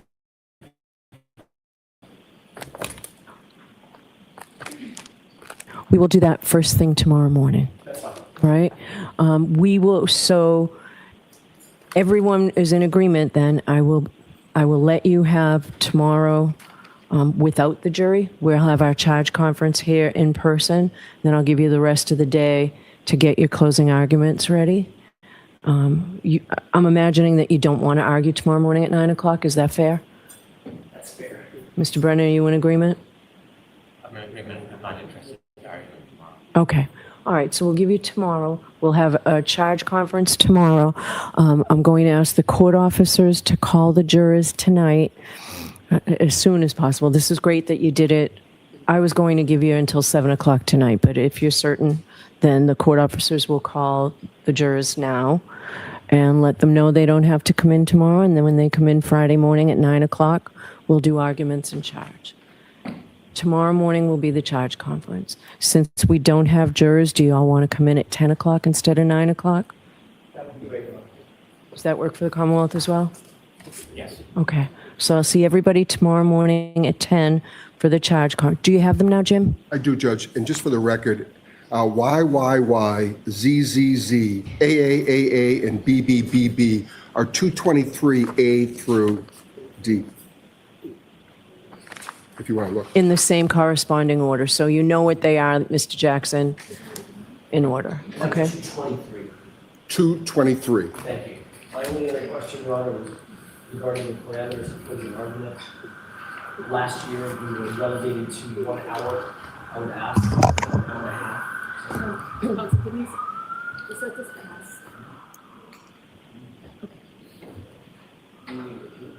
No, I got it, but now you can go. I would ask for.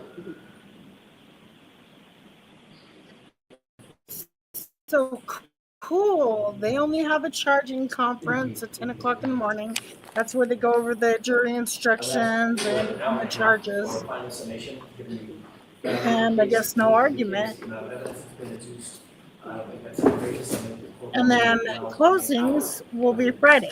You might get an hour and 15 minutes out of me. Let me see about an hour. Let me see. You would not have got an hour and a half by asking for 2 hours. Mr. Brennan, what are you looking for? Do you want the same? I don't have a position. I'll take whatever the defense gets. Let me think about it. Yes, All right. Your Honor. So we will see. Thank you. All right. So I'll see everybody at 10 o'clock tomorrow morning. Is there anything else we need to discuss? No, thank you, Your All Honor. right. We'll see you tomorrow morning. All rise for the court, please. No, we can't have more than an hour closing. I've never heard of it. Goodbye. All righty. Well, tomorrow they get the case. Tomorrow they work on the charges and the instructions. And then Friday it should be the case handed over. We might have a freaking verdict soon. The case is over. I'm sorry, but she's not guilty. There's just guilty does not even they didn't even cross the threshold for guilty.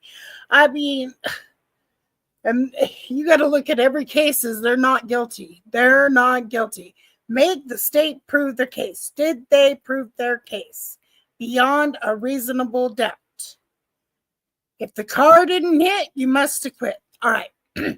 Anyways, thanks everybody for hitting the like, share the live, comment, subbed. If you haven't, I'm on the road to 1K. I appreciate it. I'm trying to get there, you know. I'd be more personable and whatever if I had people in my chat. They don't want to chat. So, anywho, thank you all very much. Let the ones you love and care about know that you love and care about them, and tomorrow's never promised. And everybody stay blessed. Bye. Turn me up, AV.